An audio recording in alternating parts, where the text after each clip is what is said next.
Giafalo's mouth was on the ground Sunday at the Louisville bowling alley when we were talking to him about all of this. And now he's like, yes, it was very elementary, from setting up a fake PR to the phone number and the email going to Bobby, to communicating as the PR person, to talking about how not to promo it, from Bobby pulling the audio clips to play through the fake computer.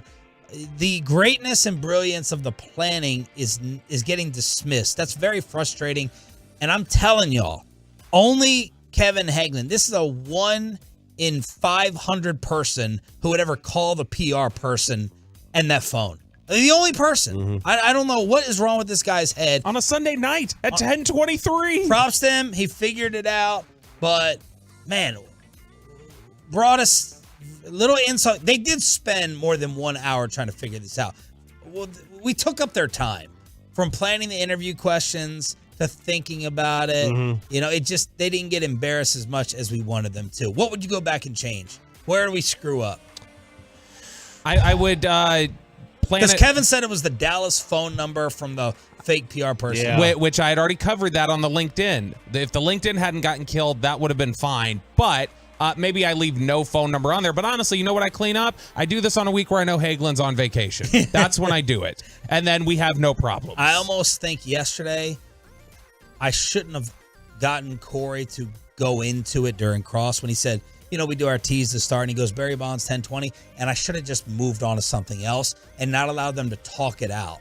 I wonder if talking it out, they were trying to read us and figuring it out more. Kevin was still going to be skeptical, but they really talked it out in Cross, and I'm like, okay, they're on to something. Then they were watching us in the meeting. We even planned this out on a day in which we stay here because we have Monday meetings right after the show. They were just staring in here. They were watching when we turned off the lights. It was a big letdown that we didn't destroy them. It was. Maybe we change it up. Maybe we don't make it Bonds. Maybe the mistake was... I'm not changing anything from here on out. I consider this a dead matter. Okay. This is over. In my opinion, I'm not getting involved in anything. We planned, we plotted, we tried to execute. They figured out we got to take it like a man. We got to take it. We got to take it like man, woman, whatever pronoun. And I just got to admit defeat. We lost, man. We lost, but the attempt makes it even, in my opinion. I agree. We lost, and I was willing to let it die until Crosstalk yesterday. and I'm looking right there in the prep room. The only one safe is Corey Majors because he gave us the credit in Crosstalk and said, nope, let's never have them do this again. It was so stressful. So he's safe. Kevin Hagelin in there, he's going to get it. Mike Bassick, he's going to get it. Eric Chiafalo, one of my good friends who I thought was loyal to me. My Love of the Star co-host, Brian Broaddus. You guys all have requested the smoke in Oxnard, California. Oh, it's coming. I'm out of this. Get out your smoke detectors because it's coming. Sean and RJ Firehouse Tour 2023. Yeah. Continuing in Oxnard, California. I think look, if we want a kid to get him, I got a plan. I've got something we could do. Is this what you said yesterday? Yeah, I think I got something we can do. Is it the Reddit thing? That's not a prank. That's like really cold. That's where I'm irritated with Bassick when he's like, hey, I'm gonna sleep. I didn't interview Barry Bonds. We didn't want to like go overboard. What they did to us was like a 6.5 on a scale of 10. So we didn't want to go crazy and do something, way overboard. That was like setting up a fake interview, something pretty harmless. We thought it would, tug at the heartstrings, get them excited, and then crush their soul once they didn't have Bonds on or the fake interview. But we got to take it. That's the life lesson. If you lose, you can't sit. That's why Brett Venables, why are you running your mouth about Deion Sanders? You worry about your own ass surviving year 2 at Oklahoma. You were 6-7. Worry about your own program. If I sit there and take the L like that, I just got to take it, man. I got to take the L. But Bobby, putting everyone on notice and blast. Yeah, Robert. Let's crosstalk with these idiots next on 105.3 The Fan. Hey, have you ever heard of the 5 Ps? Sean Shreve here for Trajan Wealth. Proper planning prevents poor performance. The 5 Ps can be applied.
savings. See them all at ClassicChevrolet.com. But hurry, the best models will sell fast. This is Texas. This is Classic Chevrolet.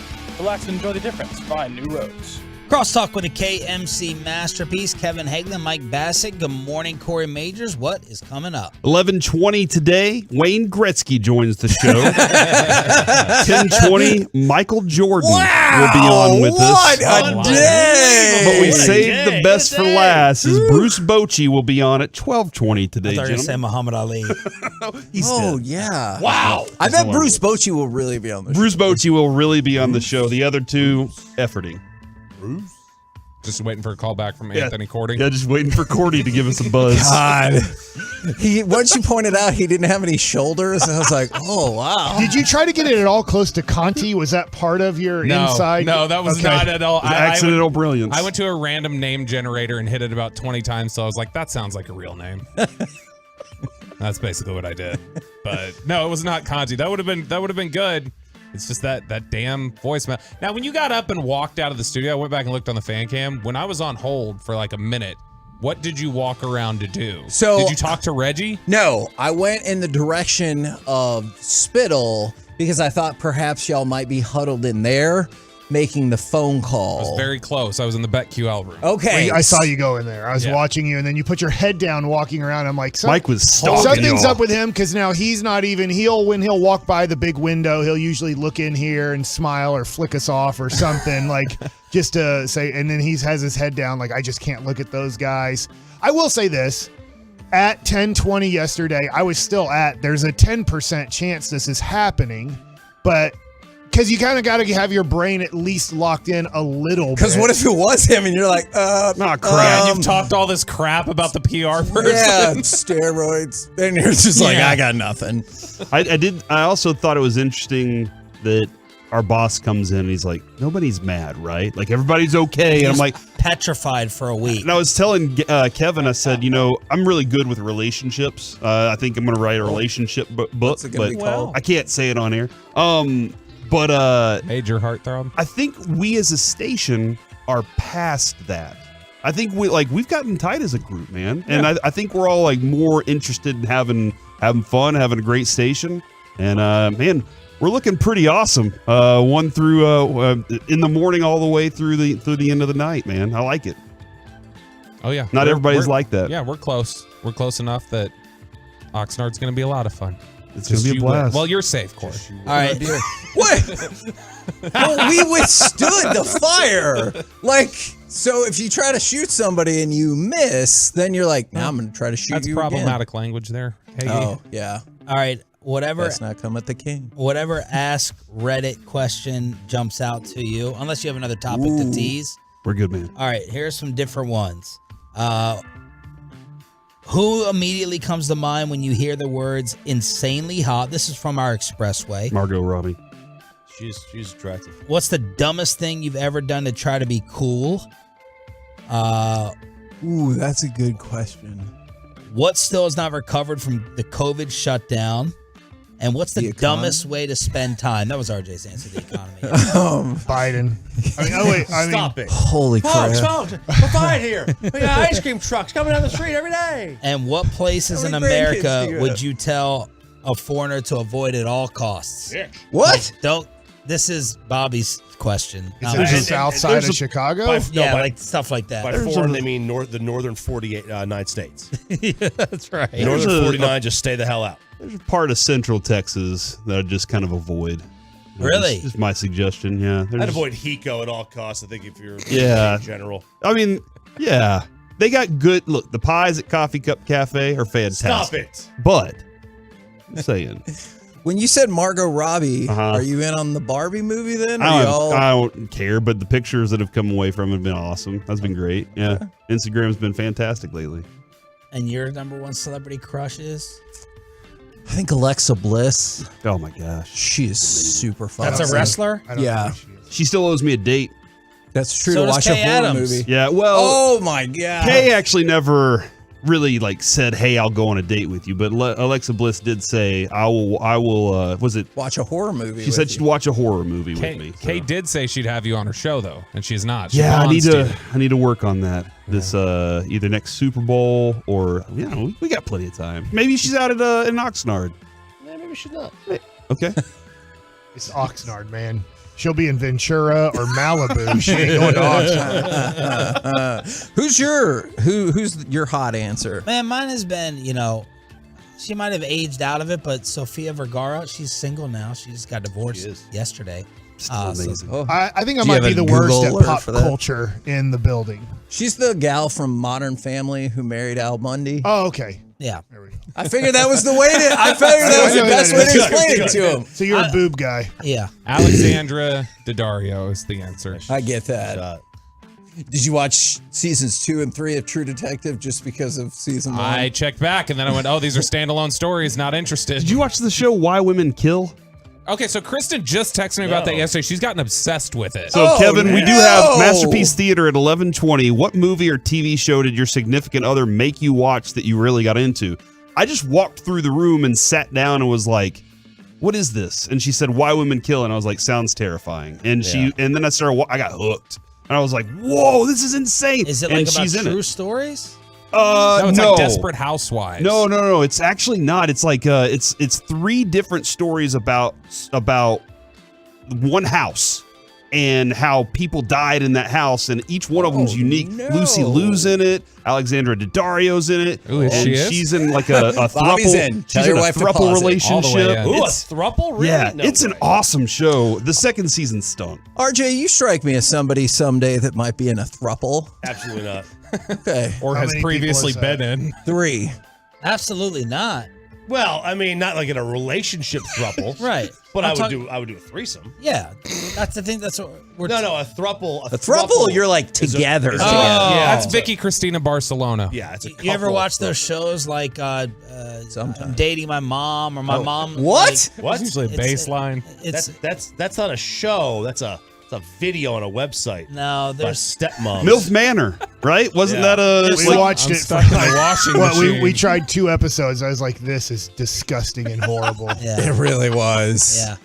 Well, let's But go there's back to Sister what's this? Wives. It's a network that Okay. has it may be TLC. Oh yeah, I TLC's got Sister Wives. don't- Yeah, Sister Wives are like the son and the mom are like way too close with the girlfriend, like these types of things. Smothered. Yeah. Smothered. Smothered. There Love you go. Smothered. Oh my god. That's one of the one reality shows I will watch. You think it's all fake? I don't know. Some of it's very aggressive. They seem very close though, so maybe accentuated a little, but it's real, I think. Look, I'm out of topics. I was hoping you all would carry this. I'm defeated. Why are until you tomorrow. defeated? I just don't want to talk about it. He's still upset about the prank All right, yesterday. I'm gonna get them back. And I've how it got fell the apart. prank. They I've won. got the We prank. just I didn't gotta say admit. anything to y'all after tell the you what, fact. No, you said it behind her Del back, which Ellis is was worse. my I first texted ever you. You gotta favorite taste the NBA face. basketball player. If you can try to get Del Ellis on the show, that would be awesome. Did you Ellis. deadlift shrimp? He's on Parks and Rec. Will you at least? Is there going to be any hesitancy? And don't just say it because you want to make me happy. Will there be any hesitancy moving forward when you get a blind pitch from someone? Like how? Like 1%. this I'm gonna see if morning- they have shoulders first. Yesterday, I got an email or a text about the Shrine Bowl, and somebody's East available West? for that. Yeah. Yeah. And I was like, well, I think Broadus and Chiafalo and Wolchuk would love this topic. And so I forwarded it to them, haven't heard a word from them. And I'm like, oh, It'll crap. bite They you. do, Your Vetted issue was Barry Bonds. That's the problem. Is you if bought it. Ken Griffey Jr. You bought it until Monday. I wasn't into it, so I didn't research it at all. But I also remembered getting in the car at 9:00 in the morning yesterday, going, "Oh yeah, we have Barry Bonds on." I got a question for y'all. Serious But question. there's a lot into it. I've talked to him for an hour. So as he started giving me a little bit of information in him, I was like, yeah, this isn't happening. I talked to him for an hour after the home run, and he would never, I mean, never in his life will he ever go around and do like 10 interviews in one day. Didn't need it. Like he even told me he's only doing like national interview like one time, and that covers it all. If anybody ever calls his people, he's like, hey, I did the interview, work off of that. We had a name ready that it was just too small time, but I'm wondering if it would have been the better one to get y'all with. I was gonna pitch as the NFL alumni. We were gonna pitch Steve DeBerg. Oh my god, I think Would that have gotten you? Reggie got would me. have to be here for that because Yeah. Reggie says Steve DeBerg at least once Colby a day. would It's come a in nighttime for that. bit that we used to do, yeah. That would be I do happening. I do have a serious question, and Mike. Normally, you come up with some of these solutions. How can the NFL fix this running back thing? What do you do if you're the PA? Unfortunately, they don't care about their players. They don't care about the future, and they don't care about the past. So there's nothing they can do. The owners know they have them by the throats. They literally, this last offer, they said, take it or leave it. And the 51% of the players said, we take it. Like, it's the worst negotiating in the history of being the most popular thing. We all, as baseball players, make fun of them. And it's funny that they kind of are like, I just can't believe these baseball players are trying to hold out and get more money, or like pushing the envelope to not play on opening day. That's the worst thing for the sport. It's like, dude, there's 33,000 people out there a night right now at Texas because they're winning, and it's a stadium with a roof on it. Like, you're not, I hate saying this, you're not going to lose a fan base. Maybe you lose them for 1 year or maybe 2 max. As long as you play well and you do well, or you have the history built in, the Cowboys would not lose anything if all of a sudden the Cowboys didn't play for a year. The next year it would be even bigger that they were playing. Right, but they will never thought do is that. that everybody thinks that baseball lost fans because of the strike. They didn't lose fans because of the strike. They lost fans because there's 162 games, and people like steaks now. Internet started happening, and now there's obviously a whole bunch of different ways to take in different entertainment. But for football players, they don't care about their teammates. They don't care about their sons. They don't care about their fathers. And what I mean by that is, if their father played before them, if their sons are going to play after them, they could care less about their health insurance, about their brains. They only care about their moment in time right now. And the owners know that. They dictated that through Gene Upshaw. Like, it was a long time ago, but once they broke them, it's broken. And so now they know that they are dealing with a broken system, that they don't care about the past and they don't care about the future. So there's nothing the running backs can do. They're screwed for life. We're back tomorrow morning with another giveaway during the Expressway. We'll see what happens with Rangers-Rays Game 2 and Brett Boone, Home Run Derby champion in Seattle for the celeb game at 9:20 tomorrow to talk baseball. It's the KMC Masterpiece next on The Fan. Always a welcome sign for this clubhouse. Featuring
and studios secured by DFWsecurity.com.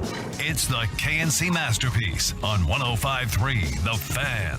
KNC Masterpiece right here on 105.3 The Fan. You got me, Kevin Hagelin, Corey Majors, Mike Bassick, and Reginald Atatula all together today. And I just want to give you a heads up. If you want to come see us tomorrow, we'll be out at Globe Life Field doing our show leading into the Rangers game. So if you want to come by and see us, please do. That would be fantastic. Now, let's talk about those Texas Rangers, because you know what? We could talk about it, or we could go to cut number 5 and we could hear about it. The set by Fairbanks and the 1-1. That's way outside. He gets by. Here comes Smith. He scores standing up. The Rangers walk off the Rays in the opening game of this series on a wild pitch. Now, Jared Sandler called this. Yes, he did. He was setting up the matchup as Nate Lowe grounds to second base, moving Josh Smith, who was pinch running for Josh Young, to third base. And I'll stop right there. I hear so many people do this at high school games, and it matters a little bit in high school games. It matters 0.001% of the time in Major League Baseball games. This time it actually did matter. When you move a runner from second to third base, I'd love to educate With everybody the second here. out? With the second out. Yeah. That is not a positive thing. It's not a negative thing. It's not like, you dummy, way to go. But it's not like everybody's giving high fives in the dugout for Nate Lowe moving the runner to third base with 2 outs. Yes, with nobody out and moving them to third base with 1 out, now the infield has to come in. Now you have to make a decision. Do we load the bases? How far do we bring in the outfielders based off of their arms, based off of the runner at third base? But you're going to play normal defense. Most likely a guy like Josh Smith is going to score on a base hit. Yes, there are some that he can't score on. So, yes, there is a percentage of moving him to third base that helps you out a hair. And then, yes, it does bring the wild pitch into play. But when people cheer, and I guess at high school it's a little bit different. There's a more likelihood of possibly a wild pitch or some error happening that gets that runner home because a ground ball made a guy nervous and he botched it. But I would just like to say, I'm going to help you out educationally in baseball. Do not cheer at a Major League Baseball game, and I want you to cheer a lot. But when a guy moves a runner to third base to make the second out, that is not a positive thing. They don't give a sacrifice fly on that for a reason, or a sack bunt. I guess they might give it a sack bunt when I did it as a pitcher, but it's not like a positive thing. That being said, Jared Sandler sets up that at bat going, Pete Fairbanks can get a little wild in these situations. He does have, I think in his 18-something innings, I can't remember his stats, but I was like, Jared sets two up. in the last 18 innings. Yeah, so Jared Sandler sets it up as a possible wild pitch walk-off situation. That's pretty impressive right there. This might sound like a weird question, but I know you're excited. You get the win however you get the win. Does that feel anticlimactic at all, or you're like, hell, I don't care, we still won the game over a really good team? A little, but you're still pumped up, because even when Josh Smith crosses home, it's not like the dugout sprinted out in a hurry. It was almost like, oh, they screwed up, we win. You know, it's kind of as opposed to like a hit or something right there. Yeah. And I know when Jordan Hicks the other day overthrows the first baseman and they lose the game to the Marlins were celebrating quite a bit on the error. They didn't really do anything. They had a comebacker to the pitcher who lobs the ball over the first baseman's head. But it does feel a little bit as in you didn't get the hit to do it. But at the same time, doesn't this season, I'm throwing this out as me saying yes, doesn't this season start feeling a little bit more and more magical? Like yes. there just seems to be this 4 games just seems like a magical start to the second half. Yes. No, this is to get 4 straight out of the gate like this is awesome. To have the type of run you had early in the season was awesome. To open the season the way you did and know that, like Kevin, you talk about, hey, if we did get lucky and pick games up early in the season, that's a benefit to us. Yep. If you are just riding a hot hand and things kind of falter a little late in the season, you're still running into the playoffs, and that's a good thing. I think the bigger thing, though, last night is people are going to start believing whenever certain bullpen pieces go out there. And last night, Leclerc looked confident to me. He looked like, look, I'm trusting my fastball. I'm trusting it everywhere. And I know I got other pitches I can throw low and get guys out too. But, Mike, Aroldis Chapman and the show that he put on, that was a show. And that is what led to the winner. That led to the game winner because I think Josh Young was riding that like he was the stadium was going nuts. He knew the moment was right there for him. Leadoff double. Bam. There he is. That show is like that's kind of that's expected. Bam, bam, bam, just like that. It doesn't always work out like that. But man, that's the way you want it to look is what Dunning, Leclerc, and Aroldis Chapman did, and then you get the energy took off from what Josh Young did. Have you seen the Chapman? It's a smaller sample size, of course. Have you seen the Chapman stats since he got here? Well, I know it's a 0, right? 6 appearances, 6 innings pitched, a 0. He's given up 2 hits and struck out 10. Okay. That seems decent. 2 hits in 6 innings is freaking wild. I think there's only been one time where I thought he might give a run up in his 6 appearances. I think out of 5 of them, you're just like, he's just totally dominating this team. He struck a guy out with a fastball right down the middle last night. Yeah. And I was just like, it's so hard. You must have been like the dude's up there just guessing at that point, I guess. You're going fastball. You can't. There's no way to adjust to 100. Because if you set breaking ball, you're still. screwed. It just showed you when you faced 99, 100 in the box, and then he jacks it up to 103. You're just like, I can't pull the trigger fast enough. It's just that fast that he can get to a level, a speed that the hitter's like, I can't pull the trigger here. It's too fast. He almost does it purposefully too. If you watch him sometimes he throws the first few pitches and works his way up to 102, and then you can see there's just a little hitch that you're like, oh, he's about to really put it on him. Yeah, and it is.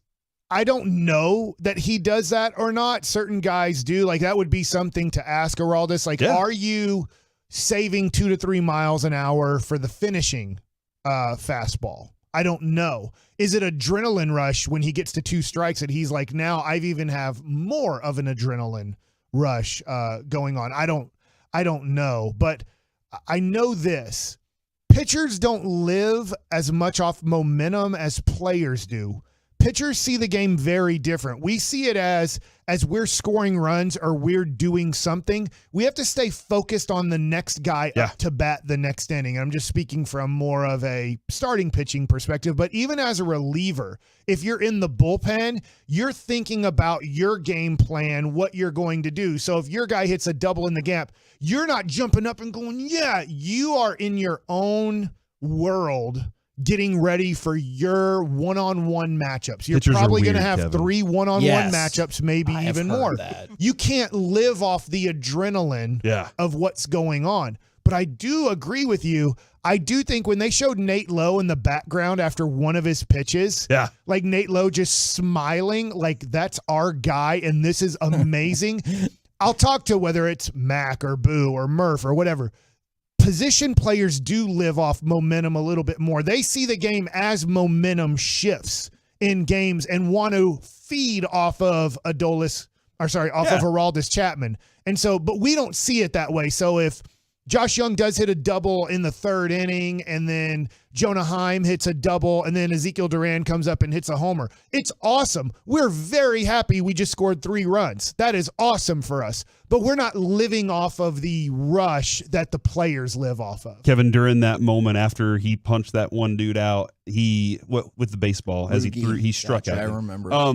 Did you hear? Was it Emily? Yeah, I think it was Emily that said all the guys in the dugout, all the pitchers, Evaldi and all those guys just stood up quietly and walked away from where they were because it's just one of those, like, it's unbelievable. Yeah. Like as a pitcher too, you're going, good God, how did that dude just do that? And it's awesome. They know how meaningful it is to have him on the team too. How many people do that? I guess maybe Hicks in St. Louis. Like, I mean, you have to Clase a little bit because Clase cuts the ball a hair at 101. So you're just like, he even gets movement on this? That seems unfair. It's like, you SOB. Like, how are you doing this at that speed? So, I mean, there are some guys in the game where you're in awe, and that's where It's like watching when Mahomes does his things, and you're just like, "How? Come on, man!" That's not where, like, fair. I was trying to explain because Gavin Dawson asked a legitimate question from, like somebody who's not following, because he's like, "Hey, isn't Langford like possibly Mike Trout?" I'm like, "No, not at all."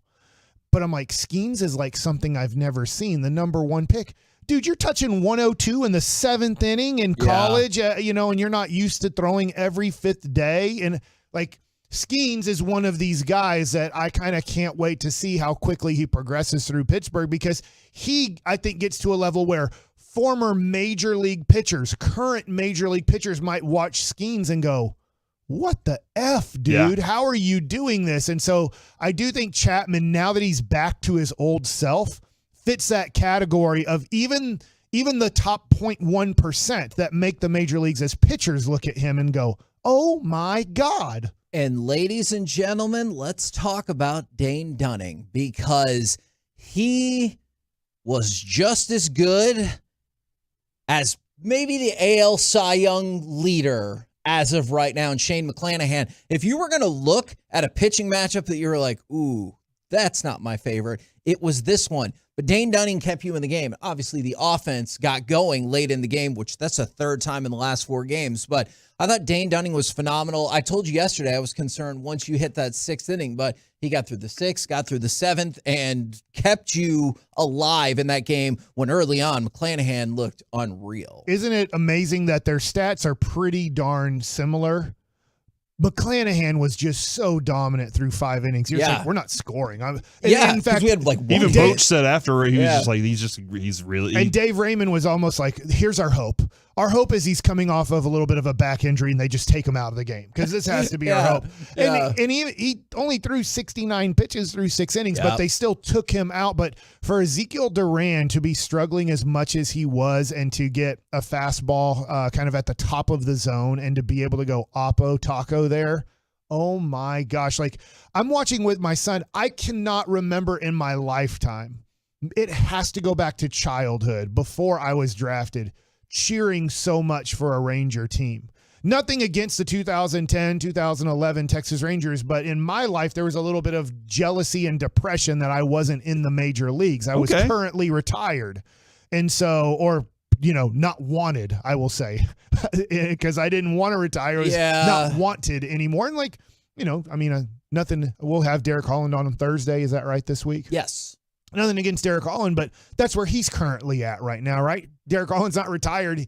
He's in a state where he's like, I want to keep playing. Why doesn't anybody want me to keep playing type of deal? So I was watching the Rangers, very impressed in 2010, 2011, but also a part of me was jealous that I wasn't part of something that special, because I felt like I could still possibly do it. This, I'm truly enjoying as a fan again. It's fun to be a fan. It really is. And the way that they've won to start the second half of the season, you brought up yesterday that the Rangers the night before had picked up their first win when they were trailing in the 8th or later.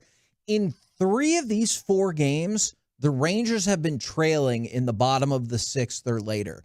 Look, I would also love it if we went back to some of the early season games where by the 3rd inning it was 8-1. These are more fun though, aren't they? When you because there's a little bit of feeling of, like, after 5 innings, I thought, I just don't know how we're going to win this game. The only way you're going to win is if McClanahan goes out and you get to the bullpen. But it was Zeke who was struggling the most out of your lineup who comes through big. And that's why I loved also, to go along with Zeke, what Dunning was doing, because I know stuff-wise, like, it's not close. I'm not telling you it's close, but he kept the game close at a time when you're like, I swear, if the Tampa scores one more run, we should probably just pack it up for the night.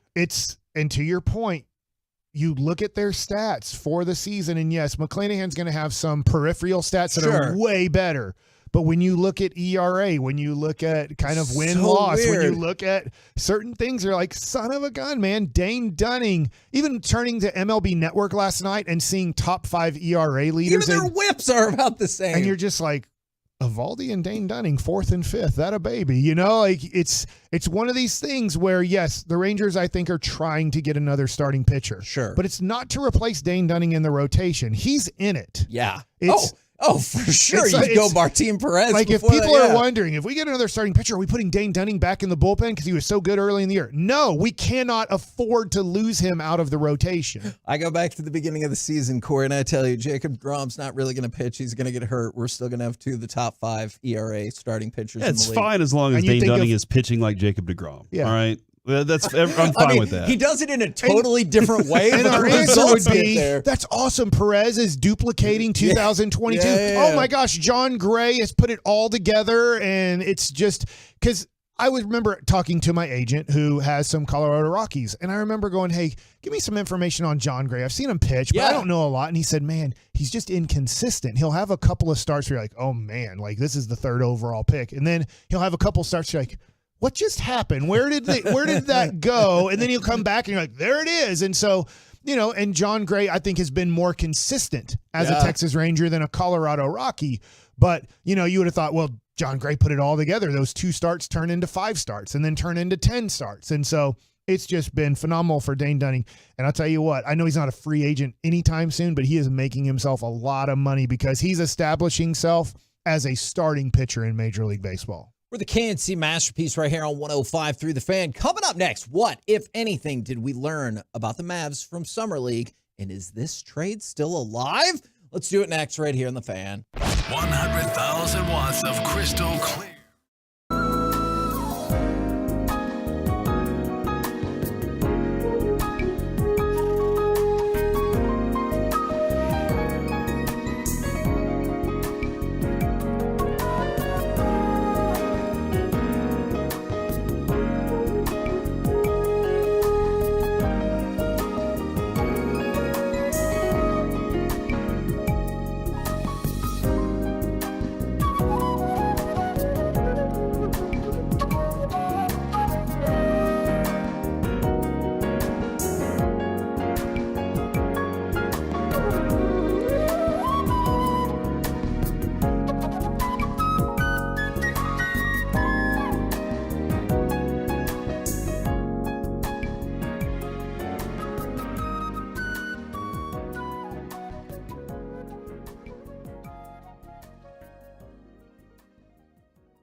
This segment of the KNC Masterpiece is also brought to you by State of the Art Weight Loss, that's soda, and it's brought to you by Frankel and Frankel. Life is unpredictable, accidents happen, and Frankel are the go-to attorneys for car and truck wrecks in DFW. If you or a loved one has been in an accident, contact Frankel and Frankel for a free consultation at truckwreck.com or call 214 or 817-333-3333. Trey dribbling, driving into the lane. Little floater by Trey is around the rim and out. Rebound, though, taken by Clint Capella. Up and in. Clint Capella has given the Hawks the lead. KNC Masterpiece right here on 105.3 The Fan. Is that trade still alive? But also, I was curious, especially Mike, I wanted to go to you because I know at times you tortured yourself by watching just about right. Every single minute. I watched quite a bit of Summer League basketball. Of Mavericks Summer League basketball. It is, and I watched a little bit of other Summer League basketball. It's amazing what fourth quarter of preseason football looks like, and you're like, these guys are just barely away from being NFL every down players. Yeah. And you watch Summer League basketball, and some of them are going to be NBA players. 66%, let's say, 2/3 of them will never see 1 minute in the NBA. And this is the closest you will see to NBA basketball without it being NBA basketball. And it's such a downgrade. Like, you're just watching it going, oh my God. Man, and to your point, Mike, it almost seems like the NBA should even put more of a premium on their regular season and full NBA product so that you know how amazing it is, as opposed to, man, it is dipping to this level too. Where not where the skill set is that, but where it's just like, I'm watching a bunch of guys that belong on summer league teams sometimes. It's amazing how great those guys are in AAA baseball or summer league basketball or whatever. I guess, I don't know, football-wise, it's a little bit tough because XFL sucks.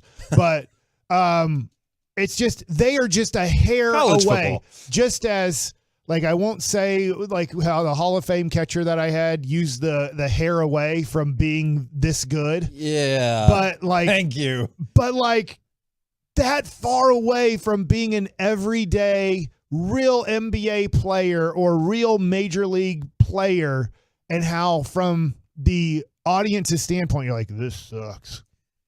Yeah, so I want to focus in on the rookies, although I will point out Summer League's kind of tough because if you don't do well, like just look at Wemby's first appearance and people are like, oh, he's a bust, get him the hell out of here.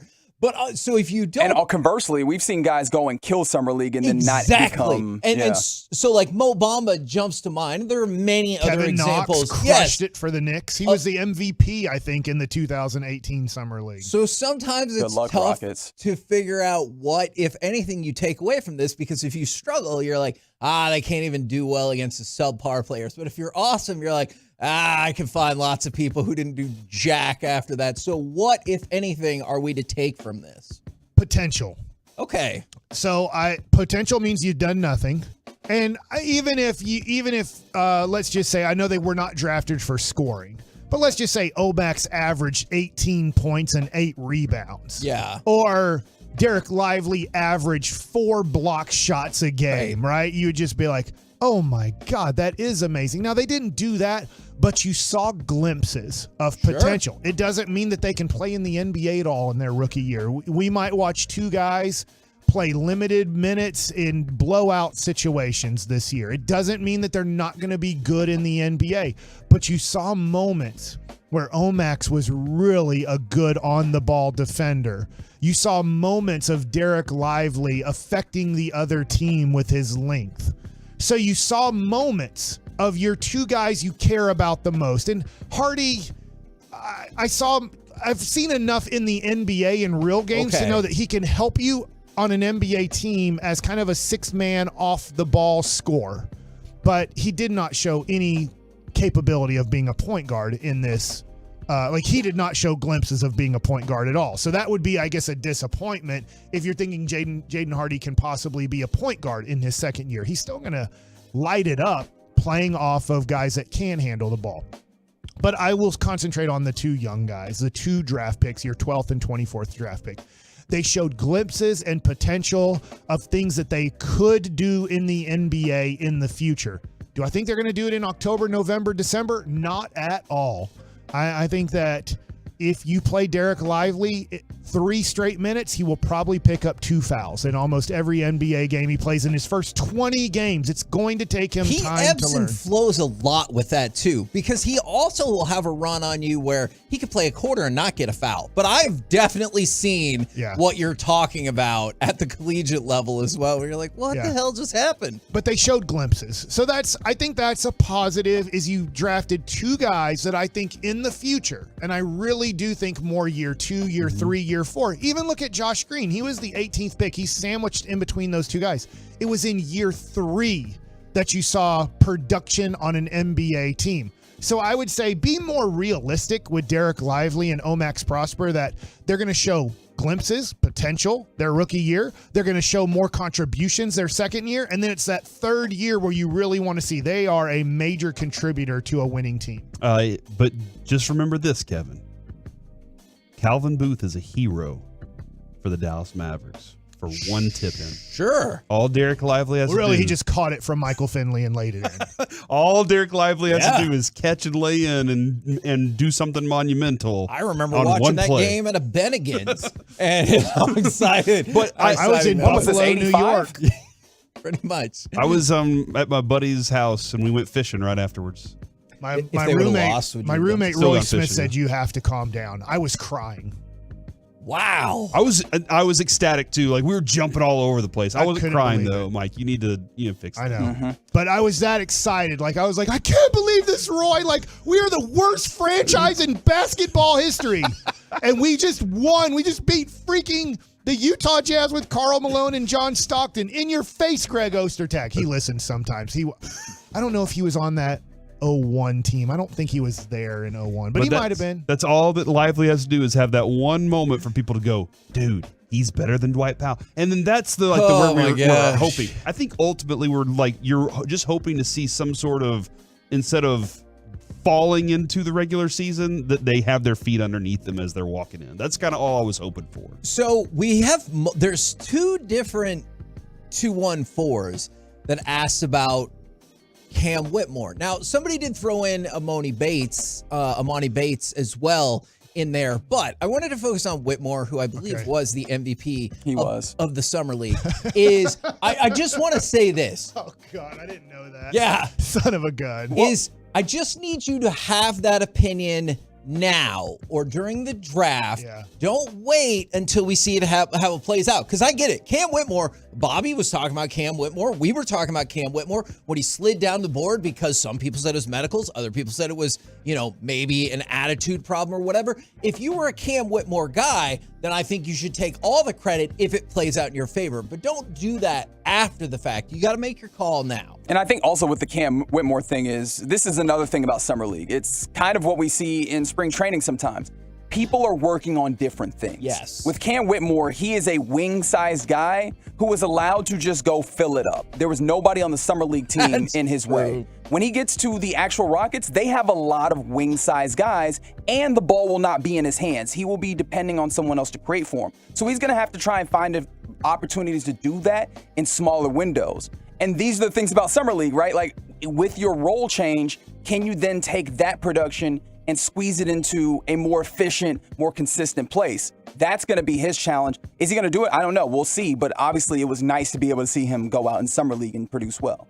Absolutely. Now, on the other part of this, and, we played the highlight, is I think it was yesterday, maybe over the weekend, Mark Stein via his Substack and Hoops Hype brought it up again, is that the Mavericks are just kind of maybe sitting back on the Siakam trade and hoping that Atlanta takes the day, right? So they could scoop up Capella. Is that the way you understand it? Because that's the way I understand it, is they're like, yes, yeah, if we can get them to get Capella, then we can jump in as that third team, and we'll gladly take Clint Capella. Right, because they just signed Pirtle. Is that how you say his last name? Yeah, Jakob Pirtle. To a 4-year, pretty much $80 million deal. So it wouldn't make any sense to then go get another $20 million older center when you are looking like more of a team looking towards a 2 to 3 year future of competing again in the NBA. So it would be nice. I don't know what Mark Cuban's going to do, because he's now come out and lied again, which he is great at doing. I don't know how we haven't signed Frank Ntilikina to a max contract after what he said in March about Frank Ntilikina. So I'm just waiting for that max contract. He pretty much came out. I mean, he did. He was like, this was the most, like, what is he? Underrated is like his favorite word. The most underrated move in all of the NBA history was getting Rashawn Holmes in this offseason. So Man, I don't know why he would want that. So Mark Cuban likes to buy penny stocks and hope that they turn into Apple stock. Like that's what his love is. I got a company for him if he's interested. But anyways, I'm really hoping this comes through because I do see the Mavericks as a 500 team this year. I think they're going to live right around 41 wins with this team. If they get Clint Capella, I think it does elevate them to 45 to possibly 50 wins. So I do think that would be huge to get a guy that I know is going to play 30 minutes, get you about 10 points, get you about 10 rebounds, maybe a little bit more than that, and get you a block shot or two, and be a guy that can compete against the forces that are big guys in the Western Conference. Because there's a lot of really good big guys in the Western Conference. And that would give you somebody who's got the proven track record of rebounding. And then are you thinking, Luka, Kyrie, I'm going to still push this until the end, and you can tell me it's not going to happen. I'm going to say Josh Green over Tim Hardaway, partially because of hope, partially because that's logical. I think they would split that position. I think they would each play right now 24 minutes at that position. Okay. So... yeah, I don't know who would start. Obviously, it makes more sense for Josh Green to start because you throw out Kyrie, Luka, and Tim Hardaway Jr. and you go, hey, man, protect the perimeter. Dwight Powell's got you from behind. I don't think that's going to happen. So, and then you go Maxey and Capella in this instance. Do you think they would ever run out Rashawn and Capella? Keep in mind, I don't know what Rashawn Holmes has got left. Are you talking about at the 5? Yeah.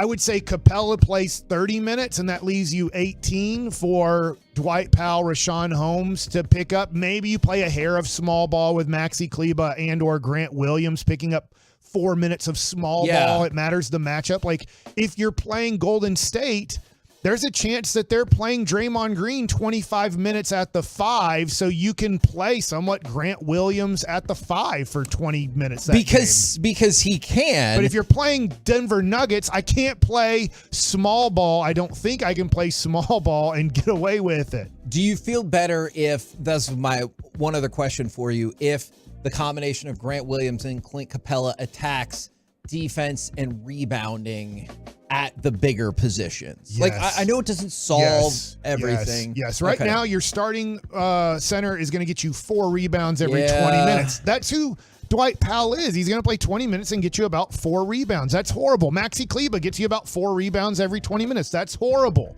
That's why the Mavericks are the worst rebounding team in all of the NBA, is because that's who they roll out there for 40 minutes a night. And so if you roll Clint Capella out there for 30 minutes and he rips down 12 rebounds, that changes so much. And Grant Williams is not a rebounder. He gets he gets 4 rebounds every 24 minutes. Right. So he's not a wing that like rips down boards. He plays good perimeter defense. They're going to put him at center every night.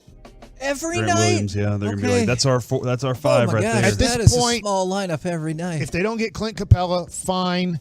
They're going to have to average close to 125 points a game to be a winning team because they're going to get out rebounded. They don't have defense. So you're going to have to. Right now, I would hire Don Nelson as an assistant, which I know Mark Cuban would never do, and be like, hey, Don, remember when you could care less about defense? We are back in this state because this is the team we have. How do we score 140 points tonight? So just sit back and hope you see Siakam to the Hawks, and hey, they need a team to facilitate Capella. We're the KNC Masterpiece right here on 105.3 The Fan. Coming up next, it's time for Baseball Nuggets with Mike Bassick. Aroldis Chapman made me think of this former Ranger. Next. Coming up in the next G-Bag Nation, the Bully.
This segment of the KNC Masterpiece on 105.3 The Fan is brought to you by Classic Chevrolet.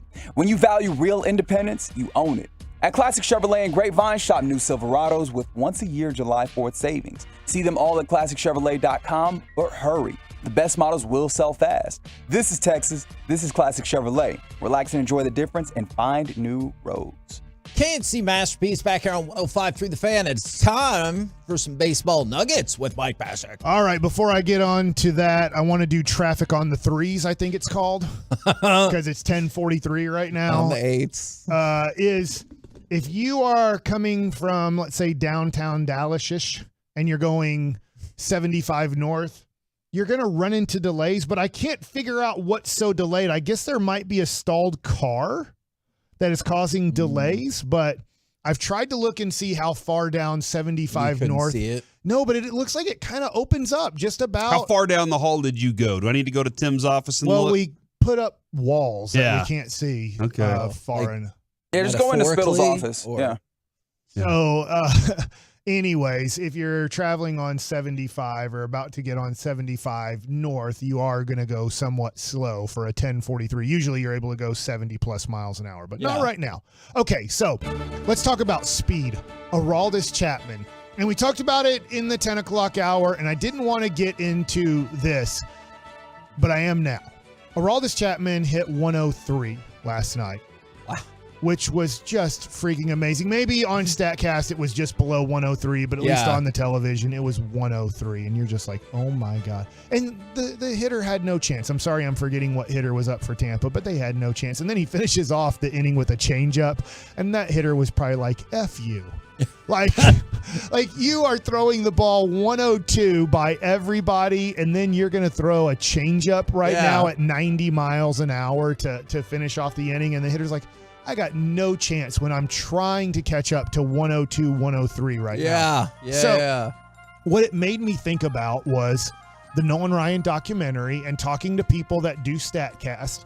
They do believe this is true because the radar guns were so, I don't want to say weak back in the 70s and maybe the early 80s, but they weren't picking up the ball until the ball was about a third of the way home. It just did not have the capability, the technology to pick up the ball out of the hand like we do now. And that's why, let's say when I pitched, I was pretty much 85 to 87. I would touch 88, 89 in a game. Sometimes I would throw one at 84. Not meaning to, but that's what the gun would say. That's bad. So you would just add 3 to that on today's gun. So if you pitch, let's say somewhere between let's say 1995 to 2010, the gun that you had then, you would just add 3 to everything that you saw back then. Do you remember the fastest pitch you ever threw? Supposedly it was 91, and that was an updated gun up in Canada. And that was 2007, I believe. Oh. And I told my agent I'm not signing with Toronto. That was what Toronto had me on a pitch, and I'm like, I'm going to disappoint them tremendously. I don't throw 91. I don't know. Guns get bad reads. Every once in a while, a gun will say something was faster than it was or slower than it was. They're not perfect. Maybe they are now, but I've done enough sitting in the stands in the minor leagues and having to chart 1 million pitches that sometimes I'm like, I'm not putting that down because the dude's been throwing 88. He didn't jump to 94 and then go back to 89 the next pitch. That was at one time I was at a game and they said Darren Oliver threw a pitch that was 101 miles an hour. And I thought, that doesn't seem right. But it made me think of Nolan Ryan. So Nolan Ryan, all the StatCast people will say yes. On today's gun, when he was in his prime speed-wise with the Angels and maybe early on with the Astros, he could touch 108. Can you imagine what Aroldis Chapman did to Tampa Bay last night throwing 102, 103 if you add 5 miles an hour to that pitch? Like, it was impossible for Tampa to catch up to that. And Nolan would do it for 140 pitches a game. Yeah. Like, he wasn't doing it for 15 pitches. He's like, no, I will throw approximately, let's say, 100 fastballs and 40 curveballs in a game in his prime. That's and pretty he amazing. was throwing somewhere between 102 to 108 on today's gun 100 times in a game. Let's go. Like, it just is just amazing to me. And I'm not saying that yesteryear was better than today. I don't want anybody to get confused on that. It just makes me think of the radar gun today and how dominant Aroldis Chapman is watching him, how fun it is watching him, that Nolan Ryan could throw 5 miles an hour harder than what Aroldis Chapman was throwing last night.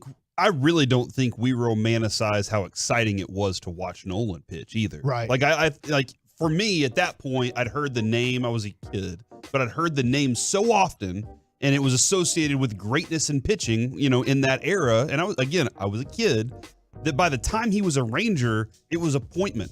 I had to sit down with Dad and watch him. And obviously, Bochy was around that Nolan Ryan era. And it's not taking anything away from Aroldis Chapman, but I almost want to ask Bochy today. We have him on at 12:20. Is supposedly the StatCast era gun would say that Nolan threw 4 to 5 miles an hour harder on a consistent basis than Aroldis Chapman, who is dominating every hitter we watch him face as a Texas Ranger. That's just amazing to me, because can you imagine if a guy, and I don't know, maybe a guy comes along that starts throwing 107, 108 on today's gun? I can't even fathom. Despite everything you just laid out. How quick is he going to have Tommy John surgery? Yeah. Because of that force that you're putting on, that strain you're putting on your elbow to do that. I do wonder what the difference in his body type was. Is it just because he was country strong, Nolan Ryan, that he was able to throw that level that often, that frequently? Didn't they say he pitched a 13-game inning and threw 200 and, I'm sorry, yeah. 13 inning game? Yeah, And then 13 games in an inning, that would be pretty awesome. Then threw 6 innings 2 days later. And right. The things that he did, right? You would never push a person to do what he did, but he was able to do it. I've always said... Is there something physically different that he was doing? Was he working out different than everybody?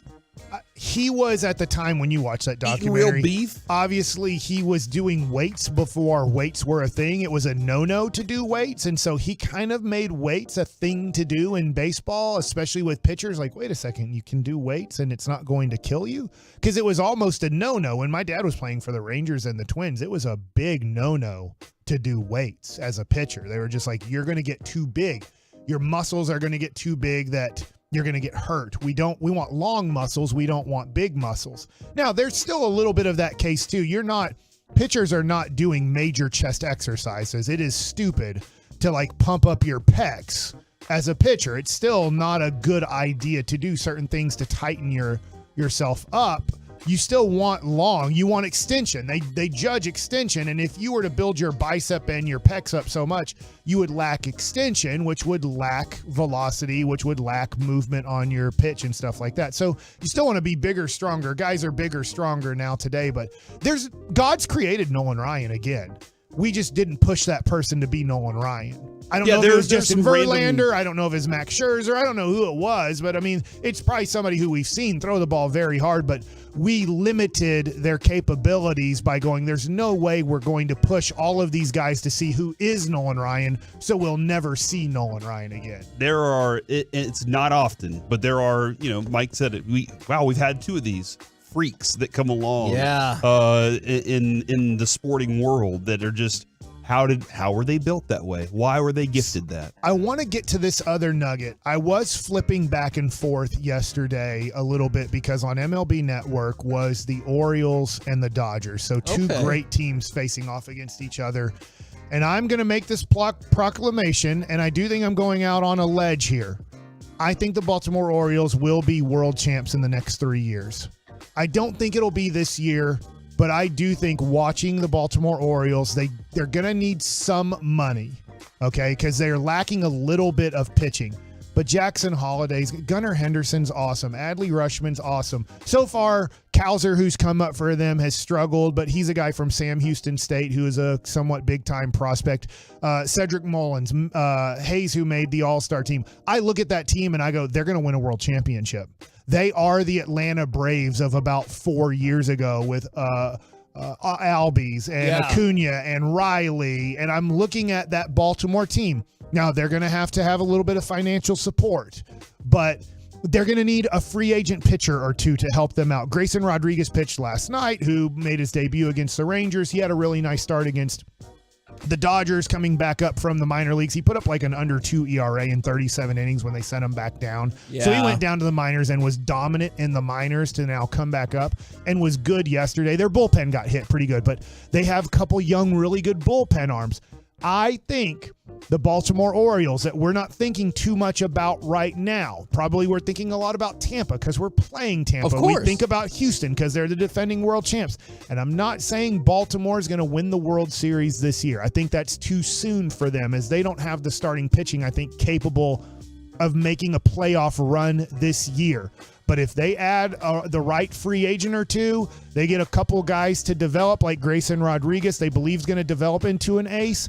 I do think the Baltimore Orioles are a World Series threat in the next 3 years and could win it all with the talent that they have in their organization and at the big league level right now. And to your point, if they have the right support system, hang around for quite some time. Ryan Mountcastle's another guy who's a good player. Like, they have a lot of good young talent in their minors, on their majors team. I think the Orioles are going to be a fun team to watch over these next 3 years. Unless you just want to beat them, then they might not be right. as fun But they to could be, watch. if the Rangers are good the next 3 years, I Yeah. think you're going to be looking at a Baltimore team winning 90-something games. But it is also tough in that division. I'll go with this is my son's like, dude, the Yankees are now in last place. And that's because Toronto's gotten a little bit hot. Baltimore's gotten really hot. Tampa stayed pretty consistent throughout the season. And Boston's not a bad team. Not at all. We're the KNC Masterpiece right here on 105.3 The Fan. Coming up next, the case for and against trading Ohtani. Where do you fall? We'll do it next right here on The Fan.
studio, secured by DFWsecurity.com.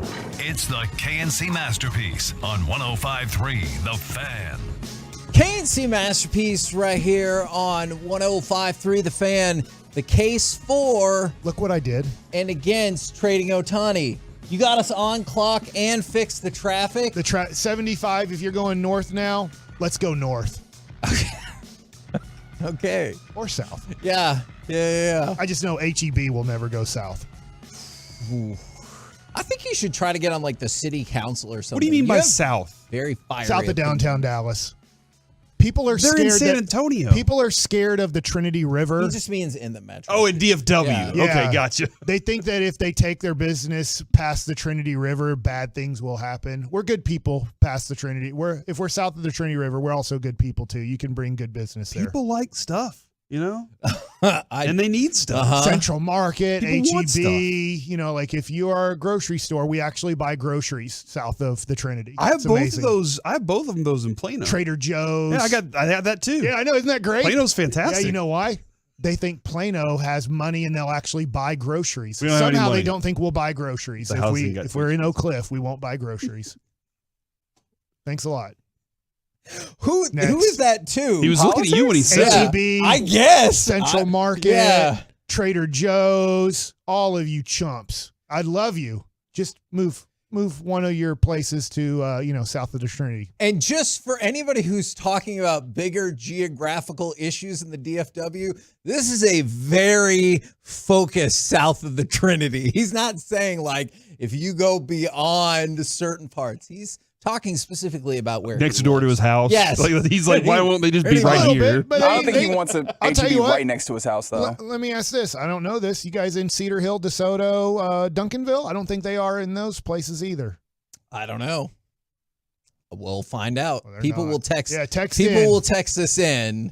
He's right. They're in They're in Waxahachie. Waxahachie. They go Yeah. that far.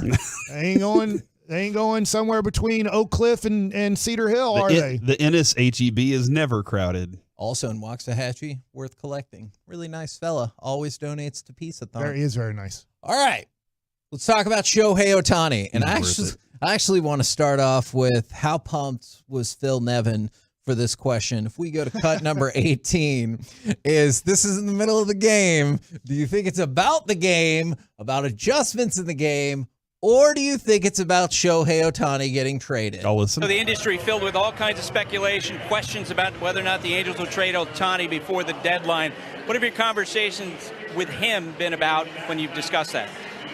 Really, with him, it hasn't come up. It's all business. We're focused on winning baseball games right now and getting back to where we were a couple weeks ago, and hopefully those rumors go away again. At what point did Phil Nevin hold his other hand and say, "Don't punch this guy"? Like it feels like that should have been the moment where he's just like, "Hey, dude, what are you doing right now? You shouldn't be asking me this damn question in the middle of the game." I think it was before the question even got asked. He's like, "I know don't it's say about to Ohtani, happen." don't Yeah. say Ohtani." And he's like, there's been a lot of speculation. Damn it. Yes. Because no one's speculating about, hey, what do you think will happen in the 5th inning? Yeah. Like, that's not a speculation. Hey, thing. we've been What's that? speculating a lot about Cabbage. How's things going with him? Yeah, so. His last name's Cabbage.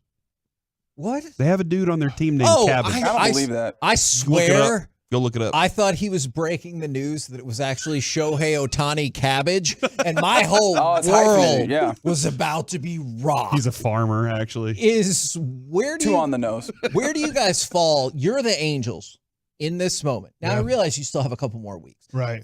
Are you trading Ohtani or not trading Ohtani? I have to spin this PR-wise because if I just trade him without offering him a huge contract, I'm already going to lose about $10 million this year from him not being on my team anymore. And another team's going to generate an easy 10, if not $12 million for the final 2 months of the season by getting him. So owners look a lot at stuff like that. But if I just trade Ohtani going, hey, I had to trade him. We're 5.5 games out of a wild card spot with too many teams to catch up against. Mike Trout's hurt again. Anthony Rendon hasn't worked out for us at all. We don't have a good farm system. This and that. The fans aren't going to care. They're just going to be furious. Yeah. And probably you're going to lose quite a bit of fans going forward. And then I don't know, Mike Trout seems to be like such a nice guy. He wouldn't care. But if you're a Mike Trout, why wouldn't you go, guys? And why wouldn't you, if you're the Angels, why wouldn't you trade him? He's hurt all of the time, and it's not his fault this time. He's hurt all of the time. He looks like he might be regressing a little bit as a player, and you're not going to be good for the next 3 years. So you're going to keep him till he's 35 years old. Like if you are not going to offer Ohtani $500 million or more, and then I didn't know this, but listening to the morning show, the over/under on betting is 549. Oh, really? 549 million. So I might be low on 8 for 500. Maybe it's just 10 for more. Like 10 years for 600 million. I don't know the offer that the Dodgers, the Giants, the Mariners are all going to pitch out there, but here's how I would do it. I said it yesterday, and I'd have to spin it this way. I have to offer Ohtani $500,000 at least, and I have to put it out there publicly. He said no. It has to be factually correct, because I can't have Ohtani's agent go, we have not received that offer from the Angels. I mean, I have to make it specific. Here is the offer. We want you to be an Angel for your whole career. And when he says no to that, which I believe he will, even if it's like 8 at $550 million, which now I'm getting closer to $70 million a year. You think he'd say no to that? If he does, because he wants to win, yeah. But if he does, okay, I have to spin this to my fan base. I've offered Ohtani the biggest contract by $25 million in Major League Baseball, and he's still saying no. I have to trade him. I have to help my franchise out. I think your fan base will understand that. He will not sign with us long term. He's not coming back. I have to get something more for him than the 32nd pick in the MLB draft in 2024. So that's the way I sell it. I can't just trade him and say, well, we're just not competing. Now, Corey, assuming it's not the Angels, what is the most likely destination for Shohei Ohtani's next team? Yankees. Hey, I do have the question. Like, it's not. I saw a trade rumor of somewhere, and they were like, they're trading. They would trade Volpe. They would trade, and they named all these dudes, and I was like, that's a lot of dudes that I don't think that the Yankees would be willing to trade. I don't know. I'm throwing that name out there because it would be intriguing if there was a way for a healthy Mike Stanton, otherwise known as Giancarlo, a healthy Aaron Judge, and a healthy Shohei to all be back to back. So I'm going to get back to the trade packages via one of Mike's mortal enemies, but the Yankees are third on the list. Dodgers are first, Mets are second, Yankees are third. So not like totally surprising. Yeah. Unfortunately, the Rangers are down at 11th on this list, but maybe not unfortunately. Okay. Because this is from Jim Bowden. This is because he ranked the Rangers as fourth in terms of the teams that have the ammunition to try to pull this off. This is what he suggests. And I'm going to open it up to the Rangers fans. I'm assuming they're going to be like, no chance. But who the hell knows? So 877-881-1053. This is what he suggests. The Rangers package could include 2 guys from the group of Owen White, Brock Porter, Jack Leiter, and Kumar Rocker. All right, so 2 guys from that group. And Justin Foscue, Dustin Harris, and Evan Carter. That's a lot for 2 months. Aside from the Evan Carter part, I'm perfectly okay with all of that. Okay. Yeah. Any of the options that you just, like, you said 2 guys from that group? Yep. So, and Jack Leiter and Rocker, or Jack Leiter and Brock White. Porter, Owen White combo. I'm assuming they would want Owen White number 1 out of the pitching list because he's ready to pitch in their rotation now. All right. I'm fine with that. So you go Owen White, and then you go, they would probably want Owen White and Brock Porter would be the 2 they want. Yeah. They would actually say, you guys can keep the second and third pick, that guys. is not a good reflection of our drafting ability either. So that would probably be, if I was saying pick your best 2 pitchers, if you really didn't want to give up Evan Carter, I'd say, all right, it's Owen White, it's Brock Porter, and name the 2 other guys. And then you would get Dustin Harris, Justin Foscue. Stop right there. That would be, I think that would get it done. I really do. Okay. All right. And then you're in on that. Now, and I guess, Mike, the point there is, do we feel comfortable enough with the bullpen that we don't have to do anything else if we were to get him. No. So what do we have left to go make another move? Bullpen Yeah, can Luis get Angel cheaper, Acuna. You have like cheaper. Cole Reagan's got you. It is depleting Aroldis Chapman. Like it's depleting it all. Glenn Otto will get you a good bullpen piece. Okay. Like, I mean, just if Cole Reagan's got you Aroldis Chapman, Glenn Otto will get you something. You can use whoever you drafted last year in the 4th or 5th round. Well, I guess Brock Porter, keep him out. The 5th round guy. Yeah. Like, you can probably use your 5th round pick from last year, and you can go get Finnegan from the Washington Nationals who closed last night. Like, I mean, it's not going to cost you a lot. Now, if you want Bednar, right? I'm saying it right. Bednar. Yeah. That's going to cost you a lot because he has total control. He has a 1.5 ERA. He's a back-to-back All-Star. That's a different story. But if you want Kendall Graveman, Yeah. yes, you got to have a right. You have to have Bednar, though. That's what I'm saying is, do I have to have Bednar? Or do I have You to don't have have something? to, but I'd like it. Okay. There's All a little bit of Aroldis Chapman. The recent history isn't the best. Okay. Now, if we want to look at recent history, the Texas Rangers, it is the best. Yeah. But if you want to look at outside of those 6 games, like so. I guess here's the other thing. I'm seeing a lot of people saying, I'm not trading the farm unless I get an extension. And I can't agree with that. And I don't envision 'Cause I'll take the for World $750 million, I think he will sign and for no free agency. I'll take the World Series this year. If I win a World Series this year and he's gone, I feel I'm happy. The scary part is, what if you don't? What if you don't make the World Series? What if somebody upsets you, whether it's Tampa or Baltimore, or what if they upset you, you don't make it, and then he signs with the Dodgers in the offseason and you just gave away 4 or 5 pieces? And that is the risk. That is the risk. But the fortune favors the what, Kevin? Oh, but didn't that really crap out? Trey Cabbage. What happened? Not cabbage. It's not cabbage. Well, I mean, ask the Mets how it's working out this year. Or the Padres. Or I mean, there's so y'all don't want to go for it, is what you're telling me now? I think you have to you have to look at it and go, how much? Because if they say we're not doing it without Evan Carter, I might go yes to this. I'll say, yeah, okay, Evan Carter for Shohei Ohtani, deal done. And I'll do it. I will. Which they will not. I will do Evan Carter for Shohei Ohtani. But that's where my conversation ends. Yeah. And so that's when they're like, no, we want 2 other really good guys with Evan Carter. I'm like, no, you can get 4 good guys, or you can get Evan Carter. You pick. And I probably will lose. I might lose the battle because if I offer White and Porter and Foscue and Harris and I don't win, I'm like, dude, I gave a really good offer. I'm struggling to see how that's going to be beat for a 2-month rental of Shohei Ohtani. I understand there's a lot more to it, but I think, man, this fan base would be, and Chris Young could live off of, we went for it, man, for a while. Now, can he sell that to Ray Davis? Well, That's another let me part ask you of this. We're It's going money, for it. which money is more important, I understand, than prospects when it comes to definitely ownership.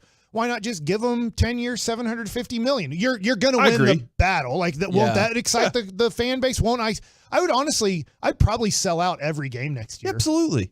You're selling out every game for the rest of this season, I don't know if you can recuperate. I don't know this. If you do give one person a 10-year deal, which he will not be a pitcher and a hitter through that 10 years, if you give a person $75 million a year, which will never come close in his 10 years, nobody will come close to $75 million a year. I also have a question about this. You bring him in, you think anybody in that clubhouse is feeling slighted feeling?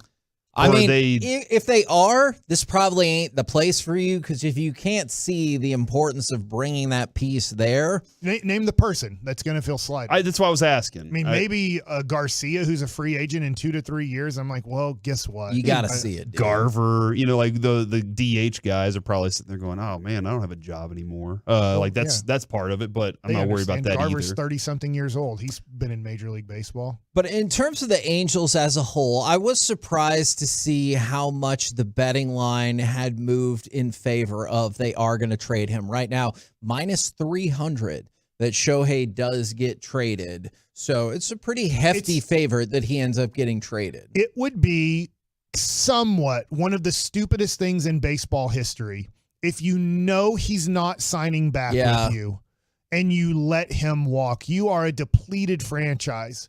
Now, the thing is I think they should go all in. And I think there's no reason to trade Mike Trout today. He's hurt, so teams aren't going to. But you trade Mike Trout in the offseason too, because I guarantee you the Phillies, the Yankees, whoever it is going to give you a really good package for Mike Trout. They still are. They still will give you a really good 2 premium prospects and 2 okay prospects for Mike Trout. But you got to go all in here. You got to go. We're trading Shohei Ohtani. We're getting 3 to 4 premium prospects from whether it's the Rangers, whether it's the Yankees, whoever it is.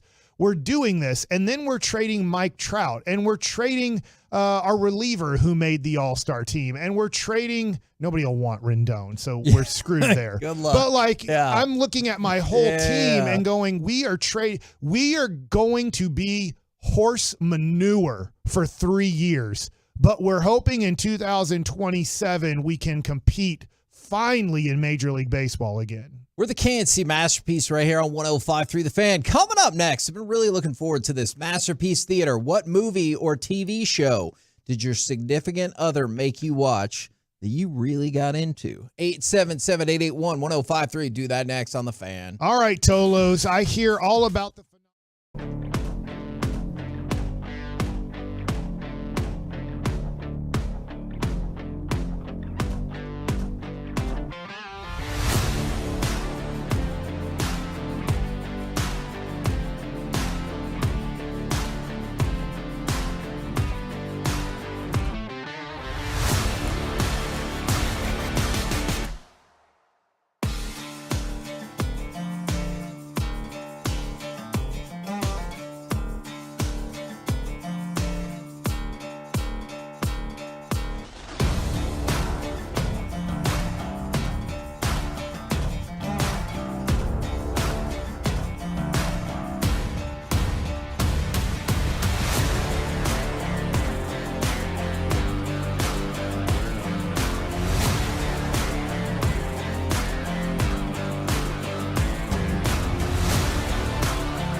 This segment of the KNC Masterpiece is also brought to you by Frankel and Frankel.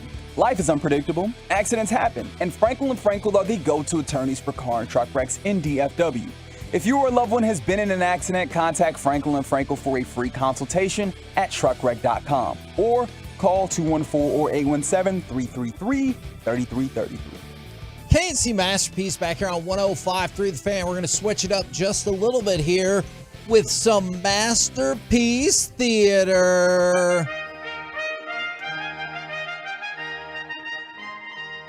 Welcome to another edition of Masterpiece Theater, where we discuss theater with you. And now, two guys who know absolutely nothing about theater, Corey and Kevin.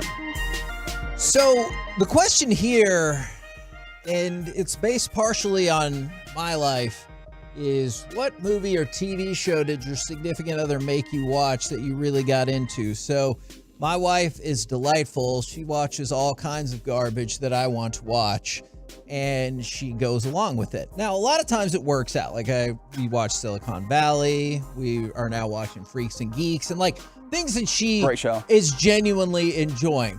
But I'm not going to pretend like there's not a whole bunch of other crap that we watch. Like that Pants movie.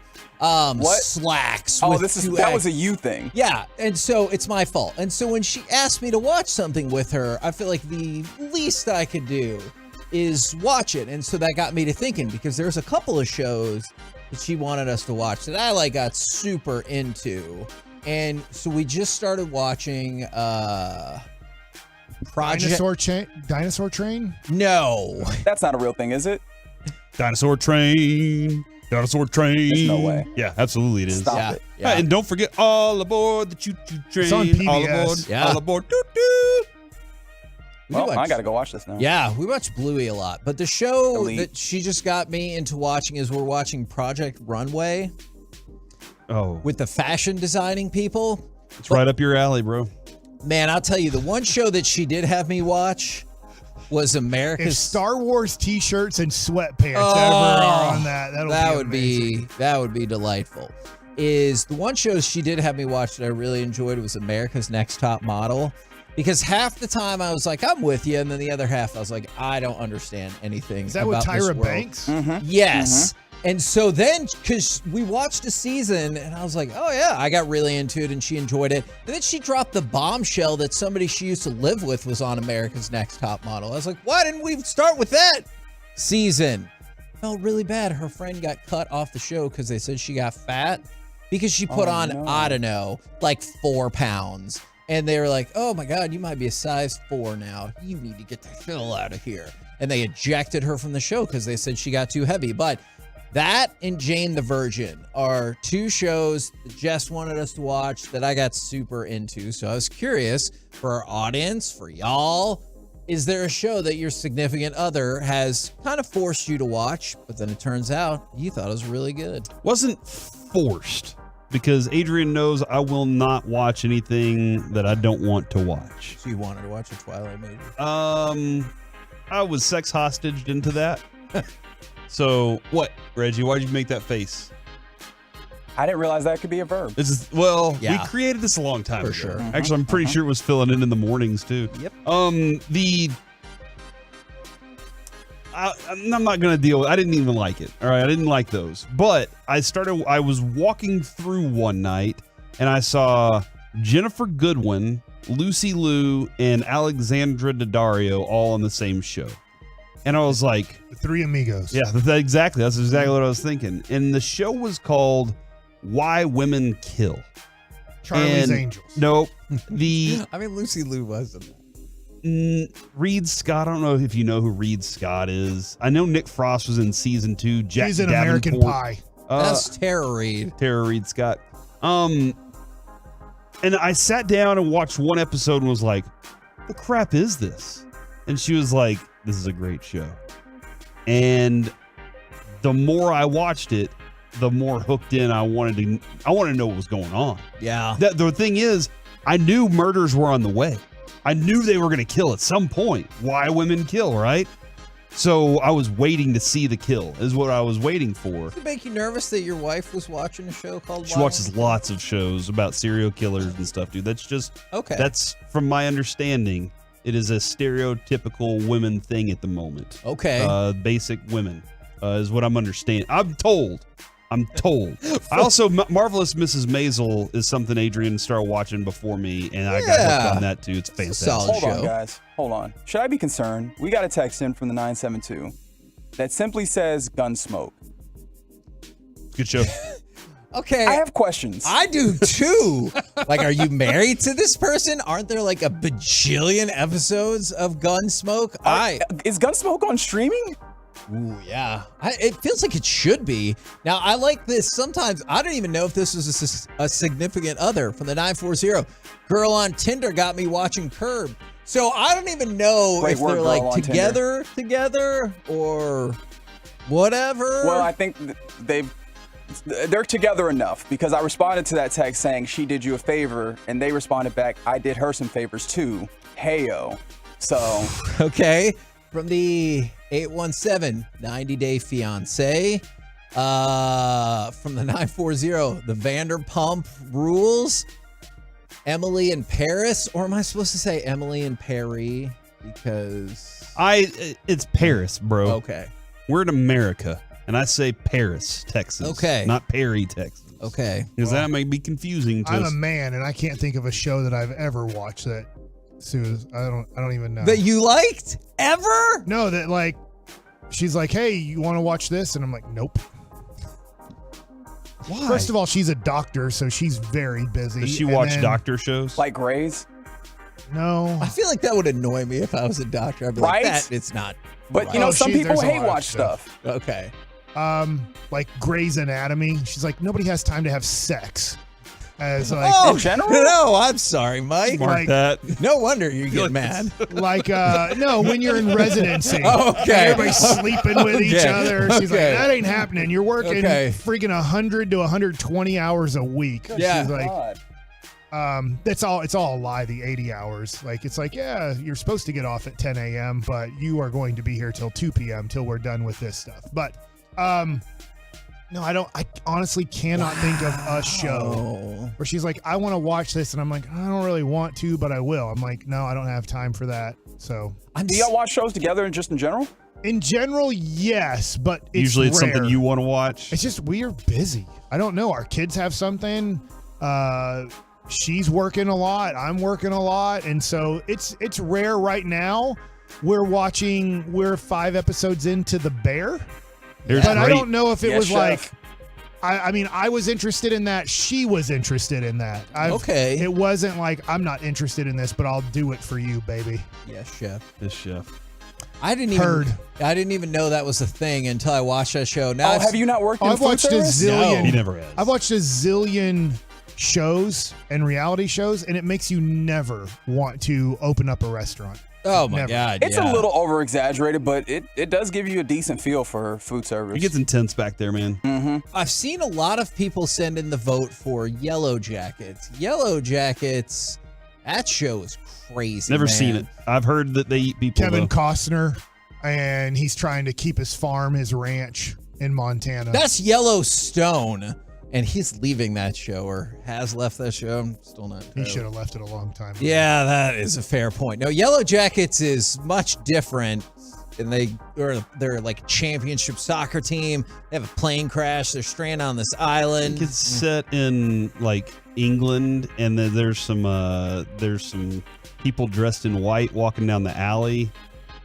I don't know what that is. It was a Clockwork Orange. I couldn't think of anything. I was like yellow. I would not have gotten that off of Yellow Jackets. I was going with color. I was like, that didn't work very well. Yes. Oh, I thought you were talking about the dog who they had to shoot in the end, even though he saved their family. That's Old Yeller. That's not even Mike. yellow. That's better. That's Yeller. But at least I got where you were going with that. All right, Mike, here's my recommendation. You can take it or leave it. You should ask your wife a show or movie that Hell she no. wants. Oh, my gosh. I'm not wasting my time. Oh, my gosh. You can watch your show. I'll watch a game. Okay. All right. Well, we We gave it a shot. Handmaid's Tale was an attempt. Adrian was like, you should watch this with me. And that's when I was like, no. And I stood my ground on that one. I can't stand that show, man. I don't like it at all. Get rid of it. All I asked Jess, because she watched it, I go, I just heard it's like a really man-hating show. And she goes, no. And then stopped and goes, well, I can see where people get that. So, yeah. Yeah. All right. Now, usually we don't go down this path, but Reggie. What did I do? Have you ever had a significant other convince you to watch a television show or movie? Is Reggie dating somebody? Ooh, right now. I say 58% yes. I say 58% of the time. Okay. What? Not entirely sure. The other 42% of the time, he's committed to Twitter and TVs. Okay. That's fair. Did you forget the question I just asked you? Oh, I didn't realize that's what we were going back to. I was trying to think about this, and I could think of a show that I had someone else watch, but for some reason, I'm not coming to mind a show that I was kind of asked to watch. I think I might be in Mike's position where it was just like, yeah, I kind of wanted to watch that, so now that you're saying let's watch it. Have you ever broken up with somebody because they tried to make you watch a show? Have you been like, that's a good question. Did you watch the show? I feel like our Carter has. He's one of those guys, like, I stand my ground on a lot of things. Oh, yeah, he's got very strong content opinions. Yes. And they're usually good opinions, too. I've seen his music Spotify opinions. It's very good. I like the idea that you watched it and it was so bad that you changed your perception about that person. Okay, so maybe not like exactly in that way, but after, like, if we're being honest, you think back, you're like, that factored into, like, ultimately the reason was different that I ultimately gave, but that factored in. He broke up with somebody based on a TV show. Man, I get it. Or a One movie. time, I broke up with this girl because we were driving down the street and there was like this strip mall on the left side and they had this place called Crayon University. And I go, wow, what a weird place to put a college. And she goes, I'm not sure if that's a real college or not. And I was like, oh no. And so ultimately, you probably were like, you know what? It just doesn't feel like we're in the same place. But in the back of your mind, it's like some of it was she thought that was a real university. Who was you driving when that happened? I was driving. And you did you pull over and push her out of the car right no, now? I feel like you would have. I just in my head goes, oh no. I know how she felt. Yeah. And you just kept driving to the destination? Yeah, it feels weird to be like, hey, I'm going to break up with you right now because of what you just said. When we get to LA and we're driving to Oxnard, the hour-and-a-half drive, do you want to stop at that hot dog place again? That sounds great. What do you think Kevin's going to do? He's going to get a regular hot dog is delicious. With nothing on it, and we're just going to be like... I'm not telling you have to live your life that way, Mike. Why does that But you bother could enjoy life more with us. Relish is weird. What if you get... like ketchup what if we look at the picture of Michael Jackson there, and you get what Michael Jackson ordered Get there? the Michael Jackson, bro. Yeah, Did get you the- say I don't like like a ketchup? smaller Say, I one. want the Michael Jackson. Or the Shack. Get the Shack. Shaq was there. I think it like had nachos on it or something. It was great. You like Robin Williams? Yeah? Get the Robin Williams. What's on it, though? You just have to say, what did Robin Williams order? It says it on the signs. They have signs all over the place for all these hot dogs that people got. I just don't want to pass the idea that Kevin doesn't like ketchup. From the 972, so are we in a relationship? I think they're asking Reggie that. Wait, what was the question? Reggie, if I was describing you, would I say single? Not single? My single friend Reggie. I don't know what you would describe me as. That seems like a you decision. Oh, sounds like I have a lot of leeway on All right, this. from now on, Reggie's married to work. I'm introducing everybody, my friend Reggie, who is also dating somebody. Okay. No matter who the What a person weird- I'm talking what to. a weird way to do that. Yep. Yeah, I don't know why you would do that.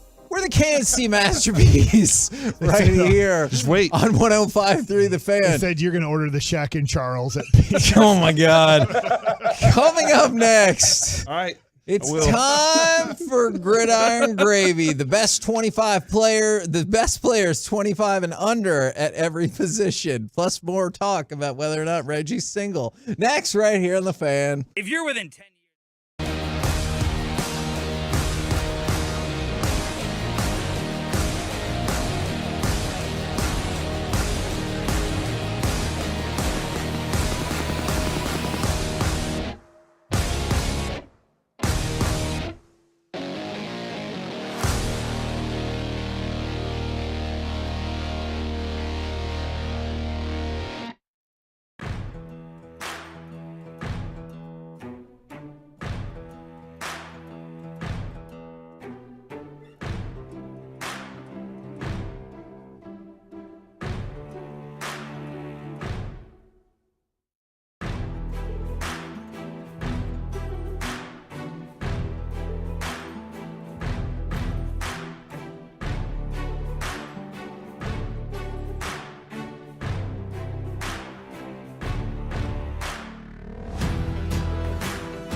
KNC Masterpiece back here on 105.3 The Fan.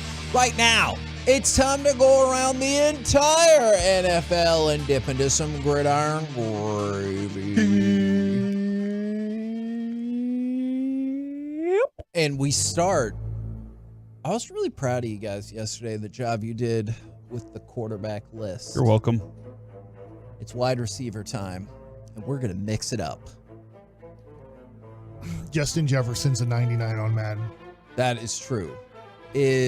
Mike, how many top 10 wide receivers do you think you can name? Oh, he's going to make them battle. In order? They don't have to be in order, no. Based on what? Based on ESPN. Just like the whole world? Yes. Based on the entire world. And the ESPN has ranked all the people in the entire world. 8? All right, hit me. Justin Jefferson. Justin Jefferson. Good answer, Mike. Is in fact number 1 on the list from ESPN. I believe this is their last day of the executives, coaches, scouts putting together their top 10 for each position. My number 2, but probably not theirs, is Chase. Jamar Chase is number 3. However, that is still in the top 10. Devontae Adams. Devontae Adams, second. So, right, you got 1, 2, and 3. T. Hill. I found my thrill. With Tyreek Hill, number 4 on the list. Diggsy. Oh, are you sure? Stephon Diggs is a top 10 receiver. I'm not saying he's 5th, but he's just top 10. want to see if you Stephon Diggs, number 6 on the list. You all right? Are 5 for this 5. One I'm not scared of, but it's going to be interesting because of injury. Is Cooper Kupp? Cooper Kupp is number 5 on the list. Okay. So not only are you 6 for 6, you've gotten the top 6. So it goes like this: Justin Jefferson, Devontae Adams second, Jamar Chase, Tyreek Hill, Cooper Kupp, and Stephon Diggs are the top 6. By the way, somebody voting in this poll voted Justin Jefferson 7th as the 7th best receiver in football. Did they just forget and then not want to erase? Yeah. I don't. That is maybe they thought it was all time, and they were like, I put him at 7. That's crazy to me. Justin Jefferson did something to his family. Must have been. Maybe, or he hates LSU, something like that. It's Adam Thielen. Adam Thielen was like, I can't be happy. I don't know. Adam Thielen seemed to be like a fun-loving guy. When I we have met him 6 in the so Super Bowl. far. You're 6 for 6. A.J. Brown had 88 catches for 1,496 yards and 11 touchdowns. That should make him a top 10 receiver in the league. A.J. Brown is number 7 on the list. You are 7 for 7, Mike. You only need to get one more right until I change the rules of the game. What? Here's what stinks, because I do think CeeDee Lamb should be next. He had 107 receptions for 1,359 yards and 9 touchdowns. That's a really That's good. tough to beat out. Really good. For the rest of the guys I'm looking at. So I'm going to get a little bit scared here and go a little bit homerish and say that CeeDee Lamb is in the top 10. When Dak Prescott, his overall QBR this last year was 57.9. When targeting CeeDee Lamb, it was a 93. Is that good? Why? Yes. Okay. Which is why CeeDee Lamb is number 10 on the list. Now, Mike. I've named 8, right? You have named 8. You don't have to do anything else. Yep. Can you name any more and finish out the board? Or would you like to challenge and see if Corey can get the other 2 on the board? Corey's good at this. He'll get the other 2 because I do think it's tough. Waddle was a really good receiver. I think he could be top 10. Devontae Smith, his teammate, was a good receiver. He could be in the top 10. You love Terry McLaurin so much. He could be in this. Mm-hmm. Yesterday, we found out that DeAndre Hopkins' meaningless career means something to Madden. Means something to Madden. So I've just named 3 guys or 4 guys. I named 4 guys there, but only 2 are going to be there. Here's the other. I haven't named Deebo Samuel. I think he's a top 10 receiver. So if I had to make my next guess, I would probably guess Deebo Samuel because I would love to have him on my team. But go ahead. It's up to you, Corey. Corey, you have to name the other 2. Will you pick Deebo Samuel? No. because he's a really good running back that also catches the football. I'm going to go with my guy, Terry McLaurin. Terry McLaurin is number 9 on the list. By the way, we brought this up yesterday in Madden because I don't think you're going to guess this person. Amari Cooper is ranked 20th on the wide receiver list. Oh, that was my next guess. Thank you very much for helping me eliminate that. Yeah. No, it wasn't. Compared to CeeDee Lamb, who is 10th.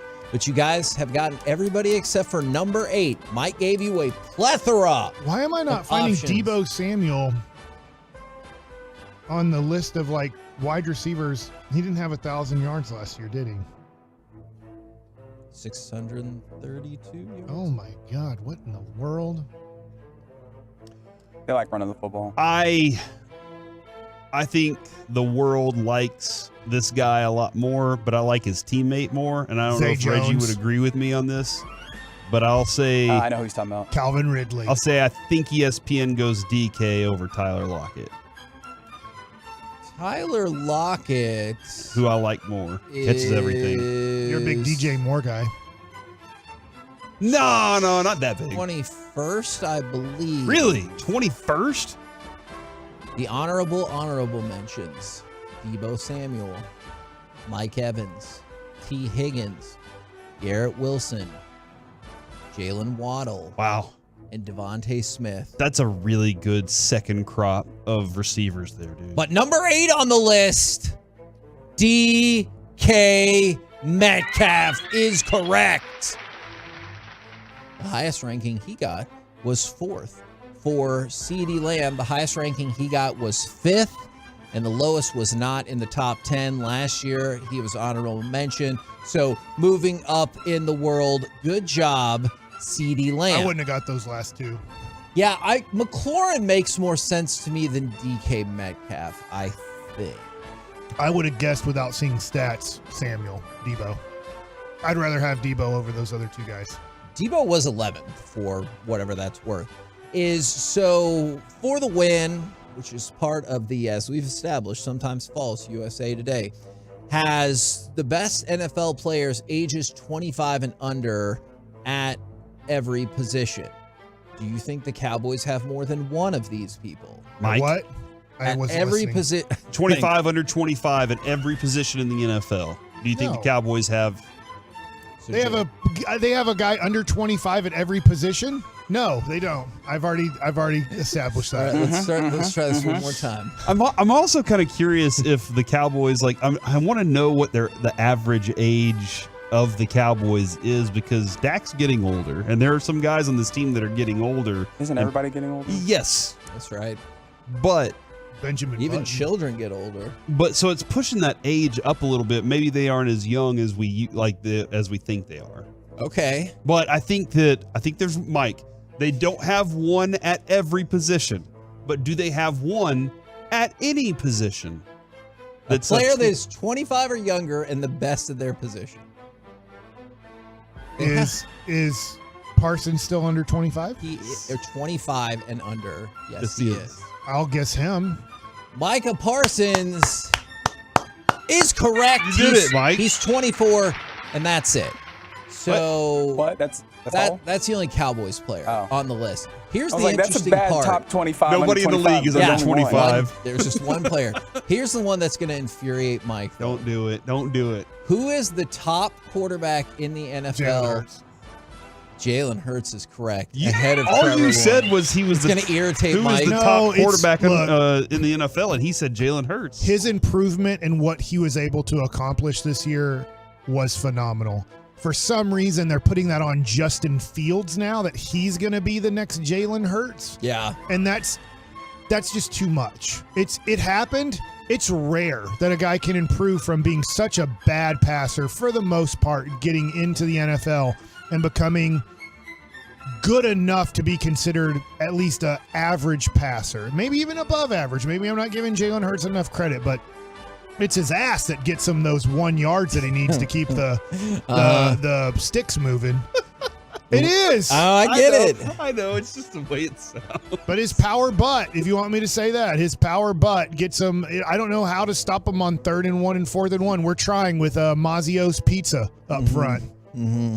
Mozzie Smith. No, I know who you're talking about. I like calling him Mazzio.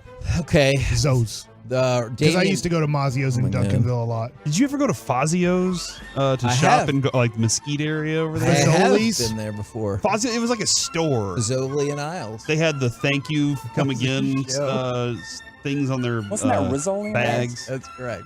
I hate you. So the running back is Damian Pierce. The wide receivers, Justin Jefferson, DK Metcalf, and Jamar Chase. Tight end, Kyle Pitts. And then the offensive line, Tristan Wirfs, Landon Dickerson, Creed Humphrey, Trey Smith, and Penei Sewell. So there's your, just wanted to kind of run that down. And we told you the only Cowboys player is, of course, Micah Parsons on defense. I just wanted to throw this out there real quick since we're coming up on it this week. Is Washington Post reported last night that the final 2 obstacles to get the Commanders sold have been taken care of. Sorry, Mike, it's almost done. I saw this story last night, Kevin, and I immediately went, out. So the finance committee unofficially approved the deal, and then the league and Daniel Snyder reached an agreement about any pending legal issues. So the deal should be closed on Friday, and then we can all move on with our life. Coming up next. Can we do that now? That's what I said. Coming up next. Is Matt Miller right about the devaluation of the running back? Let's do it next, right here on The Fan. With Elko next.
studio, secured by DFWsecurity.com.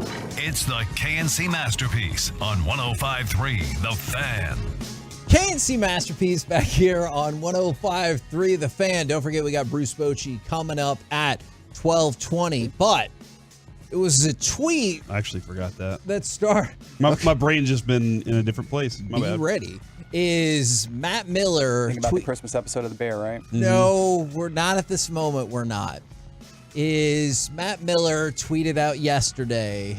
A lot of people had former a lot pitcher, of I think, for the Tigers. No. Okay. Been saying it for years. Draft a running back, play the running back. If he's good, franchise the running back one time, and then draft a running back. This set off a firestorm of responses, most specifically, because I know you might just be like, sure, I've seen Twitter before, but more specifically from running backs. And Derrick Henry started it off. At this point, just take the running back position out of the game then. The ones that want to be great and work as hard as they can to give their all to an organization just seems like they don't even matter. I'm with every running back that's fighting to get what they deserve. Najee Harris agreed, and we can read those if you want. Austin Eckler agreed. Jonathan Taylor agreed, and on and on. It went on from there. Austin Eckler in particular, this is the kind of trash that has artificially devalued one of the most important positions in the game. Everyone knows it's tough to win without a top running back, and yet they act like we are discardable widgets. I support any running back doing whatever it takes to get his bag.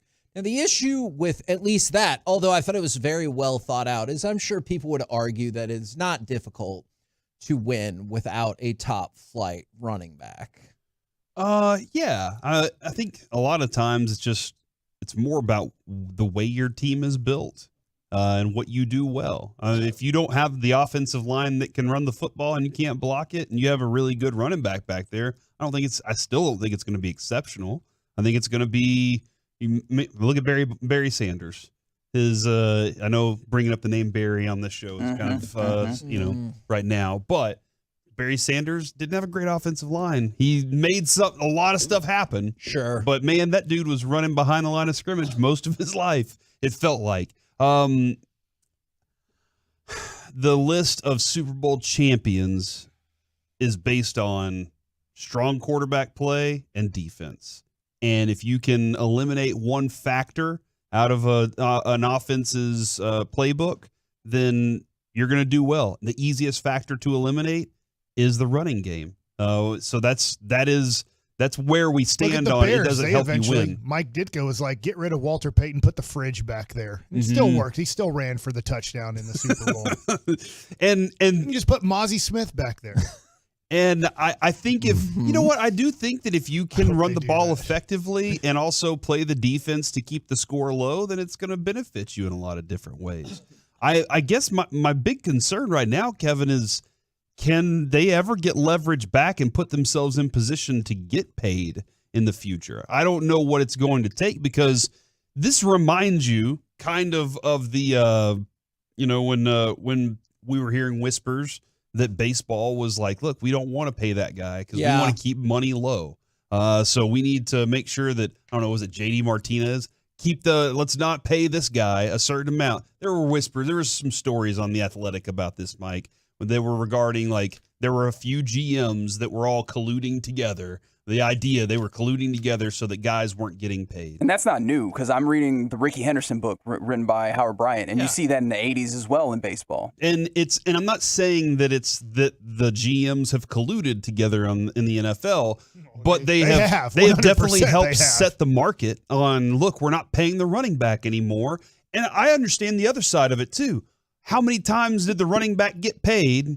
Todd Gurley, multiple other guys, and then on the flip side, it just didn't work out for them because they'd aged out. So I want to focus on this. So I started to think, I'm not arguing that running backs don't have a right to be angry at this kind of stuff. Like, I 100% understand why you would see somebody who essentially was like, this is a 5-year position, and if you pay any more than that, you're a dope. Like, I get that. So I decided to look further into, why this has been happening for so many times, aside from the fact that the league has become more pass happy. Like, I get that. So I took a look at a couple of different things, and I think part of the problem is the people who stood up for running backs most recently, it didn't go well for them. All right? So here are some of the notable running back holdouts. Le'Veon Bell, 2018. Career over. Yes, essentially. And when he came back, he was not good. All right? So that's one. Then the next year, Melvin Gordon, 2019. He was never able to match what he was able to do in 2017 from a total yardage standpoint, and then 2018 in terms of a yards per carry. Within 2 years after that holdout, he was pretty much done. And then Ezekiel Elliott. Obviously, you're familiar with this. And the thing that's tough about that is, Horrible I know contract. Yeah, and in 2019, he was really, really good. But the issue that you run into that people get frustrated about is 2019, 2020, he was still, or should have still been, working off his rookie deal without an extension or anything like that. You pick up his 5th year, and then you maybe franchise tag him, and that would have been a good decision by the Cowboys. Exactly. Instead, the extension they gave him, he made it 2 more years. And he was disappointing in that second year, maybe even in the first. You know, a guy that you could go back even a little bit more, which obviously our fans are going to recognize, is how bad was DeMarco Murray after he left here?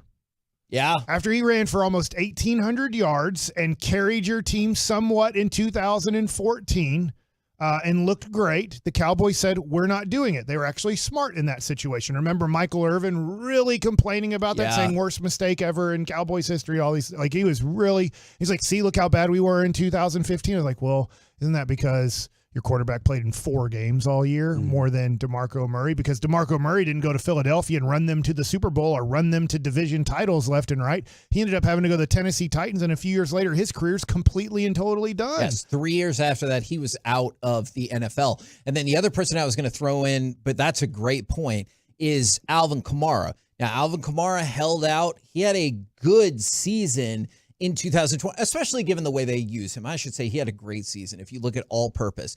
2 years later, done. Yeah. Look at the Panthers with Christian McCaffrey.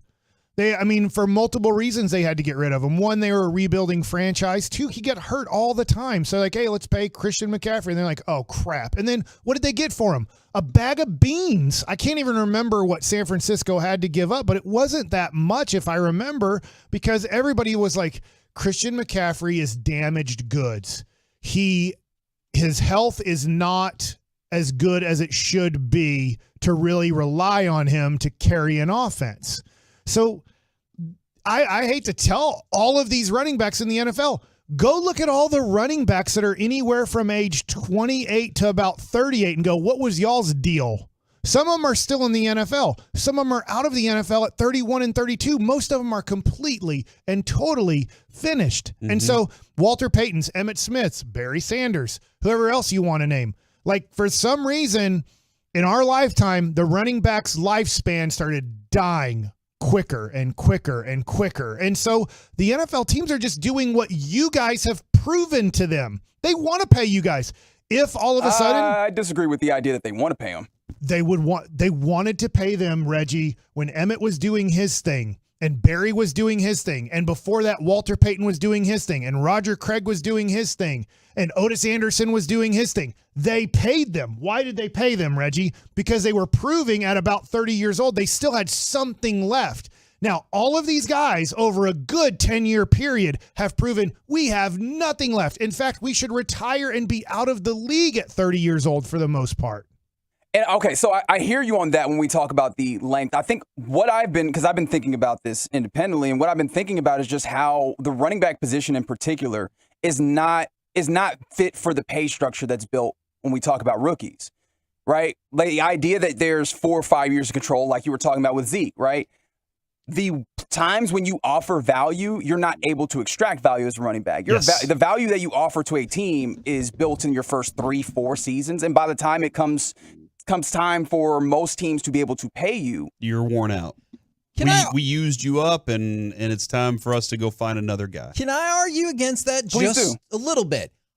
I just want to point out, For the most part, I agree with you. I agree with the contract structure in general in terms of NFL and Major League Baseball and everything like that. But one of the takeaways from yesterday, I know, is running backs aren't getting paid. Josh Jacobs was across the street from the Raiders facility thinking the deal was done. Saquon Barkley was allegedly offered at least $11 million per year on a multi-year structure. So I do think that with those two running backs, there was a long-term deal in place. They just couldn't meet on the numbers.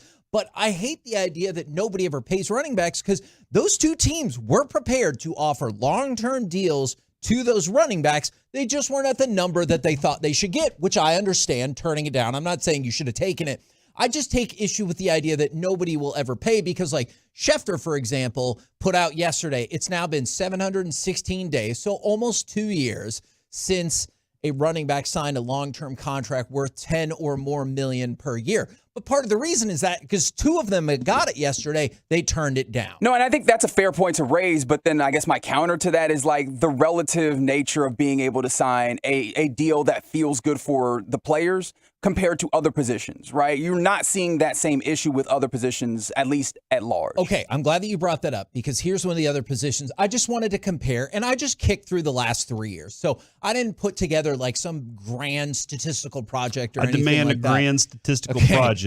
Not today, but I will get to you. Can I get it to you another day? Meet my demands. All right. Of 10 million or more. People are saying people are not meeting Corey's demands nowadays. Thank you. Okay. Yes. That's right. That's right. How many running backs do you think were in the top 5 last year that were older than 27? Top 5 in terms of rushing yards. Derrick Henry was drafted in 16. None. Derrick Henry is correct. That's one. Compared to at receiver position, because the receiver position, that's the one where I kind of wonder if they're bent out of shape because they're running back. Because not always, but it used to be like running back and wide receiver might have like a fairly comparable pay set for a while. The receiving position has exploded in terms of value. 3 of the top 5 this past year were older than 27. You go back to the year before that, 3 of the top 10 receivers were older than 27. The only running back, Derrick Henry. In 2020, nobody. In 2020, 4 receivers, DeAndre Hopkins. If you want to throw Travis Kelce in the mix, although I know tight end kind of changes it up a little bit, but the tight end position has seen some influx with some really great players. So I think that's one of the issues that ties into the long-term deal aspect of it. Because the Cowboys are like, I'm fine paying you $10 million, Tony Pollard, but that's about it. Like, he might be awesome this year. I still don't think they're going to come to a long-term deal. They shouldn't. Yeah, they did the right thing on DeMarco Murray. They did the horribly wrong thing on Zeke Elliott. And so in terms of, let's just expand it out to top 10 the last 3 years. Running backs, 27 or older than 27 in the top 10. Derrick Henry, Aaron Jones, and Jamal Williams. And for 2 of them, that was 1 year. For wide receivers and tight ends, Travis Kelce, DeAndre Hopkins, Tyler Lockett, Devontae Adams, Cooper Kupp, and Tyreek Hill and Stephon Diggs. Like, that's a big part of it, too. My nostalgia is wrong. I'm just going back to 1993, and I've clicked on 3 or 4 years. Your top running backs in 1993, just going back 30 years, 24 years old, 21 years old, 27 years old, 24 years old, 25 years old, 24, 25. And that makes sense, 22, doesn't it, Mike? 23. They're all, so there's one dude, Thurman Thomas was 27 years old, who was 3rd in rushing that year. Emmitt Smith was 24. Jerome Bettis was 21 as the top 2 guys. Where would you rank running back in the hierarchy? So they really just got smart that all these guys die at 27 to 29 years old. Do not pay these guys. They are dead products at that age. It'd be like, why in the world would you pay pitchers for the most part at 40 years old? You know, no matter how good their career was, they're mostly a dead product at that point. Quarterback's more valuable? I mean, at best, I've got them 7th, and that's just like quickly. Like, I think, and it depends on how you structure offensive line as a whole, because if not, I'm going quarterback, left tackle, right tackle, wide receiver, edge, cornerback. Like, just to me, those are all positions more important. Highest paid Okay, at Okay. the position, highest paid quarterback. This was going into last year. Sure. $50 million for Aaron Rodgers. Right. Which is $34 million more than the highest paid running back. Yeah. The next group highest paid, Aaron Donald, $31 million. The next group, wide receiver, Tyreek Hill, $30 million. Okay. Edge rusher, $28 million. Offensive line, $23 million. Cornerback, $21 million. Linebacker, $19 million, which is about to go up. Safety, $18 million. Running back Surprised about that. at 16. So running back is right there above tight end, fullback, kicker, punter, long snapper, and they're saying we are more valuable to the team than we're being paid for. And that's where I wonder if in the modern NFL, like historically, I'm with you, rock on. But I wonder about in the modern NFL if most teams would say, I would rather have a modern field stretching tight end or a good running back. Or a really good running Because back. of the way we've set up the rules in our NFL, you're more likely to get a hold on a running play that wasn't going to get you very many yards than you are a pass play downfield where we might get a pass interference and it's a positive play for us. So don't get me wrong, with Henry, Harris, Eckler, Taylor, I understand all of their frustrations. I think, though I would clearly have to ask them, I wonder about that wide receiver position. I wonder if that taking off while they're stuck, like being devalued, is what really agitates. Yeah, I'm sure. And one of the tough things for me is like within the structures that are there, like Mike is pointing to, these are the reasonable decisions to make. I think the question then we have to ask is the structure fair when we talk about the value and also the harm and the wear that is taken? Probably by not. these things? Probably not. But the issue, change rookie deals, 4 to 5 years, 2 to 3 years for drafted running backs from the 2-1-4. The Players Association doesn't win. That's a huge one for the owners. And no chance in hell would they change it because they, to your point, Reggie, they know it's unfair. And they're like, yeah, that's the way we want it. We're the KNC Masterpiece right here on 105.3 The Fan. Coming up next, we will talk with Texas Rangers manager Bruce Bochy right here on 105.3 The Fan. Are you ready for some commercial free?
KNC Masterpiece back here on 105.3 The Fan right now.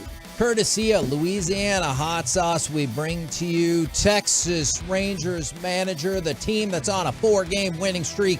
It is Bruce Bochy. Good afternoon, sir. Good afternoon, guys. How we doing? We're doing great. I'm going to make you pick one of these 4 awesome wins since the break. Which one's been your favorite? Oh my goodness, boy, that's a tough one. I mean, what a great little run there. These past 4 games. 3 times we came from behind. It's hard to pick one, but I tell you what, last night was, I thought, big for us. facing a guy like McClanahan. I mean, we looked dead in the water there, and with the way he was throwing the ball, which a lot of teams do, trust me. And we got get the hit by Robbie, and then Duran, who's really had his ups and downs recently, came through with the big hit there. So it's always good to beat an ace. You need good pitching when that happens. We got that. We had Smitty down. Leclerc goes out there in a really tight situation. I just thought he handled himself so well. Of course, you saw Big Chappie. So, I guess I go to the last one. It's kind of like what Brady said when they asked him what his favorite ring was, the championship ring. His answer was always the next one. So I guess I go with the latest one. All right, so I'll go with the next one if you ask me. So predicting an exciting game tonight is what I'm hearing. Absolutely. But wouldn't it be better for all of our blood pressures if we could just get back to getting out ahead 8-1 early? You'd like that too, right? Well, I mean, you're talking, to the right guy on that with the blood pressure thing. Yeah, I mean that's a lot easier on all of us. But I'll say this: it's really good experience for these guys that play in these type games. I expect to play in more of these games, especially when you're looking at the teams we're playing, coming up right in front of us. But really, for the rest of the season, learn to, just realize how important every little thing can make a difference, whether it's your positioning, moving guys, drawing a walk. A couple of days ago, Josh Young got that big hit to win the game, but that started with a base on balls by Marcus, getting on base, down. The momentum gets going. So little things like that's what I'm talking about. We were having a conversation earlier in the show about, obviously Chapman's throwing the ball exceedingly hard, but about how radar guns have changed over the years. And if you took pitchers like Nolan Ryan came up, for example, you might be able to add 3 to 5 miles per hour to what they were clocking at him at back then. Do you ever look at Chapman or pitchers like that and think in your mind of comparisons between Nolan Ryan in terms of how hard they throw? Oh, I'd say they're really close. I was fortunate to be able to I played with Nolan and caught him a few times, and the velocity's got to be pretty close. Now, I do think the guns are a little quicker. I don't know how much. I don't know what they call the old radar guns, array or something. But anyway, supposedly, they got the reading toward home plate when the velocity came down a little bit versus when you released the ball. But there's some arms here that are incredible. I mean, they would have been throwing, around 100, 20, 30 years ago. I don't doubt that, but I do think, it's the gun's a little quicker now. I want to go back last night, Bochy, to that game and that moment in particular when Aroldis Chapman's putting on the show that he was putting on. Do you think, in that dugout, that carried over, that energy carried over because Josh Young opens up with a double right after that? Was he riding the vibes off of what Chapman had just done? You know what? I agree with you. I think a player like Chappie, he does do a lot for the club. He goes out there. Now, let's be honest, we've had some issues the first half, with our bullpen, and it just sends a sense of confidence throughout the team. And they realize, hey, we have a bullpen that can match up with other teams, and because of Chapman getting here, the way of course Smitty and Leclerc and Sporzy's down now, so. We're getting a better handle on it, a better feel on it. But to your point, yeah, I think without question, yeah, it does a lot for the whole club. So, Boch, everybody goes through a time where they struggle after Simeon's 25-game hit streak. He had a little bit of a time where he was in a lull. Now, that's a guy who's played, 7-8 years of Major League Baseball. Zeke Duran, starting off and kind of finishing off the first half, starting off the second half, was in a little bit of a slump. Obviously, last night he comes through with the huge home run in the 6th inning. How do you mentally handle different guys going through a little bit of where they could be lacking confidence because they're just going over for multiple days in a row or just not making solid contact? How do you handle maybe a guy who this is his first year in the major leagues versus a guy it's 10th year in the major leagues?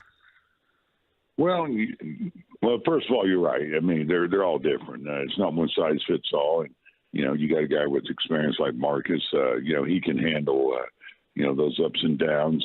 But I'll be honest, Marcus and I we talked in Washington. I just wanted to touch base with him.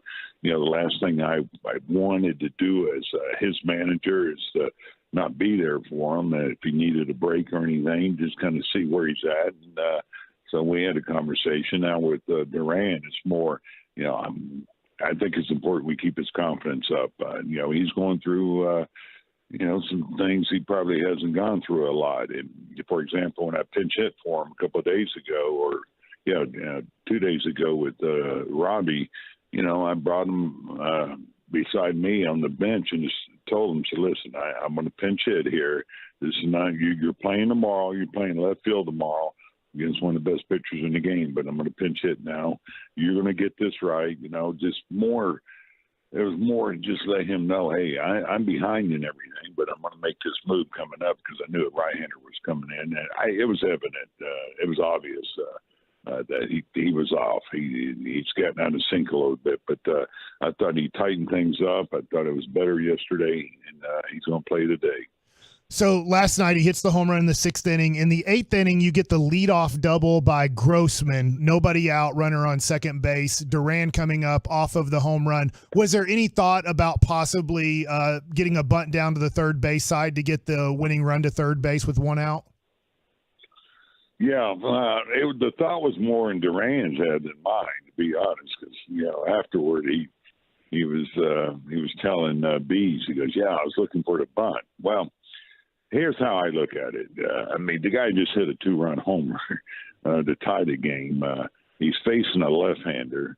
I didn't want to put that on Tavares. Now, as soon as I guarantee that, we get the score, if we bunt him the third, I'll do it. I promise you. But, this guy's got good stuff out there. They're going to be playing infield in, and I'd rather take 3 shots at it. And my first shot was the guy that hit the home run that tied the game, but handles left-handers really well. And also, I'll add this, I do think, major league hitter should be able to drive the ball the other way.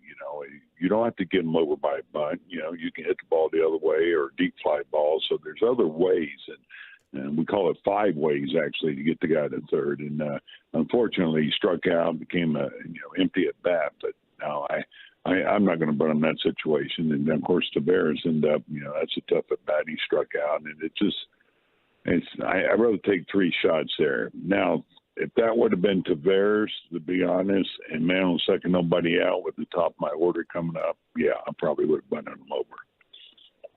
Now, we just wanted to give you a heads up, and maybe you could help us corroborate this. The word on the street is that Wyatt Langford is signing his contract today. Maybe he already has. I don't know if you can confirm. Can you confirm that for us? I cannot. Whether he has signed his contract. No, I can't yet. I've been down here, working on today's game, but I know he's here, and it's going to be good to see him. And I look forward to meeting him. We're all excited about this signing. We got to see him a lot, of course, playing at Florida, but I'm just saying on TV. But anyway, I know our front office is excited. We're excited, looking forward to watching him. He's going to take some BP, but I guess we have to get him signed first, don't we? In case you're locked up for the next 2 hours or so, he's coming on our afternoon show, the G-Bag Nation, at 2:45. Are there any questions you want us to go ahead and get in there for you? Yeah, just ask him if he thinks he's ready, to join us up here. No, but all kidding aside, I think he's going to be on a fast pace. All the things I've heard about him, the makeup, of course, the talent that he has to hit the baseball and just playing the game. We're, again, very excited that, he was available when we had our pick. Bruce Bochy joining us here on the KNC Masterpiece on 105.3 The Fan. And Mike always talks about Colby Lewis with the mindset of he always kind of pitched to the scoreboard, like whatever the score was, he was keeping you close in a game. And I'm just wondering how Dane Dunning like, how does he do it? This dude, we talk about this almost every week. He pitches a number of innings, and then all of a sudden it's a solid start, and you have a chance to win a game because of how he started the game for you. Yeah, I agree. He's pretty amazing, really, how he's almost robotic in how he goes about his business. You don't see a lot of emotion in him. He just goes out there and pitches, and like you said, at the end of the day, it's a good start. The last start in Washington, we gave up 2 of his runs. He was out away from having a quality start, but manager took him out for some reason. But no, seriously, he's been really solid, hasn't he? And he's a pitcher. And he was a little amped up last night. I mean, you saw the ball was up the first inning. Didn't quite get where he wanted. He yanked, a pitch he's trying to get away. Yanked the middle end to Nate's brother they left the ballpark, but after that he settled down and here he was, through 7 innings, 2 runs. I mean, what a job he's done. I mean, on both the relief side, you saw what he did for our bullpen. He kept it in order, kept it settled. When he went to start, that put us in a little bit of a disarray there, but that's how good he's been all year.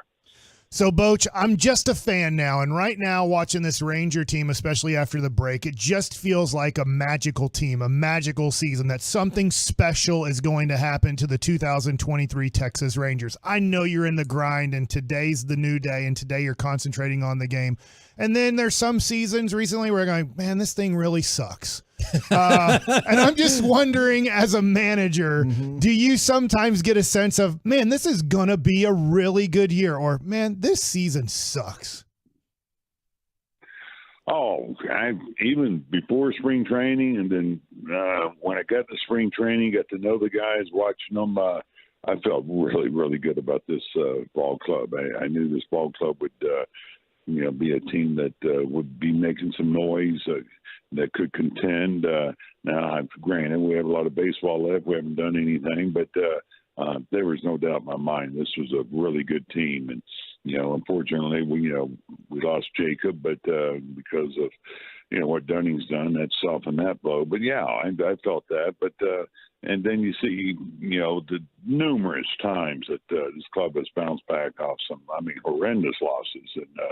And of course, how we finished before the break and come back and play like this. And we need to continue playing like this. As you know, in front of us, it's nothing but good teams. So, I just I've always felt good about this club. And, we'll just keep going out there doing our thing. We'll see what happens. Can you remember a year where you felt really good about a team and it just nothing went right for you? Oh, yeah. Geez, and we've had a couple of those. I know, my second year, my third year after 96, we won our division in San Diego in 97. We just got banged up with the pitching staff. We couldn't do anything right. We actually scored runs, but we scored runs because we got so far behind. They put in their 10th and 11th, 12th pitcher in there, and we, scored some runs at the end. But, we went from first place to, toward the bottom there. And that was the year, especially as a young manager, you go, okay, I think I got this figured out. Well, as soon as you think that, this game will humble you. So I'll never think that. Trust me. Now, Mike was bringing it up. We were talking about, obviously, each game counts exactly the same, and there's still a long way to go in the season. But I was curious, before the series started yesterday, is there a little bit of extra energy since it is Tampa Bay, a team that, until the Braves came on, was pretty much recognized as the best team in baseball all year? Yeah, I'm with Mike. That's brought up to me a lot. This is a big series. Well, I don't know what series is in a big series because they all count the same. And, we've lost some tough games against teams we thought we were better, and we know we're better than. And it's just baseball, and it happens. But you can't ever drop your guard on anybody. Now, do you get more ramped up? I'll say this, for Monday night, as loud as it was last night, it ramps our guys up. They feed off that. There's no question the fans play a part of this, so that's helped out. But, after this, now we you probably will say the same thing about the Dodgers coming in town, or the Astros. When Houston comes back, and the Astros and those things. So, it never stops. And I know yesterday, the question was, it's just a measuring stick. Well, we've been saying that for 2 months. So, it's every game. It's critical. Now, you win that game, it goes in the win column, and that's how you have to look at it. Well, you guys won 4 straight. We're very much looking forward to tonight's game, and always appreciate talking with you, good sir. All right, guys. Always good talking with you. Thanks. There you go. Texas Rangers manager Bruce Bochy. A little bit of, I guess we'll still call it pseudo breaking news, but Wyatt Langford, the number 4 pick in the MLB draft, he's in the building. He's in the building. He's here? Yeah, by all, not our building, their building. By all indications, he will sign. There are reports that the slot for that pick is about $7.7 million. He will sign for approximately $8 million. So the buzz is, and he will be on the G-Bag Nation at 2:45 today. That makes sense because Pittsburgh was negotiating, from what I understand, with him to be the first overall pick in this draft. But to be the first overall pick in the draft, I'm not sure. I think the bonus is 9.5 or 9.3 for the first overall pick. And they were seeing if he would take approximately $1 million or so less to be the number 1 overall pick. That's how Pirates catcher right now is Henry Davis, number 1 overall pick from Louisville. He took less than the number 1 slot to be the number 1 pick. Yeah. And they were seeing how much, I don't know the exact number that Wyatt Langford would take to be the number 1 pick to give them a major discount, but he wouldn't do it. So it makes sense that he would sign a little bit over slot at 4 when he was probably being offered about $8 million to be the number 1 overall pick. But Bochy said he's in the building. They're hoping to see him take some BP today. The other thing he said is, we think he can be a fast-track guy. Now, I don't know exactly what that looks like. Oh, I'll tell you, if you want to know. Yeah. I think in August he could be up in the major leagues. I'm not predicting that. I don't think he will be. Not this August, 2024. I was about to say, not next month, Corey. I was like, what is happening? 2024. I think there's a small possibility, and I say small, 10 to 20% chance, which somehow in my life has gotten to 100% when I say 10 to 20%. Right. But I think there's like a small percent. Listen to me so you can replay this. Like a 10 to max 20% chance. August of 2024, Wyatt Langford could be in the big leagues. More than likely, it's going to be at some point in 2025. And I'm not saying to begin the year, but probably they look at Wyatt Langford as in 2025, at some point, he will make his way to the majors, but don't put it past him that sometime after the All-Star break next year, there is consideration if he does as well as they hope he can do. All right, you heard it here first. Mike Bassick says August. No. I'm sure there'll be an article now in Sports Illustrated, 100%. We ran into this problem before. Okay, all right. Well, I heard it. Mike said it right. All right, I did want to point this out, though. Just listening to Bochy, do y'all understand now, and does everybody else understand why people like playing for this guy? Like just hearing him talk about Duran and what he told, how thoughtful he was. I got to talk to Marcus Semien just to check in on him.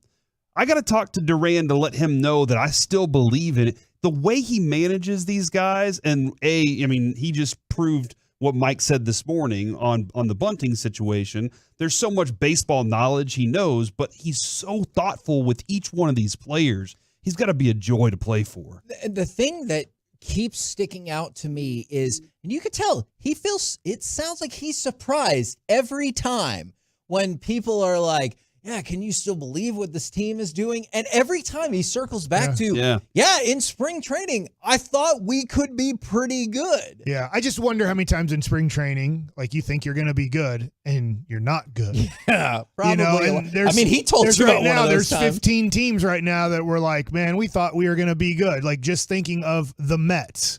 They thought they were going to be good. Seattle thought they were going to be good, and they're struggling. I won't totally count out those teams, but most likely they're not going to make the playoffs. Seattle could make a run. They're more around 500 than the Mets are, but it goes to show you when Bochy explained the bunting, not bunting, the 5 different ways to get a runner to third. I know all these things, But it goes to show how tough decisions really are. It's not as easy as people make it sound on a post-game show. And look, when the things go wrong, Woody gets fired. When the things go wrong, you get fired as a manager. And sometimes you can look at it, we don't know how it would have played. We don't know. Like he's saying, if I know that Duran is going to lay down the bunt to third base side when you're trying to advance a runner to third, on a bunt, you bunt to the third base side. When you're trying to advance a runner to second, you bunt the ball to the first base side. If people don't know that, that's something that you can learn now on where you're trying to bunt the ball and win. So he's like, I don't know if Leote's going to get a hit there. Obviously, he did strike out 2 in his situation, but he didn't feel like it was the most favorable matchup for Leote batting right-handed against the lefty. But then he goes, hey, if it would have been Duran who got the leadoff double, Leote is going to bunt there because I feel like Semien has a better chance with infield drawn in of hitting the ball, making contact, and getting us that run in. And if he doesn't, then with 2 outs, I have Seager still hitting in that situation. There's a lot that goes into all of these things, which is really fun to think about, but you really have to be watching the game to try to be thinking along to be like, I know he made the wrong decision or I know he made the right decision. It just didn't work out. Well, it feels like we're already in the midst of Mike Likes It, but feel free to bounce wherever you want from here. Well, I know we've talked a lot of baseball today. I've really enjoyed it, talking a lot of baseball, and football is getting closer and closer. And I know a lot of people don't really care about any other sport but football, and I totally get you, man. It's the easiest sport to follow. Like I've said, you can watch 17 games and you've watched every single second of your team, and you watch another 17 games and you have a pretty good idea what's going on in your division and maybe in your conference. You watch another 17 games and you know everything about your sport.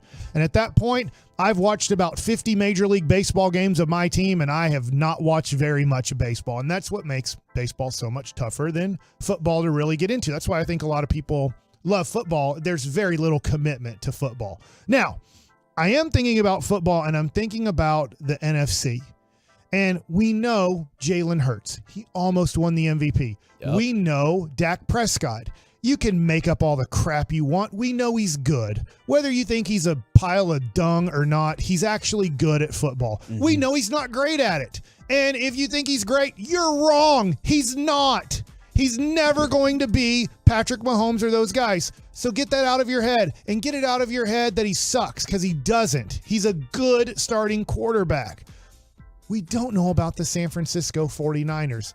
I'm just wondering so much. There's 3 teams that I believe can win this conference, and only 3. It will be shocking to me if Detroit or Minnesota or Atlanta jump out of nowhere and they're in the Super Bowl this year. I just can't imagine that it's not going to be Dallas, Philadelphia, or San Francisco in whatever order you want to put them. And then everybody else is just a non-contender to me. But out of those, winning the division, by the way. What's that? I've decided Atlanta's going to win that division. Okay. I'm leaning towards that too. Ooh, the Desmond Ritter. I gotta know if he can play, but I think that team is like with Bijan and I think the 10 weapons and 7 have, can do it. Yeah, too. I think they can do it, man. Oh yeah. So I'm just Brock Purdy versus Trey Lance. First of all, we're not 100% sure how 100% Brock Purdy's going to be with his elbow surgery. And then Trey Lance has proven so little in this league. Really, absolutely nothing because of injury. All he's proven is he can get hurt. He's really good at getting hurt so far. But we don't know. Trey Lance does have a lot of talent. A lot of NFL evaluators said Trey Lance has a lot of talent in his limited college games. Brock Purdy was a guy that Brian Broaddus was like, hey, man, I liked him in the draft. I thought he wasn't drafted high enough. At the same time, Brian Broaddus wasn't going, that's a first or second round quarterback. It was just like, that's a guy who I'd love having as my backup quarterback, and just maybe he could start in this league. Is Brock Purdy, this is too high of a comp. Is he the next Tom Brady? I don't think so, but is he the next Tony Romo? Is he the next guy that was barely drafted or not drafted that ends up making a major impact for a decade on an organization? Obviously, Tom Brady had a zillion times more impact than Tony Romo did, but Tony Romo, Kurt Warner, guys like that can have good careers. Kurt Warner is a Hall of Famer, went to a couple Super Bowls with different teams. I'm wondering about San Francisco, because if Brock Purdy is Kurt Warner, or if Brock Purdy is really good, or Trey Lance is the guy and he ends up being like Jalen Hurts was last year, I don't know which one's going to be the guy, then we're in big trouble here in Dallas. But what if they're just okay? I don't know. I've just been thinking a lot about San Francisco's quarterback situation. They are awesome. They're an awesome team. They've kicked our butts 2 years in a row in the playoffs with Jimmy Garoppolo and Brock Purdy. And I just wonder about the San Francisco 49ers. Great team, but who is going to lead that team? Yeah, no, you got a really good point. They have a lot of dudes they're throwing at the wall, and they're hoping one sticks at this moment. But man, I know the question on Brock Purdy of is he the next Tom Brady? Man, we have no clue what injuries could be for his career. You know, he's already had one early, and I don't know how much that's going to affect his throwing. You know, so that I don't. Mike, you know more about Tommy John than me. Not for football throwing, though. Football guys, yes, quarterbacks, I can throw a ball 400 times today. It's not that big of a deal. I'm not airing it out. I'm not trying to see if I can throw it 80 yards every time and as hard as I can. I mean, there's a lot of touch passes that go on in the NFL, so that's why you can throw it 400 times. If I'm going to just toss a baseball, I can do it 1,000 times if I'm just going to toss it. Yeah, so like there's this I think this is the best situation for the Cowboys. Is that there's like 3 teams maybe that are right there. You got to be better than all of them, and I think it's right there for the picking, man. I think Mike's dead on. We're the KNC Masterpiece right here on 105.3 The Fan. Coming up next, it's time for the C Block starring Corey Majors. Kevin, we didn't discuss this, so I have 2 different options here. One, selfies. The other one, Cowboys. I have some Cowboys content for you. Both? Next on The Fan. The Rangers and Rays play.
and studio secured by DFWsecurity.com.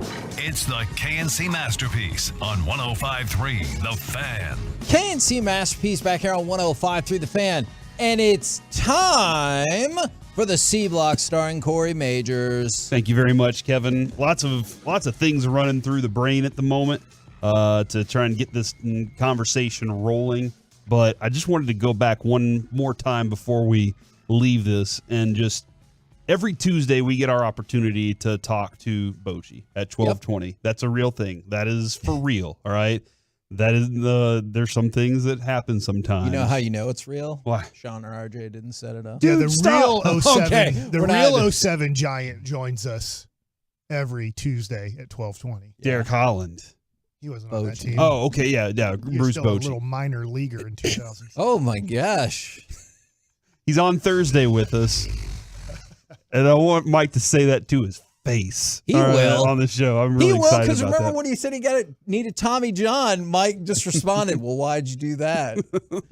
The other thing, too, and again, I think Bochy is fantastic when it comes to like how thoughtful he is in the game. One of my questions, Mike, I had for him, but we had a lot of time with him. Maybe I'll ask him again. Is I wonder how much he thinks the National League has, like, being a manager in the National League helps him in the American League. And my reason for that is there's lots of substitutions and all sorts of movement in the National League, right? Used to be, not anymore. There used to be. And that's when he was managing, was whenever there was a lot of that going on. And last night, Mike, he goes, you know what? Without even blinking an eye, Jankowski, I need defense in the outfield, put Jankowski out there. Oh, you know what? Josh Young hits the double immediately. Put Josh Smith on second base. Like he's in that mode. Whereas I don't know if it's just a lesser experienced manager or just not a manager that doesn't have the experience of what they do in the National League may not think about stuff like that or may not feel confident in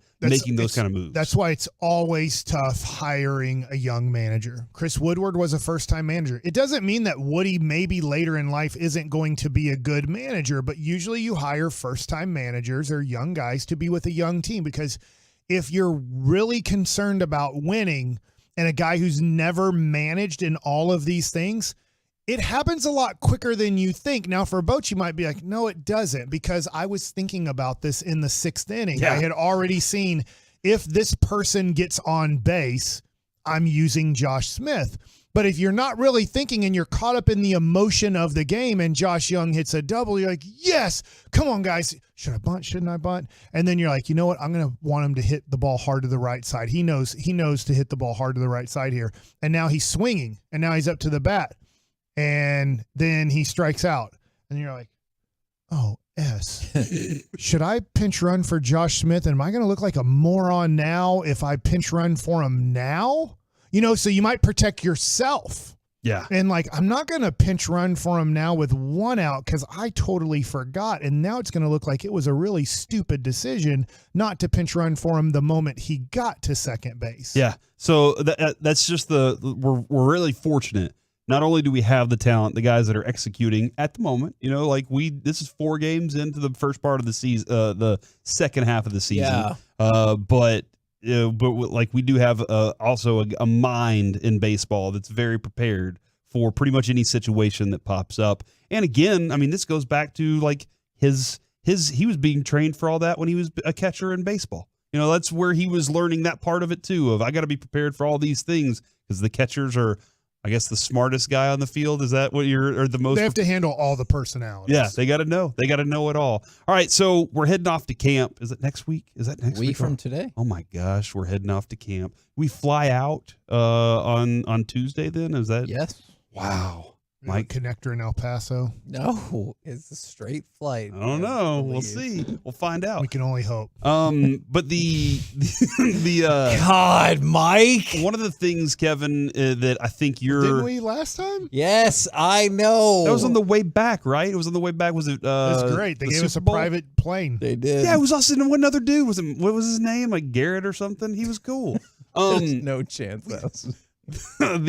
But I think you still have a concern, and I wanted to kind of ask you about this. Okay. You don't feel like the offensive line is set. Like No. you feel like there's a lot of questions. Yes. You would rather have the offensive line like set in stone right now. Yes. And the Cowboys are very comfortable with saying, let's go into camp and find out. And that's like, and let's go into camp. Let's find out what these guys are, who fits best, and all these. And that makes you feel uncomfortable. It does, because like I get the Terrence Steele part of it where you're like, hey, we just want to make sure everything's on the level there. Like I do get that part, but still feels like we're playing some weird games with Tyron Smith based on, I don't know, your hope for the best possible case scenario. Look, if you could somehow magically tell me that Tyron was going to play the whole year, then I would understand all of this a little bit more. But I feel like we're going off of nonsensical projections about his availability. I also like, I think but that's the beauty of having training camp, spring training, is to find out things. Sure. We talk about summer league and we're just like, meh. You know, we talk about spring training a lot of times and it's like, the pros are using this as an opportunity to get themselves prepared for the regular season. The rookies are using it as an opportunity to show that they belong there. And so I think there's all sorts of different things that come from these camps. And Mike and I were standing there last year watching our offensive line going, we're in trouble. Terrence Steele is in a lot of trouble. Either that or we have the most elite pass rush we've ever seen in our life. Yeah. And I think by the time season started, we felt a lot more comfortable with Terrence Steele, and we were like, hey, our pass rush is still pretty good. So that was the feeling coming away from that. The next phase of that is when we go out there this year, that's what they're going to do again. When we're out there watching, Kevin, we might not know the offensive line until season starts. There are two other things the Cowboys love too. They love cuts. They love when you cut somebody and now they can go try and pick them up off the waiver wire and put them on their team. You're right. And I don't want to diminish getting more talent. And I would feel a little bit better if, like, let's just say you went into camp and you're like, oh my gosh, Shohei Doga is just too good. That's my hope. We got to figure it out. That's my hope. What I get nervous about is that they're like, oh, I don't know. I'm sure they have more urgency than this, but it just, in my mind, it feels like, I don't know. Like, I guess Tyron, maybe he might get hurt later, and so we'll go with that from now, and then we'll figure it out. I just greedily hope that they're like, now we got like 7 offensive linemen that are good enough to start. So let's figure out how this works. Yeah, and I also think there's something to be said about the ability to say, but what if everything goes wrong? Right? Yes. Like you want it to be set in stone now because you have this, you're like, well, then if it's set in stone now, then it's going to be fine by the start of the season. An injury could happen though. Sure. And those things get taken into account. And that's nothing against you because you also are one that plans for like worst case scenarios a lot of times. Yes. But I think, Reggie had said this very early on as they were looking towards draft that he thought Chuma would be the starting left guard. You had said that you felt like that's what you were getting from that from Frisco was that they were wanting that to be the case. That's right, what Reggie? it felt like earlier. And I think ultimately you would love for that to happen. When Reggie said that, I was like, interesting. And I think obviously they change offensive line coaches. They have a lot of things that they're trying to figure out. Like the offensive line coach wants to see how they work together. My question is, this came from a former Cowboys player that I talked to this morning. How do you see that if they're not hitting each other? If they're not doing these things in practice that aren't just walkthroughs? They aren't being physical. And is that an old school approach that these guys have to go out there and practice physically to be a physical player? That is an Visualize interesting it. question. I mean, I do think that helps in some circumstances, maybe not all You circumstances. say, what do you think of the offensive line coach? And he says, give me just a second. And he closes his eyes and he watches 3 plays in his head visually. And he goes, We got it. We did it. You think that, Kevin, you just shook your head like, That yes, was a that's the sarcastic reality. shaking of my head. No, Corey, I do not believe that's going to be a great way to get it done. That was kind of this former Cowboys player was telling me, and he was just like, look, man, I am very like, you got these guys in, well, let's go, and a couple other guys, Josh Ball, and you're like, okay, I want to see them. But then you get to practice, and they're standing on the sidelines. They're standing there holding their helmets. They're just standing there watching. And then you say, okay, you know what? Now it's time for physical practice. Tyron's not out there because you're holding him out. Zach Martin's not out there because you're holding him out. And now he's out there. These guys, you put them out there, but they're not in a spot they've been practicing at because you're moving them all over the place.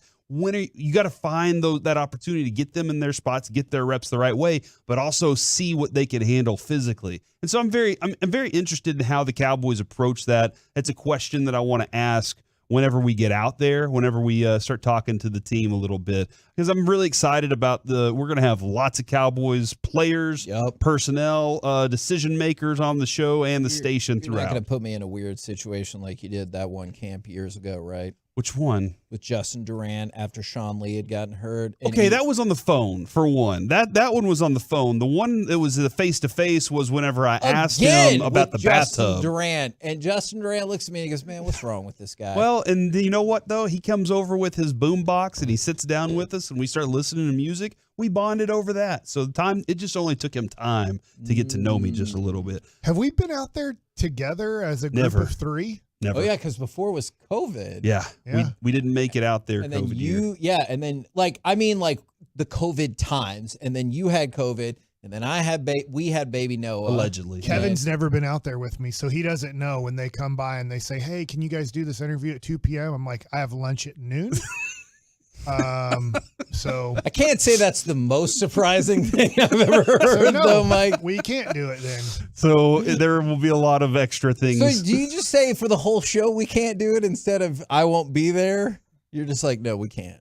I'm just like really perturbed that I'm like, my show's from 8 to noon out here. I want the guy then. I don't want to stay out here and interview him later. I'll tell you this though, I have pictures to prove it. There is nobody as focused on Cowboys practice as one Mike Bassick. That dude is there. Yeah, right. He is his sunglasses are on, but he's watching every play. I've seen it. So be prepared to watch an ultra focused Mike Bassick. No, but I already am going to start downloading books. And I bought the earbuds. I don't know where my earbuds went, the wireless ones, so I can listen to books. You gave it your best shot, Corey. This is a losing battle. I was trying to prop you up, Mike. They tackle like when he's sleeping on his feet?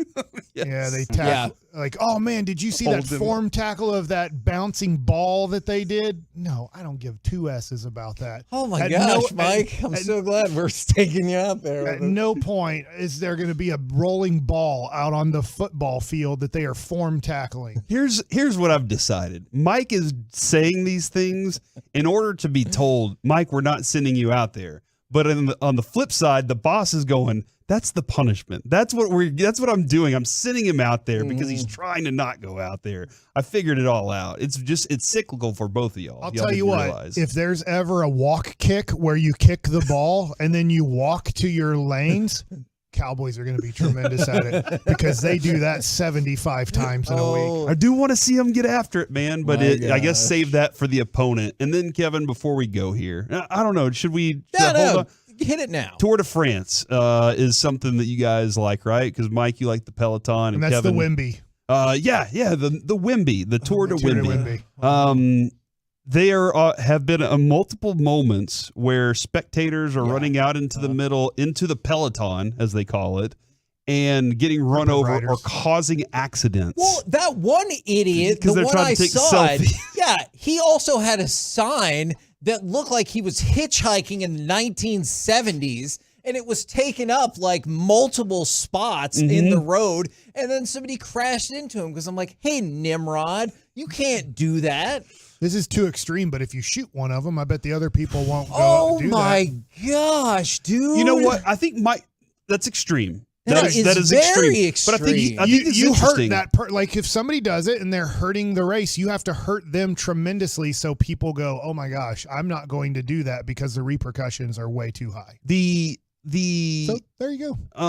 Okay. The perspective on this that I have is not necessarily shoot them, but I'm not saying that's the right thing to do, but I'm saying I bet the other people. We just really need to clarify that. The point is, though, but the next person's probably like, I don't know if I want to get shot. Since the inception of the Tour de France, it has been you're allowed to run around and be around it the entire time. The only way to make it safe is to say, hey, guys, there's going to be a physical repercussion if you do this, or you're going to jail for it. Like that could be the only thing. Kevin was flipping his pen around and he lost it. But I did have a question, Mike. Okay. When are inappropriate times to take selfies? Because I feel like jumping out into the middle of the Peloton and taking a selfie as the bikes are running up on you is an inappropriate time to do it because now you're in the way of things. Yeah, it's very inappropriate. You should never. It's very tough because they're riding miles upon miles. I know sometimes some days are shorter distances. It's a speed or it's a climb. I don't get all of it, but I know that some days you're riding for a long distance. Some days it's a short distance, but no, there's no time to take a selfie just to get on the street when you know that the bikers are 50 yards away, 100 yards away, because you want them in your picture, and they are riding at times 40 to 50 miles an hour if it's somewhat of a little bit of a downhill. And so, no, I'll tell you what, Kevin. Not that I said shoot them, put them in jail for a year. Okay. No, hey, we're going to court. At least feels more like a better thing. You're going to to prison for a year. Good luck. Okay. Like putting you in the one that the Michigan State guy's in, so good luck. Oh, my. Is a funeral... Because there's stabbings that happen Is there. a funeral a bad time to take a selfie? So I didn't take a 100%. selfie, but I think I did the wrong thing at a funeral. All right. There was one of Jess's friends. We were at her grandmother's funeral, and we hadn't seen each other in a while, and we were excited to see each other, and we high-fived. Oh. And then I looked at her, and I go, hey, we should probably not do that here, right? And then we tried to do the and undo the high five. Didn't work. And so I thought that was inappropriate. I would think that. I used to think church was a weird place to take a selfie, but that's like really in right now. Really? Not with me. But I know people like to take their coffee into church and take a selfie and all of that. Their coffee? Oh, yeah. A lot of churches have like coffee bar there and everything. What? Yeah. I never had that in my church. We never had coffee bar. You couldn't take drinks into the chapel. I just got an email. They said I'm not going to Oxnard now. I did see somebody said Mike's trying to get fired before camp. Is this Bobby? Is this from Cordy Communications? Seems like it's something from Cordy Communications. I do remember 2 years ago, you can correct me if I'm wrong, Mike, but I felt like you were the happiest person to ever get COVID. Oh, it happened at the exact right time. I mean, I really did have COVID. Yes. No, I believe you. You didn't even have to leave work to go, or leave home to go to work. I have COVID. Can't go to Oxnard. It was beautiful. I'm excited to go, and I'm sure Corey is as well. We're the KNC Masterpiece for 3 days. Right here on 105.3 The Fan. Reggie, I'm going to need your help with this because we can go a couple of different directions. I want to talk about offensive numbers being up and strikeout numbers being up. But do you also want to talk about hashtag Barbenheimer? Ooh, yes. Okay, we'll see what direction that goes, as Mike clearly has no idea what we're talking about. We'll do that next right here on The Fan.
888-873-3333.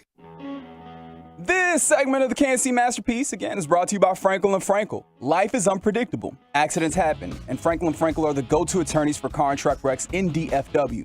If you or a loved one has been in an accident, contact Frankel & Frankel for a free consultation at truckwreck.com or call 214 or 817-333-3333. Full count to the pinch hitter Ramirez. Here's the pitch. In there for a called third strike. He gets him looking at a splitter basically down the middle. Chapman strikes out the side in order. KNC Masterpiece back here on 105.3 The Fan. I've been wanting to talk about this for several days now, and this felt like a good time. Is Major League Baseball offensive numbers are up. So why are player strikeouts up too? So coming out of the break, batting averages were up from 243 to 248. All right, so like 2% raise. OPS was up from 706 to 730, about a 3.4% raise. Stolen bases have gone up. I think we know why that is. But strikeouts per game are also up. And that just seems... What percentage? Okay, so I can give you average strikeouts per team per game. Is in 2019, it was 8.8. Next year, 8.6. Next year, 8.7. In 2022, last year, it dropped to 8.4 because the NL adopted the DH rule for good. So that might have had something to do with it. Now it's back up to 8.7. So when you see batting average up, stolen bases up, that might be less relevant. On OPS up, why do you think strikeouts are going up as well? Well, I think one, you're teaching pitchers to strike people out. It's a very big stat for most organizations. You are also only promoting guys that have good strikeout numbers. I totally get it. I think there's guys that can work that probably, for example, Dayton Dunning's a great example. I don't think he's ever going to be a guy that strikes out 9 guys per 9 innings, a strikeout per inning type guy. He's very successful. But I just think when you're drafting, developing, you're looking for guys with swing and miss stuff. Like I wouldn't work in this era. I could have gone to college and gone to any college I wanted to and been a really good college pitcher. Been great there. But I think teams would have looked at me as a prospect for professional baseball and said, hey, we just don't see the major swing and miss stuff that we want now. And they don't mind batters swinging and missing. Volpe, we brought him up earlier for the Yankees. I mean, that dude strikes out 50% of the time almost. And they're not sending him down to the minors. It's like, we don't care. So I do think there's certain guys. There's one, promotion of young guys without proving things first, which is, I get it. Like it ends up working out pretty well. I need to look at Ellie De La Cruz's numbers, but really Josh Young, you would have thought, hey, should we start him off in AAA and make him prove kind of that he can, no, he's ready. Now, he's not a huge strikeout guy, but I just think that we don't mind guys striking out, but I think the main reason is you are developing pitchers to say, hey, you gotta make them swing and miss. You have to have swing and miss stuff. Interesting. Somebody from the 512 said average is up because there are fewer shifts taking away would-be hits this year. Pitchers are still so filthy, so the difference is 0.3 difference may be the normal fluctuation. Yeah, but I gave you the years before, and it was 8.8, 8.6, 8.7. So even the fluctuation over 3 years was only a 0.2, right. And then it's dramatically up 0.3 from last year. I have a question, Mike, regarding hitting with the shift. Do you take a pitch, or are you looking for different pitches because the shift is on? Does that change? No. You're like that much? Okay. CC, I'll give the best example is my buddy CC Sabathia was talking about this because he pitched in both eras, right? He came up in 2001 to the major leagues, if I have my years right. And he pitched till about 2019. So he pitched in both eras, the major shift era and also the before that, and a different way of playing the game. And so he said he was furious with the Yankees. He said, hey, you're going to make me change my whole game plan by throwing 3 guys on this side of the field. I'm now going to have to pitch into this guy, and I know my best way to get him out is away. And they had to say, no, CeCe, here's the deal. Here's the percentage of where this guy hits the ball, even off of lefties that are throwing 94 to 96 miles an hour, and they're not going to change. Our hitting coach is not going to tell our guys to start hitting the ball the opposite field or try to hit the ball the opposite field. And we know that the other team we're facing is not going to do that either. So we're never going to tell any of our hitters to use the whole field. And we know that they're never going to tell their guys to use the whole field. So CeCe said after he was convinced and it was proven that guys would not, when he threw a fastball away or a slider away, that they weren't going to try to shoot the ball the other way with only one guy on that side of the field, that he was like, I'm okay now. I do not have to change my game plan at all based off of the defense, based off of what the hitter might be trying to do based off of our defense. And that was a big shift in the game. Somewhere I would say around like 2013, 2014 is where that major shift started happening. So I wanted to ask y'all a question. Just for the record, I would never get this right. Last year, all of baseball, how many times do you think a pitch was thrown at 100 miles an hour or faster? Because this kind of fills in. On a percentage? No, just number 1, 2, 3. 14. That somebody threw a ball 100 miles an hour. I will say low, Corey. You're 97. Low. I will say 50 times a day, whatever. That's probably too high. I'll go with it. 50 times 162. Okay. So 8,100 times? Yeah. All right. Would you like to change your answer from, what was your last answer? 90? 90. It might be like more like 25 how many did Mike say? Times. 8,100. It might be closer to 4,000, but I'll stick with 81. I'll go with 4,000. Ooh, Corey, you're 4,001. Well, you all went over. And unfortunately, you went the wrong direction, Corey. Reggie, because Corey is now closest. The answer was 3,356. $1, Bob. The reason why I wanted to bring this up is... So I was closer with 90? About 20 pitches a night in Major League Baseball if you just take 162. Sure. Yeah. But think about this. So 3,300. Let's just round it off. Right. The year before, it was 1,800. The year before. The year of 1800? No. In 2021. Oh, okay. Man, if somebody's driving along, they're like, what about this fancy motor carriage I have? No. In 2021, it was only 1,800. And then the year before that, the whole year, because you left out COVID, it was only 1,056. So you have seen. What about the year before that? That's all the data I have. Okay, I'm all sorry. right. I was not prepared beyond I really that. want to know how, like, back when it started getting into the thousands. And part of that is because of the radar gun thing that we were bit, talking yeah. about. But also, that is a shocking upturn from 2019 to 2022. The number of 100-mile-per-hour pitches have tripled. I hate saying this, but if I was, like, let's say, giving lessons to a kid who's throwing the ball 92, 93 at, let's say, 17, 18 years old, that's going to be a high commodity. Yes, there's a lot of other guys, not a lot, but there's quite a few guys at 18 years old around the country throwing that hard. I'd be like, look, let's see if we can get to 95, 96. I really don't care about your breaking stuff. We'll figure that out in a little bit or later.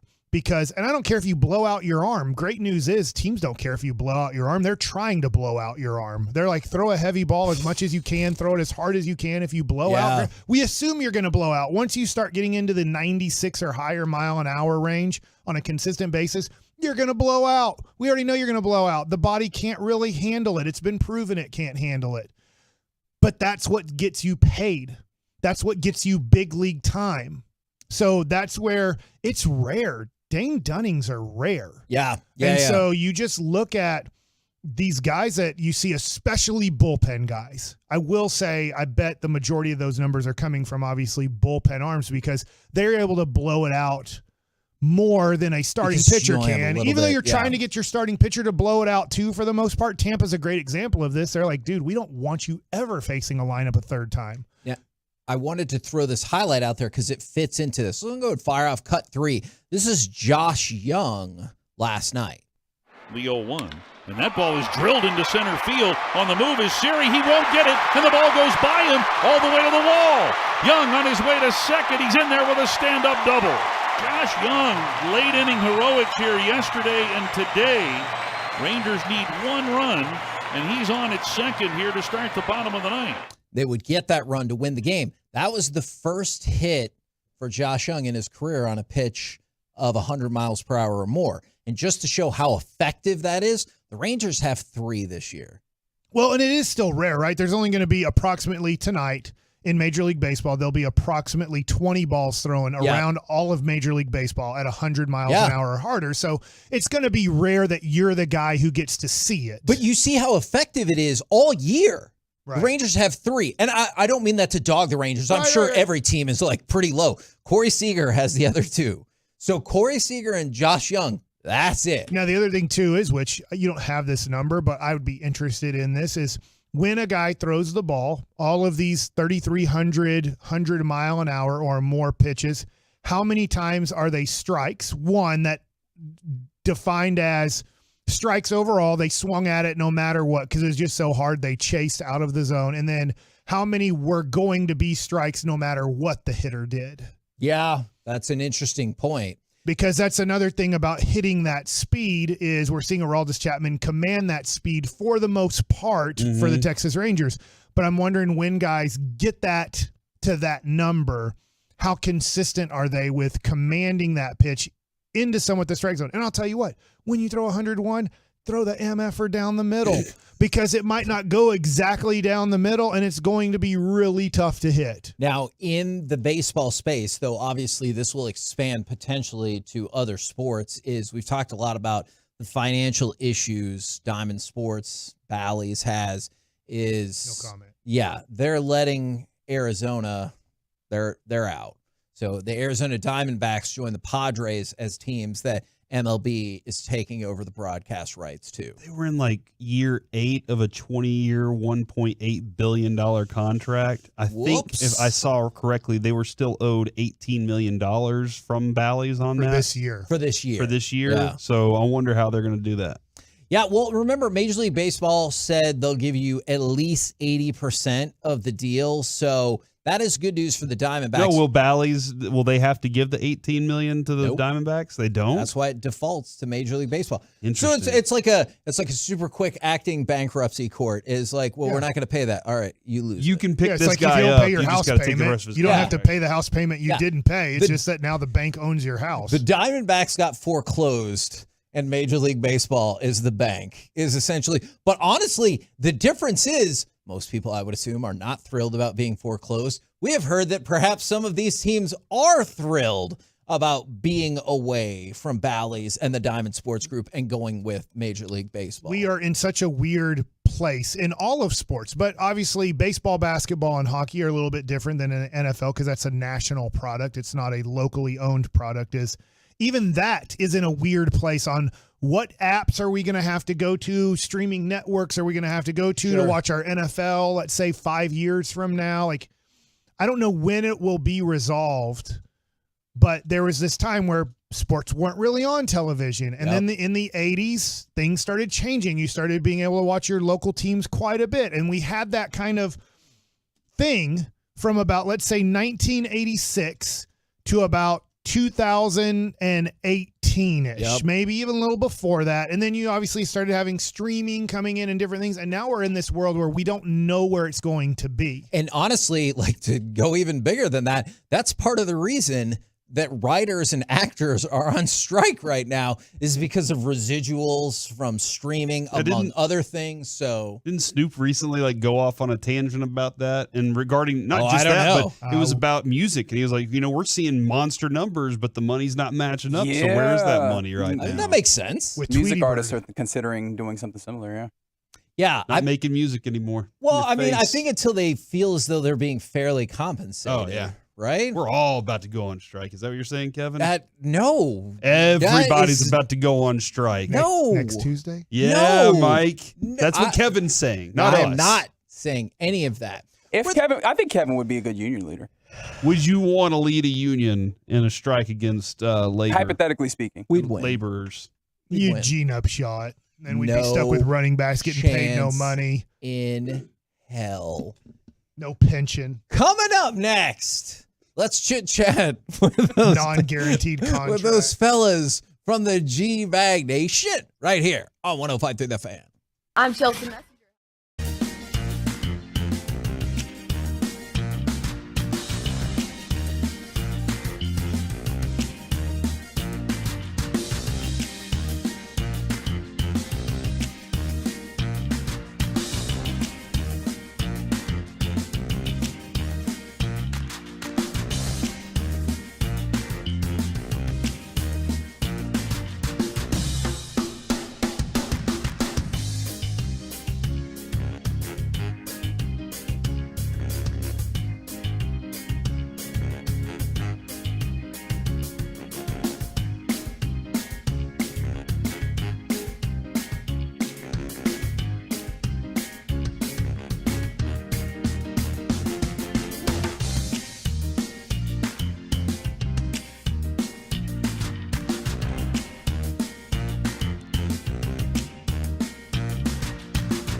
This segment of the KNC Masterpiece on 105 through the Fan is brought to you by Classic Chevrolet.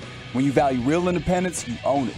At Classic Chevrolet in Grapevine, shop new Silverados with once-a-year July 4th savings. See them all at ClassicChevrolet.com. But hurry. The best models will sell fast. This is Texas. This is Classic Chevrolet. Relax and enjoy the difference and find new roads. KNC Masterpiece back here on 105 through the Fan right now, courtesy of D&M Leasing, and it's time for our chit-chat with those fellas from the G-Bag Nation. Gentlemen, how is you today? Pretty good, Hagee. How are you? I'm good. You're doing better? Yeah. Do you want to say anything about what was wrong? Just threw my back out, standard back throwing, but this was worse than ever. I felt paralyzed for about 24 hours. Oh, my God. Where I had basically no use of my back or my core muscles. So I just, kind of squirmed around on the ground like a worm and waited for people to help me up. But now, it's some days later, and I'm improving, by some percentage points every day. I'm able to, sit or lay in the same position for multiple minutes in a row without feeling uncomfortable. It was an emotional experience, to be honest with you, going through it, because it was just nonstop high-end discomfort and pain for the better part of my entire weekend. So I started to come out of that after I went and saw my chiropractor guy, and he gave me a little bit of stretching I could do while I was laying down, and of course he popped me in a couple of different places, and but now hey, we're heading back, and now I've been struggling with this for a couple of years, where I would get like mini ones or a bad one every now and then. I haven't had a bad one for like a year and a half because I've been hard on the stretching and the yoga daily, but I'm reaching a point now where that is not fending it off. So the X-rays revealed that I had a stress fracture in my bottom vertebrae a long time ago when I was a kid, and that has broken down to the point it's turned the wrong way, and it's creating something down there where the nerves and everything aren't. They're getting hammered really bad. So I gotta strengthen and try to bring all that back in alignment here over the next couple of months, and hopefully not have to deal with it as bad. But it's got to be a turning point. Pretty much got to be a turning point for me. I don't think the constipation helps, to be honest with you. That's when it gets really bad. When I got a little bit of aggravation back there, and then I put like a bag of donuts on top of that. Just clogs you up like you need the Roto-Rooter to come through. Yeah, I thought you were chasing those donuts with the fiber chips. That's the other thing I found out is now my digestion is so bad that one dose of Metamucil Fiber Thin per day is not enough to keep the pipes flowing well.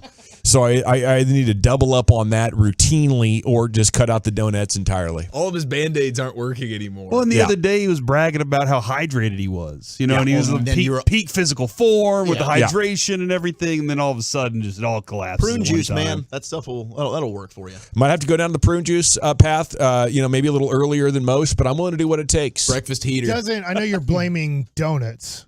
Right? Donuts, the white powdered ones specifically. But when I remember this, when I had my back problems, they give you high dosage painkillers. Yeah. And that is usually a constipation. It helps with pain, but it is a constipation medicine, right? Yeah.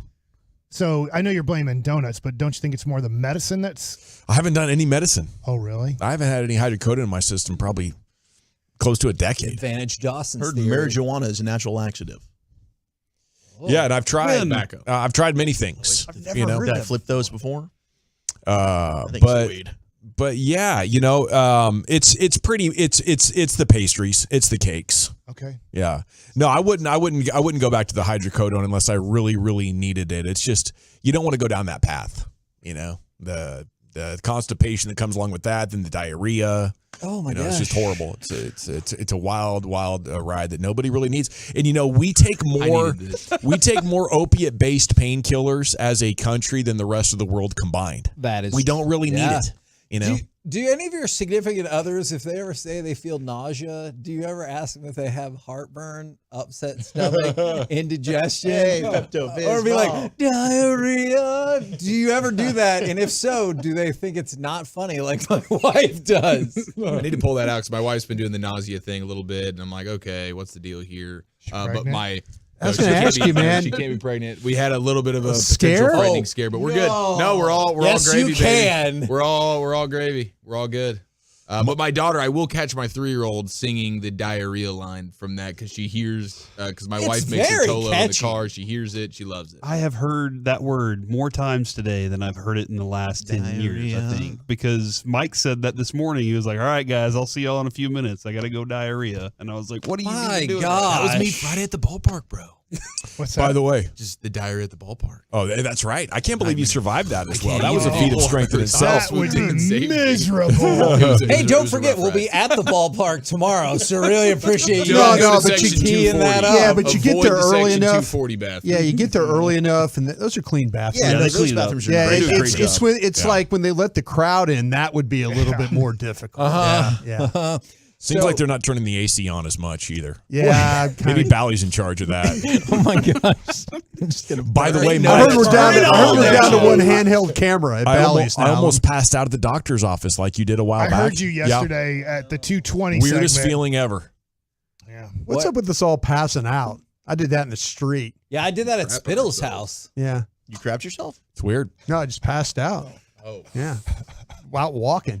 I missed a lot. Yeah, you did. It is a crosstalk. You were getting drunk. Don't worry about it. I was hammered. Broadus did It pass is out when we were embarrassing. gone, Well, Chuck, he hit his head and everything. Are you okay? Yeah, I feel good. Yeah, ready to go. Lord, you're scaring me over there. Yeah. Now, on the baseball front, when we were talking with Bochy, he couldn't confirm it, but pretty much confirmed it. He was like, yeah, I can't confirm Wyatt Langford's signing. He's here right now. Yeah, I can He'll confirm. probably take BP and stuff. They're not He's putting him coming on. up on the show. Yeah, Yes! he's not with us if he's not signed. Are you carrying Dude a signed? 245, I'm going to give him right? some wings. I'm going to give him some Pluckers wings when we get done talking with him. 240, 245. My job. Yeah. The slot for Langford, $7.7 million. Apparently, he's signing for $8 million. And we've got reports that, yes, luckily, by the time he's on y'all's show, he will, in fact, be I signed, think they put sealed, out and delivered. on Twitter. They have a picture of him signing the contract. I think the Rangers Right tweeted on. out him signing a contract. And do you care Orioles that did. Micah is now a 97 on Madden? What's his numbers have been? Have we seen the rise? He started as a rookie. He was a 74. Oh, Last year, going in, he was an 88. poor scouting. Really. Now, He was ticked last year. he's up God. to 97. I honestly don't know what else he needs to do. Is he not already the perfect 99 player? You think it's just a time? Because even Jefferson, they're like, hey, Be the one leader more in year. sacks. Yeah, I mean, he hasn't done How that many years yet, in a row so. has that defensive tackle good been one of the counterpoint. best Donald's players? 7, which is a Madden record. Yeah. He's pretty Hey, awesome. Micah should be 99. He should be. Stop the run. Oh, Okay. all Two right. different kinds of plays. Okay. Get an interception. Set the edge last, better? Yeah, Zach. What about those last 5 weeks? What happened? Throw a Well, touchdown you know what? pass. He is on my bleep list right now because I had to shave my beard because he went ahead and fatigued. Valid. No sacks. Only one sack, I think, the last 6 weeks of the season. What the hell? Mark that. Thank you. What else do you guys got coming up on the program? Anything we really need to know? Pure Gold as always. Thanks for asking. Wyatt Langford is at 240 here on the show, so we got Krusty's Corner at 340 today. Ooh, looking forward to that. Roll home with the G-Bag Nation, the brand new Texas Rangers player. We have been the KNC Masterpiece. Tomorrow, we'll be at the ballpark from 10 a.m. to 12:30 doing our show if you want to come see us, or at least tune in right here on 105.3 The Fan. Say goodnight, Kevin. Good night, Kevin. This is the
From our fan studio, secured by DFWsecurity.com, you're rolling with the G-Bag Nation on 105.3 The Fan. Here we go, Hour 1, G-Bag Nation on 105.3 The Fan. Hope you're having a fantastic day as we're off and running here on a Tolo Tuesday, a Talk to Tuesday, if you will. There's Brian Broaddus, former Cowboy Scout, NFL Executive, Emmy Award winner, and the #1 influencer on Cowboy Social. He's at Brian Broaddus on Twitter. Lucius Alexander's in the Pimp Cup over there at Master Control here at 75 and Fitz. Look at him, there he is, Zach Wolchuk. He's back from vacation. We do have a vacation Q&A coming up here in about 20 minutes, so we can learn more. But yeah, Wolchuk looks refreshed. He looks tan. Is that how he looks? Yeah, he looks great. He's looking like a guy who just spent a week long on the ocean, hammered, and then followed up with like 48 hours stuck in an airport. Yeah, the airport thing was, I didn't have it as bad as some others did. American had it rough the last 2 days. The cancellations, you see people that are having to reroute, rebook, they're having to fly to Washington to catch a connecting flight so they can get back home. I just was dealing with delay. Here's another hour delay. Here's another hour delay. I knew I was going to get back, but man, flight issues, that's the worst. It's the first time I've had to deal with it. Not going to complain too much, but the trip was fantastic, boys. Right on, man. Well, I'm glad you had a great trip, and we look forward to asking you some more questions about that coming up at 2:20. There is Eric Chiafalo, did a heck of a job throughout your entire absence of 7 shows. Did not miss a beat. Of course, you do have Lucius Alexander, Carter Freeman in there. I'm Gavin Dawson. Along with you, we are the G-Bag Nation here on 105.3 The Fan.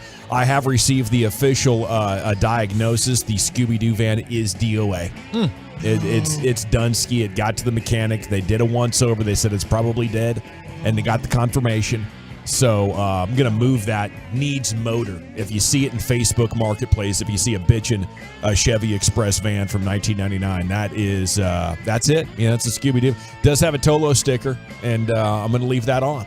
I figure it increases the value significantly. What if you just go ahead and you start renting this thing out? You just re-renovate the inside of it, put a nice sexy shag carpet down, make it just like a little pimp place where you can Airbnb this thing. Like a tiny home in my backyard? Make some money off this. It'd probably make more money than selling the vehicle. Hell yeah. Yeah.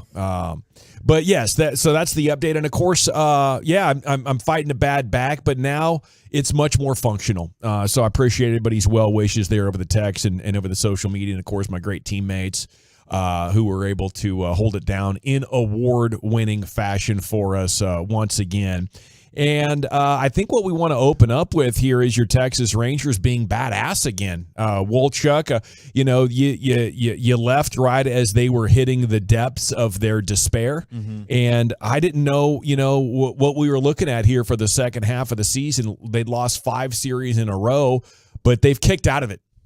Like the referee had hit that mat twice, and his hand was up a third time, and boom, there it was. A little sign of life for us here now. I just don't know how much we can trust it, guys. I feel like this is fun. This is great.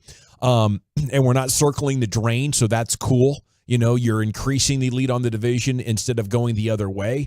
But we can't let this separate us from the fact that the team still needs to make a couple of trades, at least for like 2 bullpen pieces. You could get me 2 right-handed relievers, I'd be feeling confident that this team's ready to rock. But right now, I want to be crotch first, and I'm still not there yet, even though you've won 4 in a row against some dang good teams. I think it's fair to have a little bit of doubt. They certainly still need to make a couple of moves, and maybe it's also for a starter, just to keep injecting that rotation with a little bit more life. I mean, Martin Perez, I think it's fair to be concerned right now. Absolutely it is with him. But what Dane Dunning's been able to do has been a savior. It was great to see Ezekiel Duran get that home run after he was, dealing with a little bit of a slump as well. He's going to be back in the lineup, Bochy said earlier today. But the way they were able to win this game was Shane McClanahan. And talking with Jared and some of these other guys, a team will face a Garrett Cole, a McClanahan, and you just think, all right, chalking this up to an L. Yeah. This Rangers lineup has battled some really good starters, and through 5 innings last night, it looked like, okay, they're going to walk away with an L. But you keep chipping away. They still have not been very good in one-run games this year, which was their bugaboo from a year ago.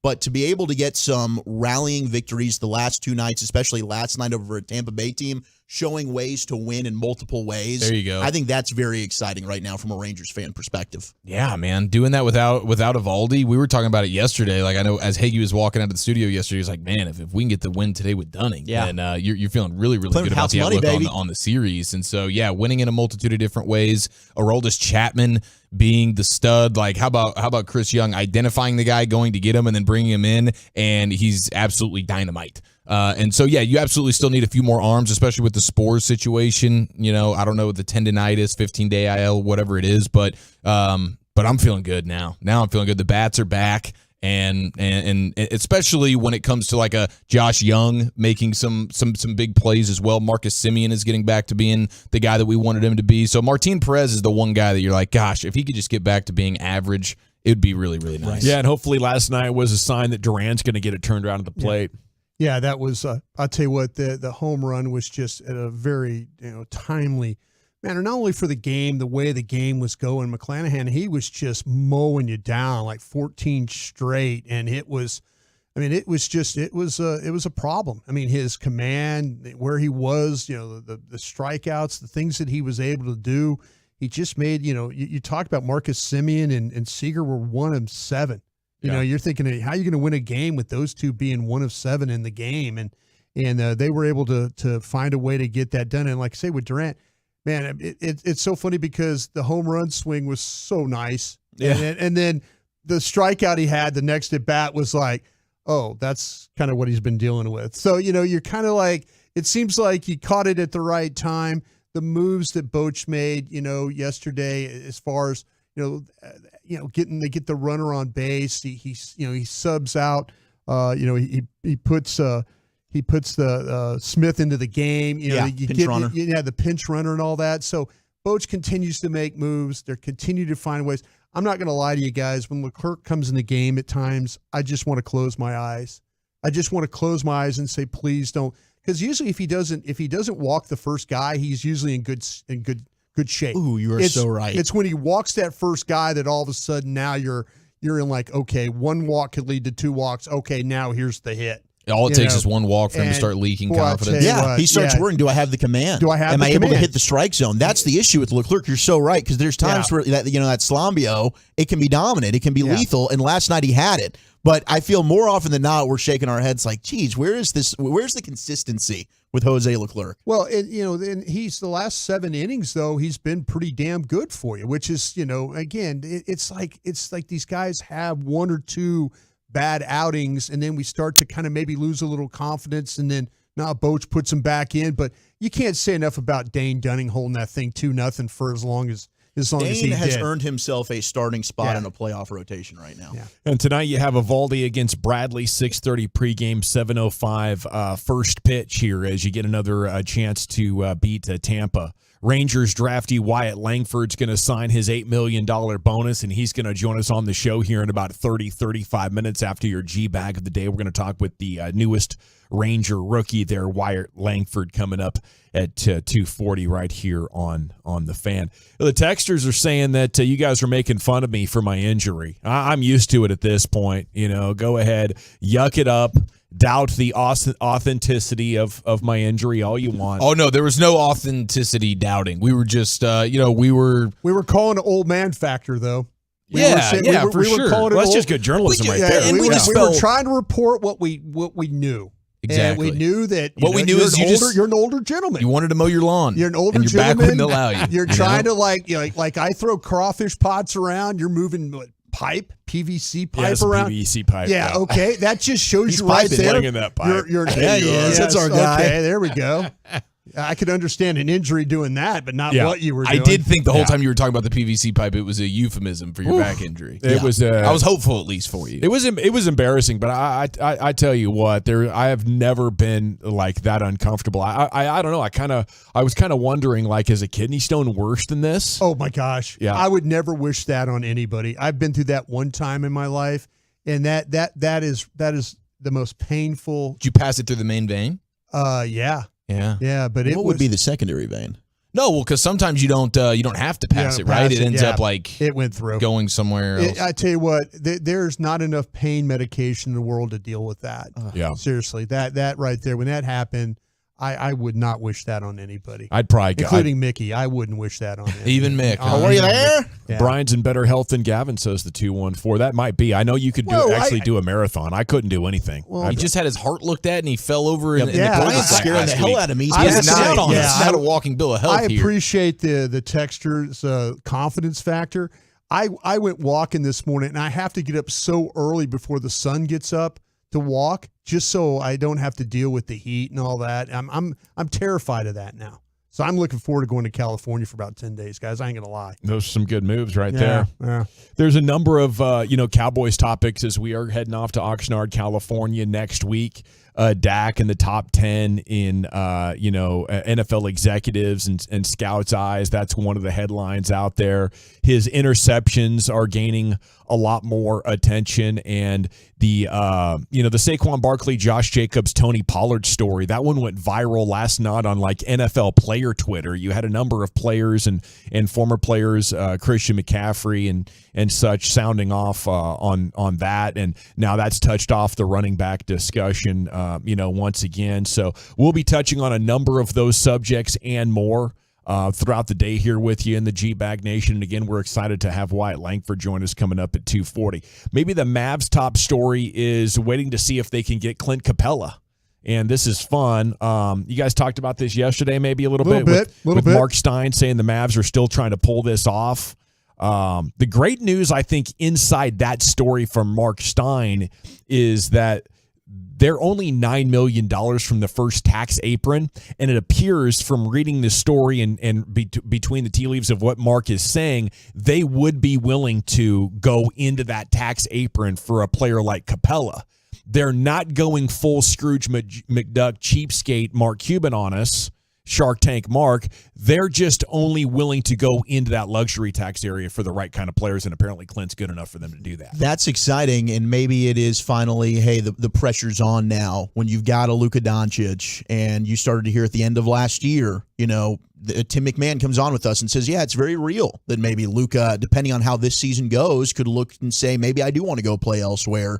You need to start going ahead and hitting that luxury tax a little bit, Mark. And, Clint Capella would solve, I think, a lot of our concerns when it comes to you don't really have anything proven there. We don't know how Rashawn Holmes is going to be. And I think, is it Toronto, the other team that's rumored to maybe be involved in like a 3-team deal with Siakam going somewhere? Siakam could get involved. This would be exciting to get Clint Capella. I mean, he's the guy I think we've been eyeing. Yeah, I think what Broadus and I did yesterday in making this as an ideal offseason as possible for the Mavericks is they get Capella some way, somehow. They move off of the McGee THJ contract, one or the other. It looks like they're for sure going to move off of McGee no matter how you slice it. But then we know Christian Wood. Get something for Christian Wood. We'll sign and trade. If he's going to go to the Lakers, which everybody keeps talking about, can you bring something back for him?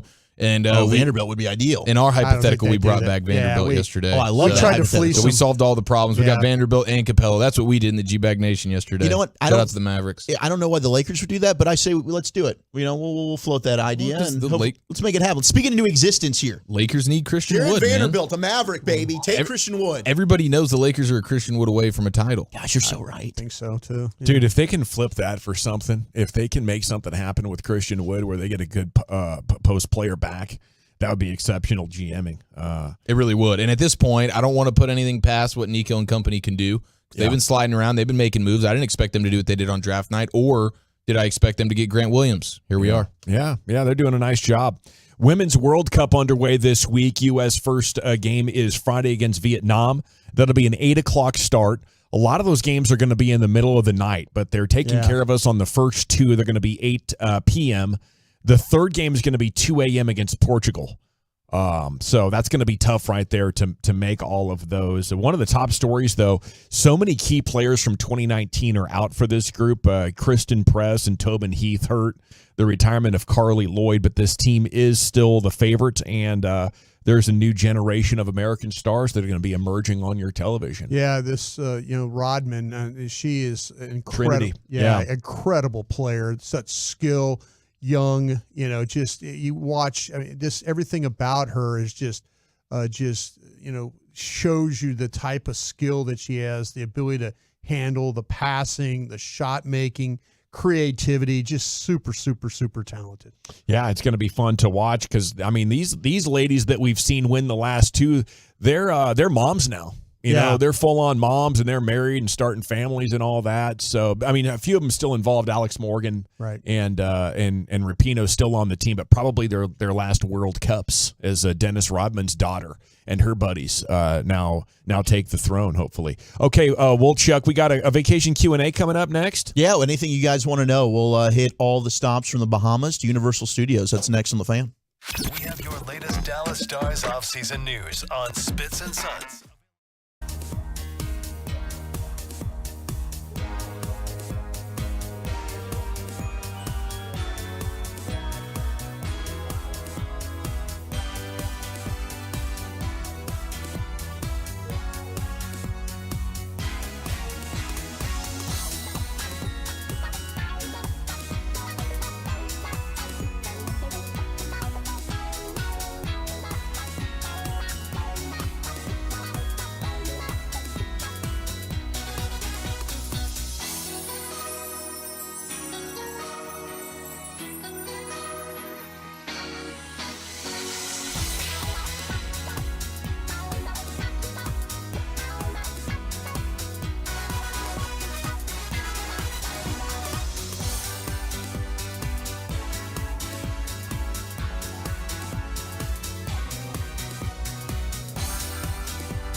Welcome back. It is the G-Bag Nation here on 105.3 The Fan. We have our Wooly Bully. He has returned.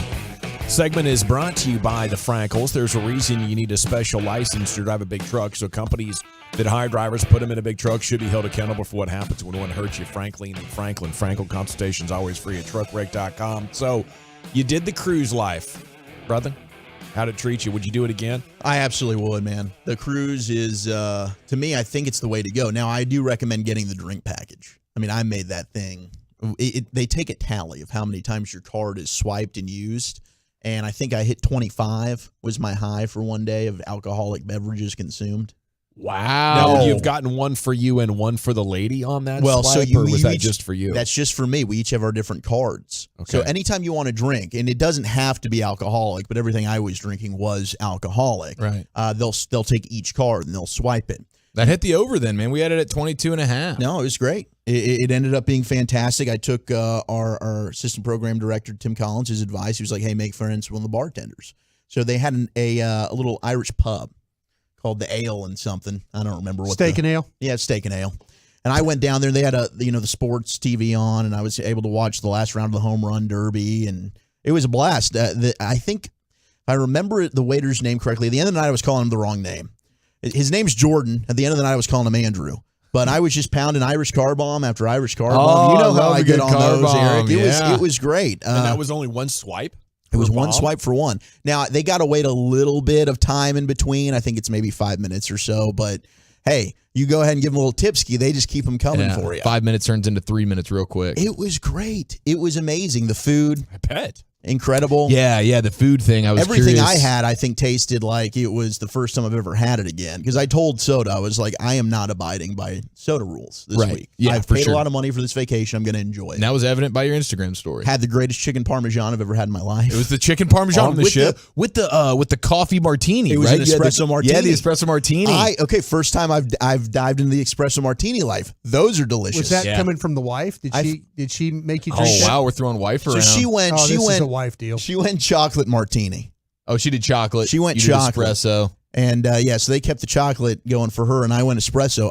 I needed a little pick me up after all the car bombs I was doing. I don't want to fall asleep at the dinner table. No question. But it was incredible, man. The best though is the cruise is fantastic. The beach life was great. We did have a jellyfish problem. She got stung. We had to run out of there. I asked, "Hey, do you want me to go ahead and the urination deal?" She said, "No, it's not that bad." Save I was that for the borderline offended. Closed doors. Yeah. I was borderline offended. I was ready to whip it out and take care of business. I know you were. Problem last night, honey. Yeah. I went straight to the pool. Pool's great. They've got the pool bar. They walk right up to you. They say, "Hey, what do you want?" Say, "Hey, give us a couple of shotskis." Yeah. Now this did me in. So I go to the pool. I'm all ready for the belly flop competition. Yeah. I'm like, we got to get there early. Now it started raining, so they kicked everybody out of the pool. We came back. We got in. I had a spot. This is like the Nathan's hot dog thing. Yeah, the problem is Almost when we went out. inside, I guess they made an announcement, hey, we're doing signups for the belly flop competition. So by the time I got back in the pool, we're ordering more drinks. They're like, hey, everybody who's competing in the belly flop competition, come on up, stand over here. I go out. I walk over there. They only allowed 8 people to sign up. They had already gotten the 8 signups. I'm like, you guys don't understand. I've got to do this. They're like, no, they wouldn't let you? They wouldn't let me do it. Wow. And it ticked me off because we didn't even have big guys doing this. It was 2 skinny dudes and then an old man who mooned everybody in his presentation. That's a winning Rather move. off-putting. No, Yeah. the families didn't like him. No. Oh, And really? he busted up his eye. He smacked the water so hard he was wearing sunglasses, gave himself a black eye. That's you did it a with the sunglasses? winning move. Yes. Injury, mooning. I gave him a 5, but all in all, I failed you guys. I'm sorry. I did not end up getting in to compete. So you didn't get okay. to compete because you were drunk? Yeah, I was drunk and I missed the initial sign up, and by the time I got up there, all 8 spots had been filled, and they were like, "No, we only have a certain time amount that we can do I just this want to for." blame you for that. Just blame me. I will. I accept responsibility for now that. you went to the Bahamas, right, on this cruise out of Orlando. What'd you think? What'd you think of the Bahamas? Bahamas was beautiful. We did one of those excursions. We saw Oprah's house, which was cool. They've got the Atlantis Hotel, which is great. Yeah. The people there are fantastic. They keep forcing this stuff called conch on you. I don't even know what it is. Is it a fish? Lucius, have you ever had conch before? You got conch? You guys have conch before? Yeah, I don't know. I've never been conch. I didn't try it, but the Bahamas was beautiful. Universal was a lot of fun. Did a lot of walking. I think that might have saved me when it came to the weight. Yeah. Yeah. We were walking 6 to 8 miles I think Brian a day. pegged it at 2.5 pounds a day. That I put on. Yeah. Gosh, I'll find out on Saturday, man. Yeah, I was saying like your off the boat weight is going to be a solid 6 or 7 pounds higher than your actual soda weigh-in. I am nervous. Weight. I am nervous. But you told them, right? I did. Yeah, you told them. Yes. I mean, they said, hey, it's fine. We get it. We have this happen. And when you come back, we just need you to lock in. Okay, how many times did you wake up in the middle of a slumber, it's middle of the night, and you go, oh, wait, I can eat anything I want now, and you like just moseyed on over in your robe to like the ice cream bar or the pizza bar because you could, because you're allowed to. Sorrento's Pizza Yeah. until 3 a.m. See? Oh, wow. Oh, I was sauntering down. Were you there, like, I baby. believe it. Was I sauntering or was I sauntering, boys? Come on. Did you like have your face like mashed up on the glass, kind of looking at what they were Staring, doing? is there a line? Oh, What do they have available? yeah, Is what- the barbecue chicken again? Oh, it is. Get me down there. Get me. Yeah, I mean, I literally, we were on the 5th floor. The Sorrento's was on the 3rd. Yeah. I'm skipping the elevator. I'm walking right downstairs. The one thing that I did have an issue with that I haven't since being on soda was the heartburn. The heartburn kicked right back in. That tomato sauce and stuff. Yeah, and with the weight loss, I Jeez. haven't been having to take, like, I used to do Prilosec every day. Haven't had to take it. OTC? The heartburn was an issue. I thought it was Cialis. What's that, Cialis? Cialis. Yeah, Or Cialis. something else, right? Cialis, yeah. Yep, I wish I could say it right. Man, I recommend the cruise. No issues with the seasickness. You don't even feel the boat moving. It's incredible. The staff there's incredible as well. Okay, and just to clarify, you're not engaged, but you're no longer technically available, right? No, I'm not available. You're off the market. You kind of fell in love a little bit this weekend, didn't you? Last week. She grew on me a lot more. I mean, we didn't have any fights. There was one little, tiff where we were drunk in the moment. Did you get too drunk and she got upset at Yes, you? She tried to take his card away from him. Well, and then there's one night, and she posted this video. 25 swipes is enough. Yeah, Come on, am I dating a drunk? She's making fun of me. She's like, gosh, we're alcoholics. I'm like, you're damn right we are. We're on vacation. There you go. Embrace this. Here we go. But she wants to take one video of us taking this shot, and I end up knocking it over. And of course, in true couple form, I got to turn around and act like it's her fault. Yes. I'm like, no, this is your fault. I wouldn't have done this. You're making us take a video right now. Now here I go. I move it over. Now I've knocked it over. But it was my fault. It was So the social game made you guys fight. I think he's just one time. Yeah, I think he's more in love than he was going in. She took good care of me, man. She really did. I mean, she planned the whole thing out. Close she had quarters. everything we needed. Yeah, it was great. Did she know every time you were going number 2? I knew every time she was. She knew every time I was. See, that's bonding right but there. there was no tooting in front of me, and that's all I wanted. That's And good. she's got the gluten allergy. Yeah, she's a classy lady. So there was she one doesn't time even toot. Where I think she had a gluten crossover, and that'll mess up the stomach real bad. Talk about diarrhea. Gotcha. That's good to know. Well, thank you, Woolchuck. There it is, Can I a overshare? vacay Q&A with your man, Woolchuck. It's time now to go into the Pimp Cup. Here's Lucius with your G-Bag of the day. Sir? Yeah, it's the all-elusive cruise drinking pass. That is a fire on the cruise.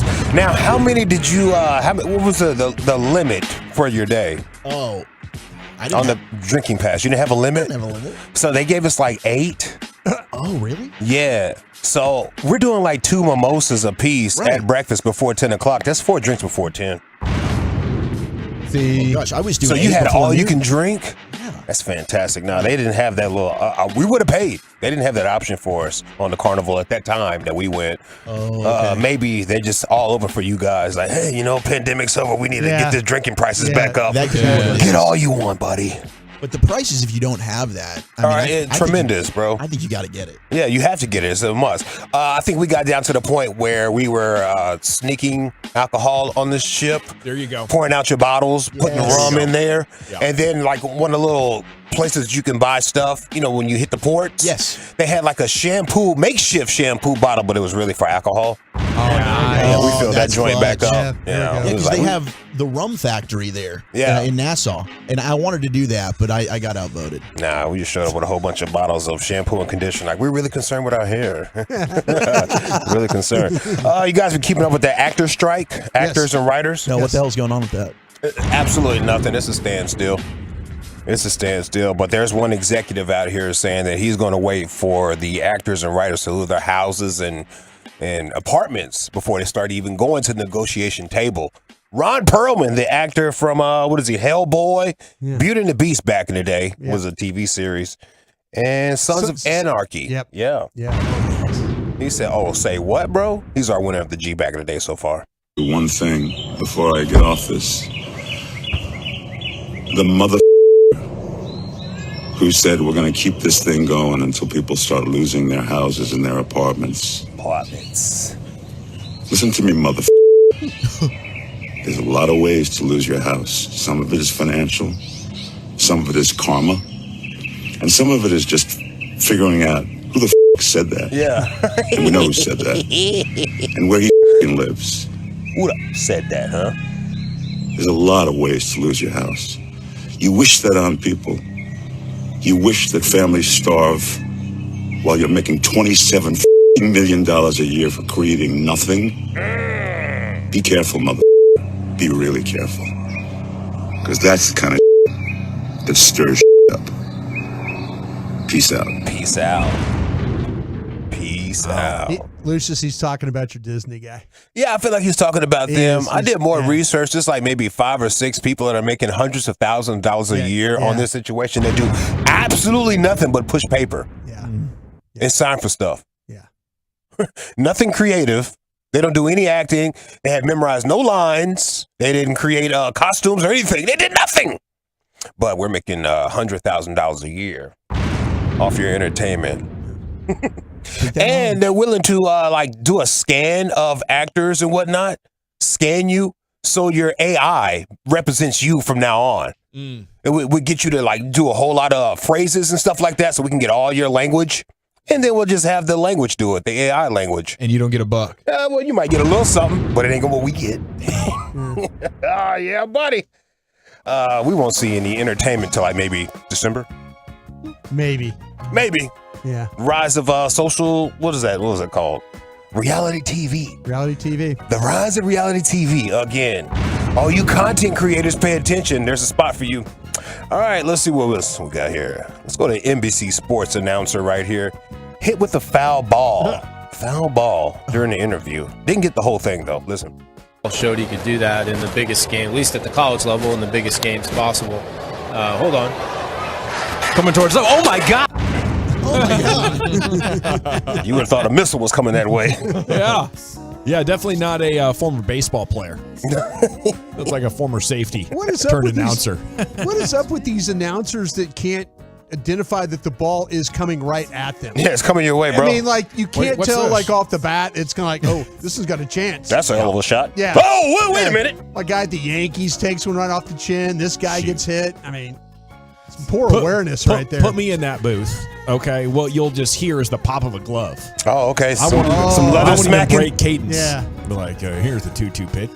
Now, in this scenario, are you wearing the glove the whole time, or are you actually putting the glove on while you see the ball heading to your face? It's just laying there. Okay. It's just laying there, and boom, you just slide it in. Absolutely. If it's your glove, it'll come on quick. College level in the biggest games possible. Hold on. Coming towards them. Oh, my God. Oh, my God.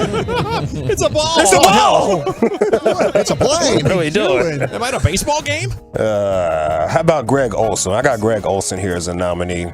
He tries avoiding drawing penises on the Fox Telestrator. Okay. Because once you see one, it's screenshot, and then it surfaces way around the internet. Greg Olson is aware of this, and he wants us try not to do it.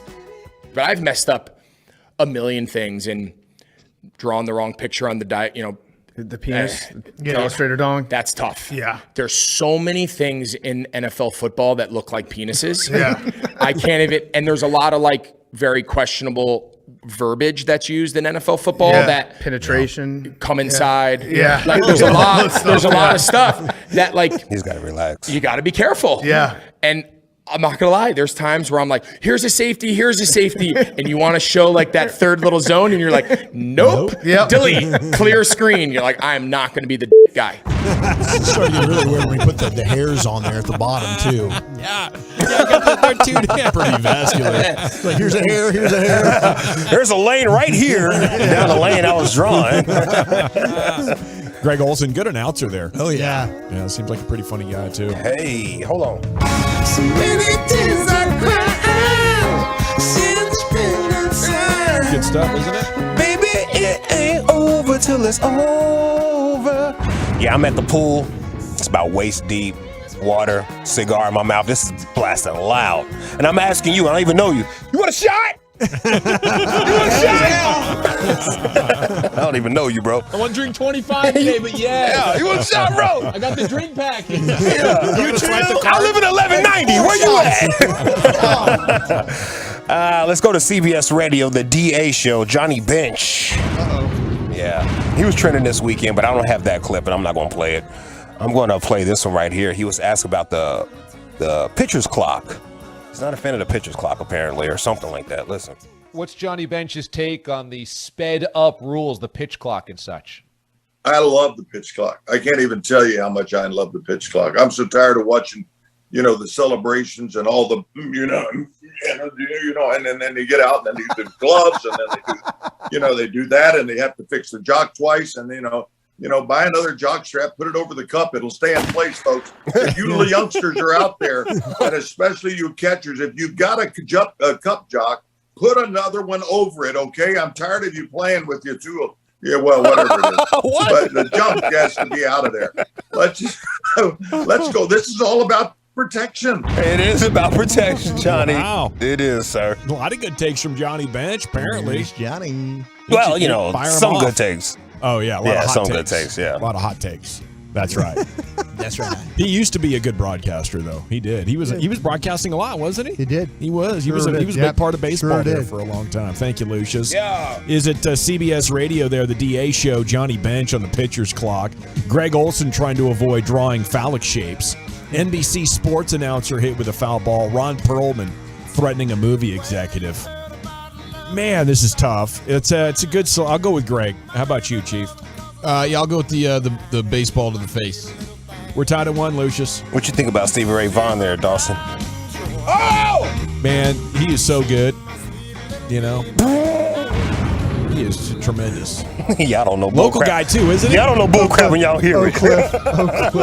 Y'all can't sense it. I got the senses. Yeah. I'm going to ride with Ron Perlman and We're the tied actors. at 1, Wolchuk. We are still tied at 1. Give me Greg. 2-1. This is like hanging at the lake. Yeah, when you're hanging out at the lake, the sun done went down a little bit. Yeah. What's that smell? Greg Olson. By a score of 3-1. And your new G-Bag of the Day champion, it's Greg Olson on his use of the Telestrator. We have a special guest joining us next, Rangers pitcher Wyatt Langford, 4th overall pick. The Rook joins us next here on The Fan. Coming up Wednesday morning on Sean and RJ, we'll talk Rangers Rays with Brett.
When you value real independence, you own it. At Classic Chevrolet and Grapevine, shop new Silverados with once-a-year July 4th savings.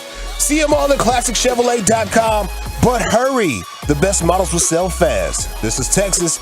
This is Classic Chevrolet. Relax and enjoy the difference and find new roads. Thank you, Lucius. It's time now for the Rangers Player Show. First round pick of the Rangers. Just signed, 4th overall out of Florida, where he led the Gators to the World Series Finals 2023, unanimous first-team All-American as an outfielder. Wyatt Langford joining us now here on your home of the Rangers. And good afternoon, sir. How the heck are you? Hey, man, I'm doing good. How are you doing? We are doing outstanding. We were so excited to see you make it to the Rangers with that 4th overall pick. It seemed too good to be true. Is everything working out okay on your end? Are you happy to be here? Yeah, I think I'm just as excited, if not more, to be here. What do you like about the situation? Man, I love all of it. Obviously, the team's doing extremely good this year, so that's really good to see coming in.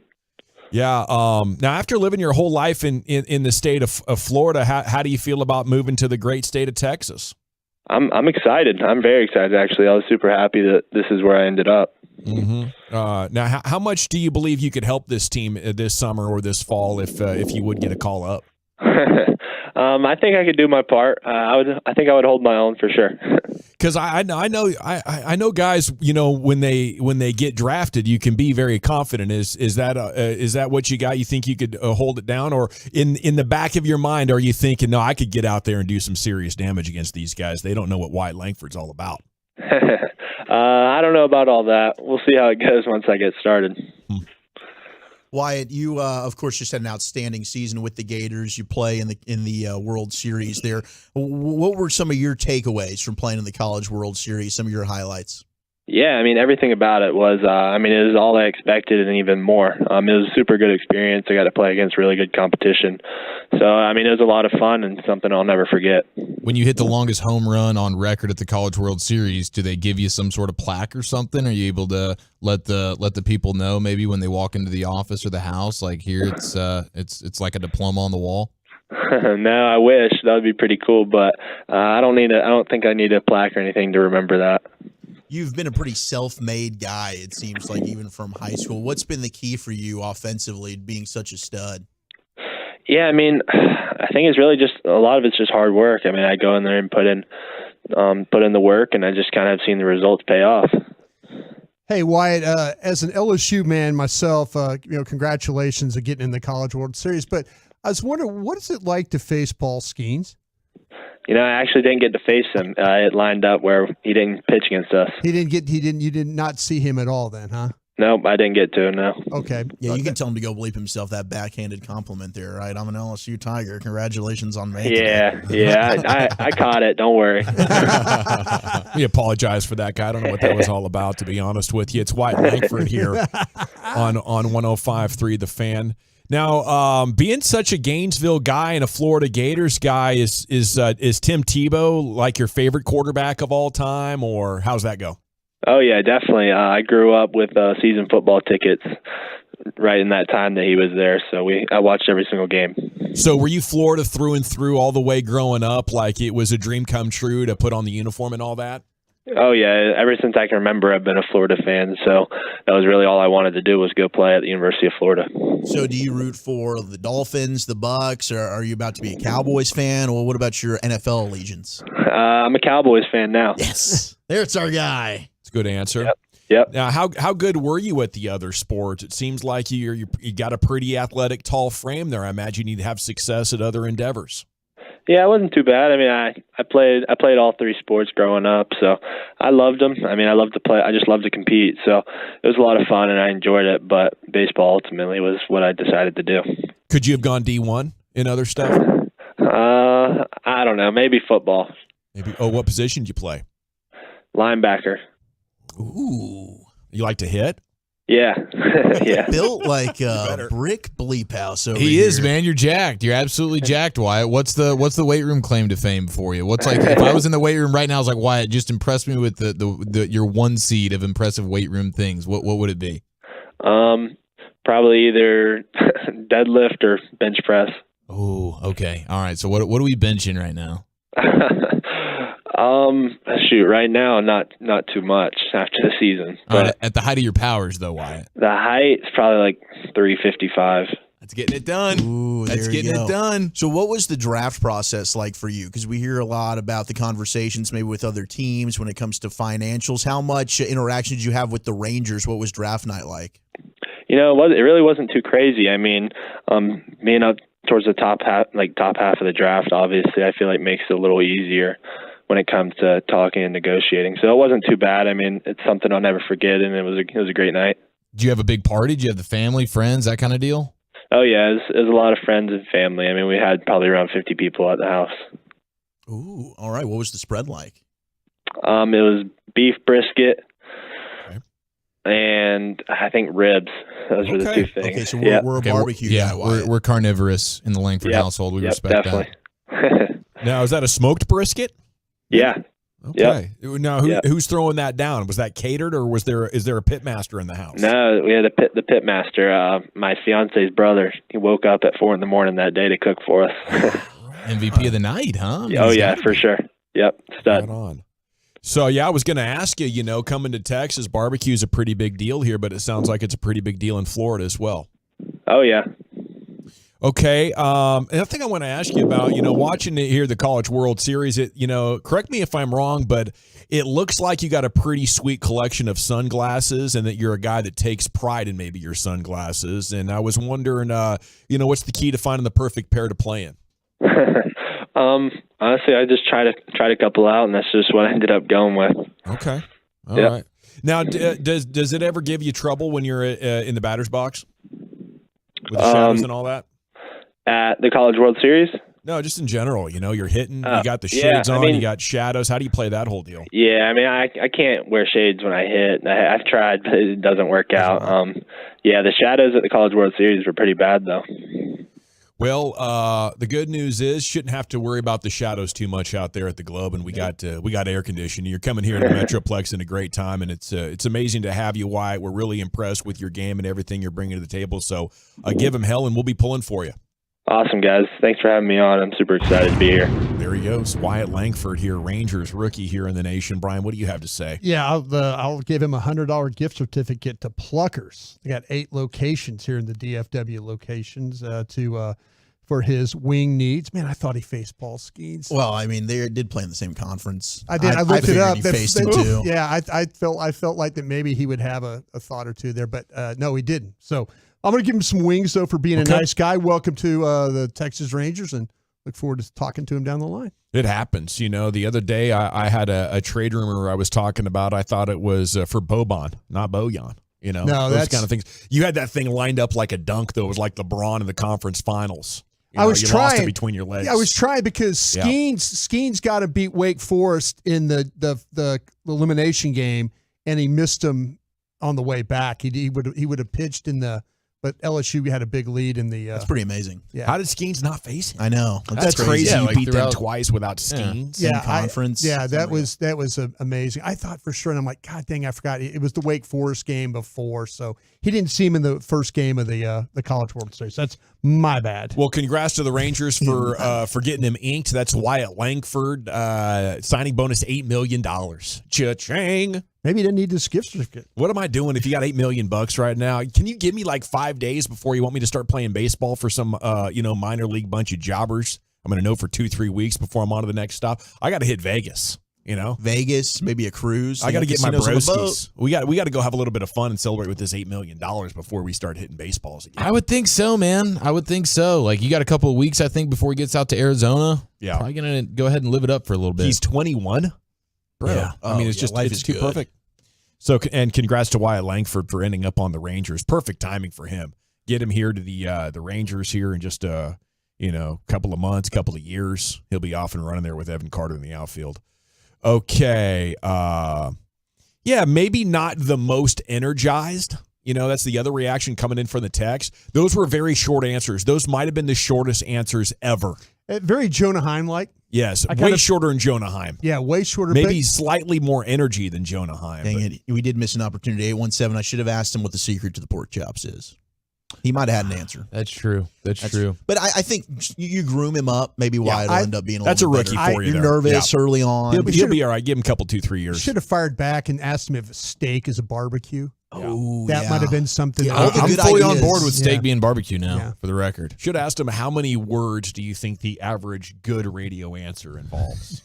Is it more than 4? He would have just said no 1. Well, I can tell you started having fun with it a little bit. Yeah. Of I was impressed with how fast you were able to come up with questions. The sunglasses. No, just in general, man. Yeah, no, just I don't care about the college World Series, just in general. I don't wear sunglasses when I bat. Okay. Fantastic. It would be kind of fun in those to see how long you could go just also saying 3 or 4 words or less. Yeah. Just a constant conversation. Back and forth. Like baseball? Little 3-round bursts. Play outfield? Play outfield? Run fast? You like bats? He loves hitting, that's for sure. Favorite Family number? man? Favorite number? You hit and run. Get him back on the line. Superstitious? Superstitious? Nope. Like interviews? Nope. NFL news of the day is coming up next. Well, Chuck, where are we going? We got a former Patriot defensive back throwing shade at Belichick. The top 5 running quarterbacks, according to this Chicago Bear, and how far apart were these running backs in their negotiations? That's next on The Fan. Okay.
From our fan studio, secured by DFWsecurity.com, you're rolling with the G-Bang Nation on 105.3 The Fan. Here we go. It's hour 2 with the G-Bag Nation on 105.3 The Fan. Hope you're having an outstanding day.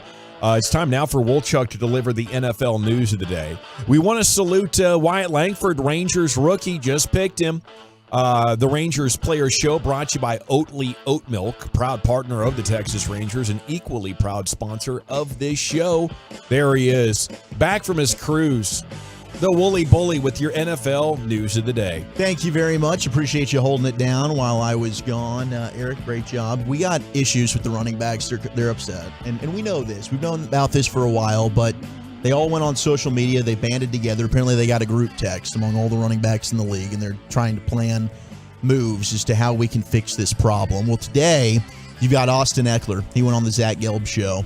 Says he wants to hear from NFL owners as to why running backs aren't getting paid. He also said that he was not close to even getting traded due to the high picks the Chargers wanted in return for him.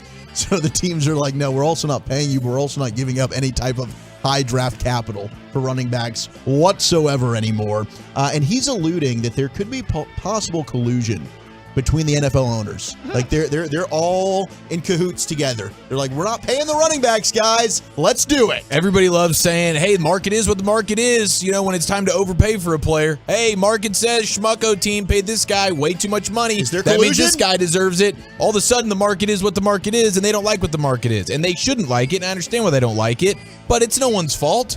Has analytics departments killed the running back in the NFL? Part of it, yeah. Have the fact that the Cowboys hired 4 analytics folks to work in their department now Definitely around accelerated the league, it. Yeah. Has that? I mean, I understand the number of carries and guys get wore down and all that. Yeah, smarter the sport got and the way it got covered and the metrics and the way the measurements that we're using now. So you're saying the analytics departments have killed the NFL? It's not the owners. Well, you could blame the owners because they hire the analytics people. But analytics pointed it out, but this has been the case for decades now. Yeah, they just started noticing it. Yeah, analytics didn't create the problem. They just discovered the problem. Well, you're right. They discovered the problem, but the fact that these owners have invested and these coaching staffs have invested millions of dollars into analytics stuff, I think it's killed the running back room. It has. You know, maybe there's a little bit of a cause and effect, like we got more interested in analytics, and as a result, we learned this, that, and the other thing. And one of those is, you know, the individual runner isn't as important as just being able to have a successful running game. Well, I find this last 12 to 24 hours to be absolutely fascinating, though, how many players have had this kind of reaction to it. And I think one of my takeaways is it's just economics of supply and demand. And I think players should know more about the economy of their sport a little bit more than what's been demonstrated. And maybe they don't want to, until a time like this comes up. But this is a time where agents should be like, wow, I got to educate my clients better. You know, because Austin Eckler thinks it's a conspiracy or some media-driven thing that's devalued the job. It's just supply and demand. There aren't enough quarterbacks, so average quarterbacks get paid like Hall of Famers. There's too many running backs, So great running backs get paid like they're average. It's just supply and demand, and there aren't that many places that an actual open free market exists in sports, but this is a clear example of how that very basic principle determines your salary. Now, what do you do about it? Because I think it's BS, and I don't think this is something that the free market should be allowed to just govern. Sure. Because these runners are taking hits to the head constantly. Yeah. The NFL has a performance-based supplemental pay system. If you get drafted in the 4th round, but you play 2/3 of your team's snaps, you get a massive bonus check at the end of the year. Yeah. Because they realize that's not fair.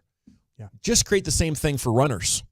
I think every team has $10 million they get to divide up of players that didn't make crap on their contract, but they end up paying a lot. Right. Put another 10 on that. Yeah. Who got tackled a lot? Who did a lot of tackling that only makes $700,000? Young man, you deserve a lot of money because you're sacrificing at a huge level compared to your peers. And the NFL wants to make sure if you're the one down in, down out, doing the violence that makes this sport tick, you should be compensated. Because the open market has correctly identified you do not play a position that is that valuable to winning and losing. But what you do is you play a sport you play a position that is necessary for us to maintain our image as a violent physical game. Without linebackers and running backs, we're a different game. We're flag football. Yeah. And we can't get our passes off without you playing in the box like this because we need to draw the defense in and then boom, explode out into the space. I wonder if analytics with the Tom Robinson group that really was supportive of Ezekiel Elliott and the contracts and stuff like that, I wonder if they were removed because of what they thought about running backs. Well, I think that the Zeke contract. Because I know there were people in that organization on the analytics side that were very positive about Ezekiel Elliott and running backs. I think matter of fact, the Cowboys still are spending a ton of money. Oh, they are. Let's not forget that they've still got $6-7 million on the hook this year for Ezekiel Elliott not even playing. So and you're paying looking 10 to Pollard. Yeah, you're spending $16 million right now on running backs. Sure. Yeah.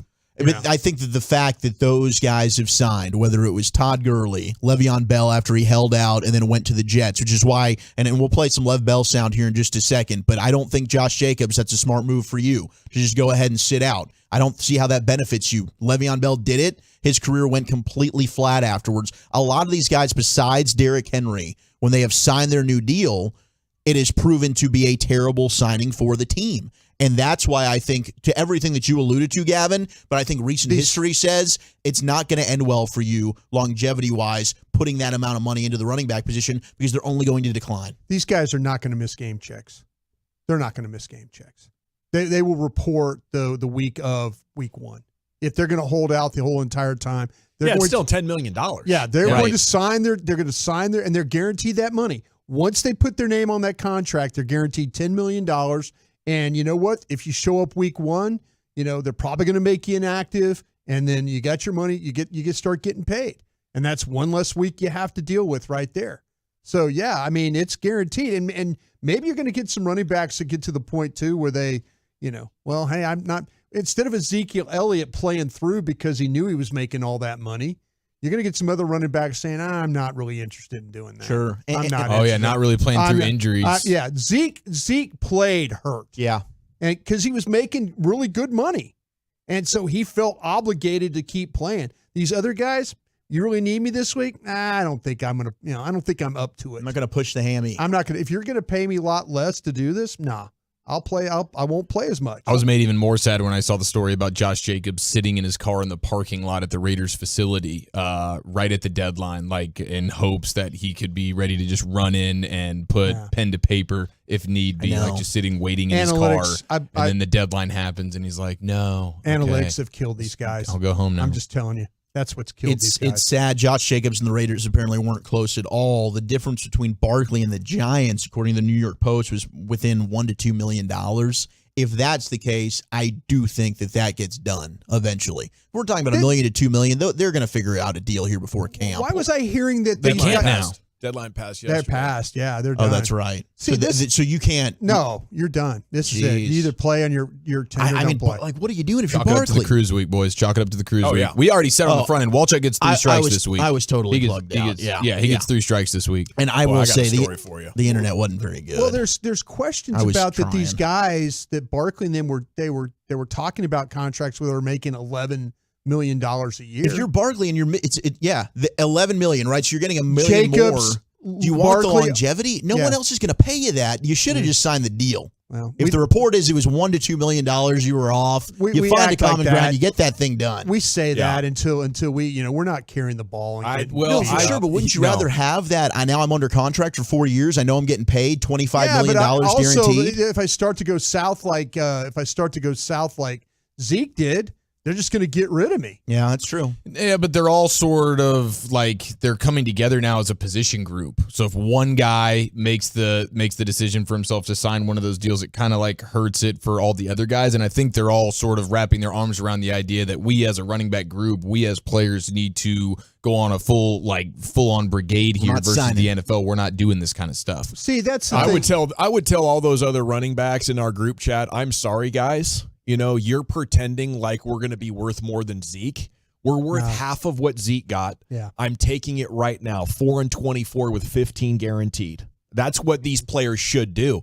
They're letting the agents have them fight this fight and cost them millions in guaranteed. It's the agents and the machine of the NFLPA that needs it to try to stay into the double-digit millions. The market is telling them, bro, you're barely worth 7. And I think the smart ones would slap their agent and be like, dude, give me the pen. I am not waiting another year until I'm 28 years old. Then they're going to have nothing for me. The $15 million guaranteed is 5 more than I'm getting with this 1 year in this tag. I'm signing this right now. We've already seen it. Joe Mixon is the first one to step in. Joe Mixon took a big-time pay cut to come back to Cincinnati. Yep, or else he was getting released. Gave up a bunch of guarantees and all that to make a $9 million contract. It did not work for Le'Veon Bell 5 or 6 years ago. No, I it think didn't. that was the end. No, and Bell now is having revisionist history. He's so apologizing. Yeah, to- he did. He went and apologized to the Steelers fans. We have that audio. Here's Le'Veon Bell. He's on, I believe it was Twitter or Instagram, and he's apologizing to the Steelers fans for leaving after he held out due to the running back market. I never apologize to the fans for really sitting out or leaving the Steelers. I never apologize. So I'm going to say I apologize for leaving the best damn fans there is in this damn world. I shouldn't have left. I apologize. I should never have left. I apologize. That's my fault. That's on me. Situation matters, right? He leaves. He gets his money. He goes to the Jets. He lasted about a year, and Le'Veon Bell was done. He had a great situation going there with the 3 Bs, with Ben, AB, Bell. I mean, they were on the cusp there of winning a championship, and he says, no, I'm going to hold out. I'm going to sit out a year, try and make my money. He did. Yeah. He didn't make as much as what the Steelers had offered him the year before, but he cashed in essentially, and then his career just completely failed and tanked. And now he's looking back at it and thinking, ooh, I shouldn't have left. Well, the money the Steelers offered him was very similar to what Zeke got, if I'm correct about that. And they offered him more than what he ended up getting with the Jets. Yeah, exactly. So, I mean, it's tough. Now, this was also, Eric, I know we've talked about this. I don't know if we've talked about it on G-Bag or if it was on with BetQL, but Justin Fields, like, is he maybe the best running quarterback of all time right now? Yeah, So- I think he just had maybe the most prolific running season at the quarterback position we've ever seen. Yeah, There's he an was argument to be made there for sure. Unbelievable. So he was talking with CBS Sports. They asked him, hey, who are your top 5 running quarterbacks in NFL history? Here's Fields. Being a historian of the game, watching the game, if you had to rank your top 5 quarterbacks in regards to running. In regards to running? Yeah. All And you right. can throw yourself in the list too. Oh, I am. Because I definitely think I am. Okay, so start with Justin. He's in the top 5 I'm running definitely in the top quarterbacks. 5, no order, but I got to go with my boy Mike Vick. Yep. Got to go with Cam. Lamar, of course. Yeah. Me, and then final, Steve Young, too. Steve Young. Steve Young. There you Shouts go. out to Steve Young. Okay, I like that. I like that. It's just like, come I on. like dude. them all, but he didn't hit Randall Cunningham. How you not say Randall Cunningham? Yeah, that's the one I was kind of thinking He used about. to pump that ball when he would run. Yeah. Pop, pop, pop. Yeah, he was hard to deal with, too. Roger Staubach, Fran Tarkington. I mean, there's guys, you go all the way back in the 70s. That's not fair to him because he's a really, really young guy. Right. But the ones, like you said, I was really surprised he got Steve Young, though. That Steve Young is pretty good. But Randall Cunningham, Lucius is right about Randall Cunningham and what he was able to do. I mean, Justin Fields just ran for over 1,100 yards. He had 8 touchdowns rushing, and he averaged 7 yards a pop. Yeah. Michael Vick in 06 was just over 1,000 yards, averaged 8.4 yards per carry. Unbelievable. So that's pretty dirty. That And run that he had against the Vikings. Oh, that Vikings to me, run when is I think one of about the greatest quarterback runs, that's the one that pops into my mind. Yeah, but it's close, dude. I mean, what Justin is. Fields just did is up there, and Cam never had more than 5.8 yards per carry. But in his 2015 MVP season, he was 4.8 yards per carry. He was 636 yards on the ground that year, but he was 10 rushing touchdowns. Yeah, they just should run power sweeps with Right. him. Yeah, it was just well, like what we've seen with Lamar Jackson. Like they snap him the ball, and then you got pullers in front, point of attack blockers, and he's just taking off running to the He was the corner. Jalen Hurts when it came to short yardage. Right. He was a great short yardage Yeah. runner. He didn't really have like these 80, like Justin Fields is running for 60, 80 80-yard yards at a touchdowns. time. No doubt. Because of his speed is just ridiculous. And the defenders will say it's Lamar. Like Lamar's the toughest to tackle. Hard to tackle. Very hard to tackle. 6.9 yards per carry on that. In 2019, 6.9 yards per carry for Lamar Jackson and 1,200 yards on the ground. It's amazing. So, I mean, it's close. There's been some good ones. And Justin Fields, though, I mean, with no talent around him, it felt like he was scampering for 50-yard touchdowns every Sunday. Damn right. Yeah, I'd be in a hurry to get a defense and some guys around him because that's such a weapon, And his Guys, they spent money this offseason. We'll see if it works out. Man, I tell you what, defenders have a hard time with him. They bounce off him. He's strong, very strong in the lower body area. Guys try and tackle him. He's busting through tackles and stuff. 300 like that. pounds below the waist. 817 That's what says they say, yeah. RG3. 214 Steve McNair, so underrated. Yeah, Steve McNutt. Steve, yeah, very. That's a good one. Steve McNutt. Yeah, he was fast too. Monica's brother. He was a minute man. Okay, we got to run, Nation. When we come back, little restroom revelations. What do you say, Chief? Yeah, let's do it. Is it fair that this guy is the butt of every office joke right now? That's next right here in the Nation. Nighttime on the Fan means Rangers baseball. Or the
G-Bag Nation here on 105.3 The Fan. Jordi Alba is set really close to signing with Miami FC. Also working on Luis Suarez. They already have Sergio Busquets. So forming quite a group of very interesting players. Meanwhile, Ronaldo says the Saudi Arabian League already better than the MLS. So it's Messi building up MLS, Ronaldo building up Saudi Arabia there. It's time now, though, for Eric Chiafalo to deliver some restroom revelations. Segment's brought to you by Soda, and it's brought to you by the Frankels. There's a reason you need a special license to drive a big truck, so companies that hire drivers, put them in a big truck, should be held accountable for what happens when one hurts you. You need Frankel and Frankel. Consultations always free at truckwreck.com. Here's the Chief. All right, we'll get to revelations here in just a second, but my gosh, I've never seen a body transformation like this. Russell Okung is on Twitter or on Instagram showing he's a former NFL offensive tackle. Oklahoma State? Russell Okung? Yes, he was Oklahoma State. Yeah, sure. Oklahoma State. And 320 pounds was his playing weight. You can see him now at 170 pounds shirtless He on looks his Instagram. Completely different person. It's unbelievable. And quite simply, he's just said, he's stopped eating for the most part. Long-term, water-only fasting. One of the best and hardest things I've ever done. He's lost 150 pounds. And I guess it's just like, nights. Hey, you could, you could do all these different type of fad diets, or you could just stop eating. Whatever it is. If you're famished, sorry, just drink some water. He called it a leave the matrix diet. 40 days worth. He was already slimmed down pretty good. Yes, he's lost. I mean, he's lost 150 pounds over the last, I don't know, he's been out of the league, maybe 2 years? Goes from 320 to now 170. Looks like a completely different person. I've never seen anything like it. These offensive linemen have all kind of figured that out. They're the ones that shrink. They're the ones that shrink. Yeah, they've all kind of like. But I've never seen a shrinkage quite like this. Wolchuk had a shrinkage like that. No, right? that's true. Wolchuk's shrinkage is in the right areas, right? I didn't shrink where we don't want the shrinkage. No, I think Wolchuk's shrinkage, for me personally, that was enlarged, Brian. It's probably thanks to the FUPA going down. Yeah, so that was 56 pounds in those 40 days. He lost 56. Water only. Yeah. So he lost about 100 pounds doing whatever he was doing, and then he lost an additional 56 in 40 days. By going just straight fasting. That's It just popped up. I'm like, this is insane, dude. Looks like a completely different person. What's the longest you think you could fast? I think the longest I've done is probably 2 days. I do 24 hours every year with Yom Kippur. Yeah. But I don't push it you're past bragging that. right now? Yeah, well. I've done 24 one hours day. a couple of I hate times. Just like, hey, I ate dinner. I feel fat. I'm not going to eat till dinner tomorrow. Yeah. I've done that. And it's interesting. After about 15 to 18 hours, you really start to get weak and kind of nauseous almost. See, that's my fear about losing weight. I enjoy losing weight. It's part of what you do, but man, the whole blackout thing, man, that thing's got me terrified. I've done that before, and it just, when you don't eat, I'm not saying you have to eat bad all the time or eat great all the time, but just when you don't eat, I feel like that, lightheadedness.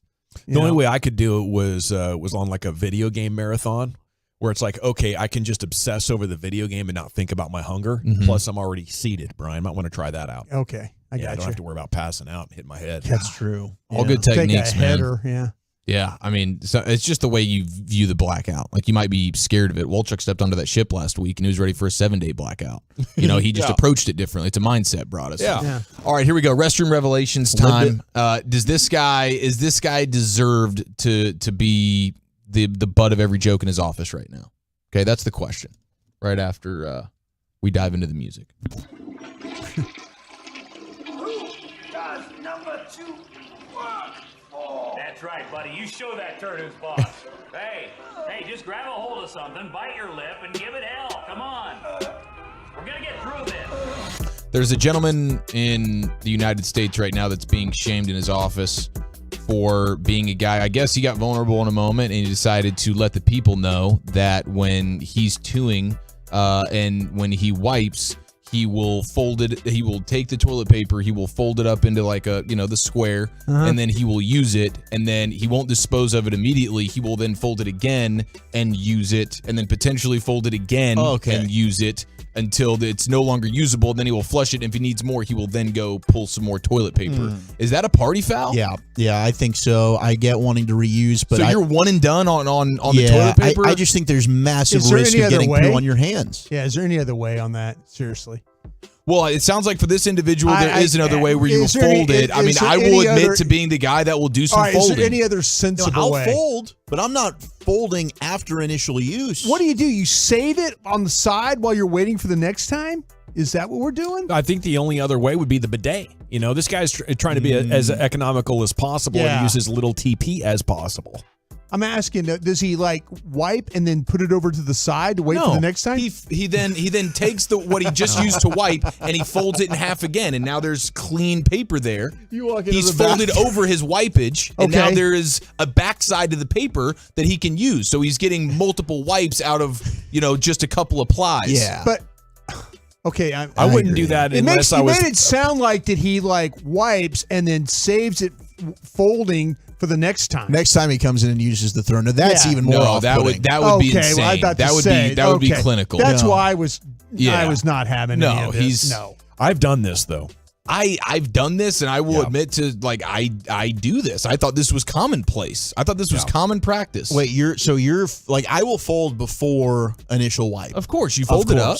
Yeah, we're not animals. We're not crinkling it up into a ball. I am wiping, and then that is going straight immediately into the toilet. Yes, because I feel like if I'm going to reuse, I'm going to end up getting doo-doo on the hands. Well, that would be like for the first one or two, but after you realize you're clean, you're pretty clean, but you're like, dang, this is really, it's not going away entirely, right? Okay. Yeah. Now I'm back there, I'm working, and I'm like, I don't want to get like 20 new pieces of paper for a half square inch type of Yeah, I'm not going back to the toilet paper well after every wipe. I'm going to get 2 or 3 wipes out of each pull from the toilet paper off the wall. Lucius Alexander, I'd love to get your thoughts on this. Lucius is a bidet guy. Oh, that's true. That's true. Yeah, you might not even be qualified. I pat dry it and go about my business. Maybe folded once or twice. I'm not folding too many times. I bought TP paper for a reason. Yeah, I'm not saying too many times. You're not going to. That's why we have 7 jobs so we can buy toilet paper. But I think 2 or 3, or 1 or 2 folds. One or two. Yeah. Because I poo in the dark too, so I don't make too many chances. Wow. Can you tell? I mean, you could tell by how you've done it that how your toilet paper situation is going to be, right? I mean, you know what I'm saying? Can't you tell if I'm in a situation, that was a easy one, or that was a hollow point. That was that's gonna get ugly. This one, it's like you wipe and you wipe and you wipe. Oh, this is like gumbo, crawfish etouffee, all that stuff. I mean, you could tell what you're going to have to do, right? For sure, crawfish etouffee. Yeah, no, I will say. Yeah, you know what you're stepping into. Yeah, 100%. Yeah. It's amazing the difference, and some people are being very off put by the conversation. I apologize. It is what it is. We're just bros being bros. The difference in the soda tooing versus a week of I went back to normal eating tooing. Yeah, that's gonna change your life. I bet it went from 1 a day to about 3. Yeah. And I think the alcohol had a lot to do with that. For sure. Yeah. I bet I do imagine you went through a couple of tummy aches throughout the process in the middle of the ocean. Without further detail. Where you're just over consuming. Now, there is a section of the community that texts in that is saying, like the 469 is saying, that they don't even fold it. They actually just ball it up. They crinkle up the toilet paper right off the wall and use it that way. That seems insane. That seems crazier to me than the other stuff. That's also you're going to get something on the finger. But it just doesn't seem slide through there. There's a lot of friction going on when you're balling up the toilet paper that way. So that doesn't seem like something. No, you might want to rethink that strategy if you're out there on the text and that's your style. Yeah. You're missing out. And God help us if you're a sack to crack wiper. 469. Which there's a couple of those floating around. You'd be surprised.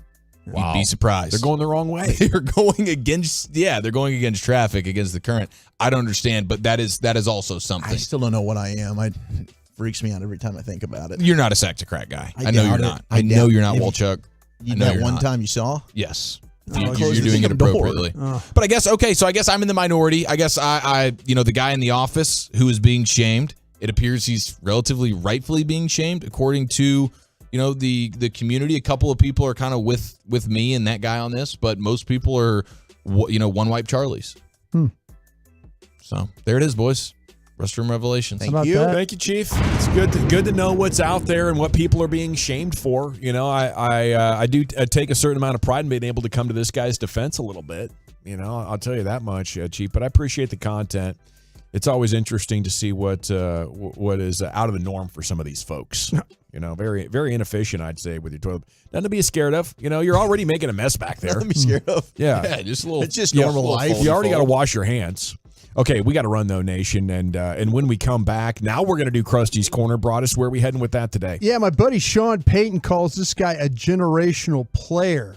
An NFL scout doesn't agree. We'll do that next. Okay, let's talk about D&M leasing before we do anything else, though, because if you want or need a new vehicle, take it from me.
Frosties himself, Broadus. Yeah, I'm the guy that believes that analytics has ruined running back play. Yeah. That's It's me. all their fault. That's me. If it wasn't for these damn analytics guys. Cowboys had to let go of 4 of them so they can figure out that they don't need a running back anymore. It's about time they figured Even though it they're out. paying $18 million for running backs right now. Kind of a deal. Yeah. I think Jerry got smart, actually. He was like, we got way too many coaches. We're paying running backs too much. Yeah. Let's get this More analytics, please. situation resolved. More analytics, please. Give that to me. More analytics. Anything them. Isn't that an alternate fun narrative that this offseason has been about the light bulb coming on for Jerry and Mike McCarthy like helping him see that? And he's like, well, where else have I been screwing up over the last 20 years? Jerry, let's take a walk. I just, you know what, it's just, I find it really, honestly, and I'm being serious here, I find it strange that they completely changed that department. Yeah. I mean, completely changed that. And they can say, oh, it's nothing. We're just Yeah, reorganizing. no, that's what there I'm was saying. something No, that there's occurred. Something going on there. Mm-hmm. Something going on. I'm smelling something They fishy. don't like moving on from friends and Smell that, Eric? relationships No, and it's- stuff. Unless That you're was me. a jerk like me, you're not going to get fired. You know, that kind of thing. But anyway. Squeaky wheel gets the pink slip. That's what they always say. Hey, that's me. Trust me. That's, you know. How many times have you been fired? My contract ran out, so I guess that's fired. 2005. Is it? Yeah. You just didn't get retained. I had a chance to stay in Philadelphia, but they wanted to take me from a director to a scout. It's like an East Coast you just scout. said, believe you guys. I said that's when I went to Jacksonville. Yeah, smart. I said, no, I'm going to move on to Jacksonville. Go work for Coughlin. That was entertaining. Heck of a good team to start. It was. But I just, yeah, I tell you, I had a discussion with somebody today that's in the league, a young person. And I was trying to give him advice about what to do. And I told him everything. I said, listen, you just go in there and keep your head down. Go in there. Don't challenge everything. Don't believe you're always right. Yeah. Don't believe, that I go, that's the thing. I mean, Jerry will tell you, he's done interviews before this and Broadus. Yeah. The dog bit back there, that kind of thing. Jerry giving you that, but he's not wrong. I was trying to tell this person, I'm like, listen, you don't have to win every battle. Yeah. You just don't, if you go in there, like I say, keep your head down, do your work, have an opinion when you need to have an opinion. Don't get into some office politics. Those kind of things kill you. Don't make sure you're not showing up the guy at the top of the food chain. Well, that's the thing. There was too many times where like Bill would do something and I guess a Hall of Fame coach. Who am I? I thought, dude, you're not helping us here. You're supposed to be a Hall of Fame coach and you're not helping us right now. And that's when you get that attitude. I'm not saying you just roll over and let things happen, but you don't have to fight every battle. And that's what I was trying to tell this young person who's starting out in the NFL. I think that's great advice. Yeah. You're not going to have the answers to everything. You're not. Even Parcells was stumped. Not. Thought Yeah. Marcus Spears was a better idea than Yeah. D. Ware. Well, there was a couple too he had. The Marco Rivera was a bad one. Jason Ferguson was bad. Anthony Henry, I think, played okay for us. But he had some where we spent about $27 million on players that couldn't play. And I told all in a meeting, I said, you just wasted our money. You just wasted it. And he didn't appreciate that. I mean, he just didn't. So, yeah. But anyway, okay. You were coming from a tough culture of idea sharing where you could do that. Yeah, but that's Green the thing. Bay and Green Philly. Bay, yeah. But the thing about it, and Coughlin was so tough. Well, you were conditioned for toughness. I'd seen it done the right way, but so had Bill. Bill was a Super Bowl winning again. Sure. He's a Hall of Fame head coach. Well, and he had that thing where it was the Parcells guys, and he just kind of kept bringing them along. Yeah, and I had a great relationship with Bill. When he was at New England, I had a great relationship with him. He was like, hey, my guy. And then when I started working with him, I'm like, man, this is not, we needed Parcells. Trust me. We needed him because we were going the wrong way. We really were going the wrong way. And Jerry needed him to get AT&T Stadium built. Yeah, we couldn't run, Dave Campo out there, Butch Davis or anybody like that. We had to, you had to go get a real coach, get people excited about the stuff again. But anyway, just be careful who you fight. That's my advice. All right.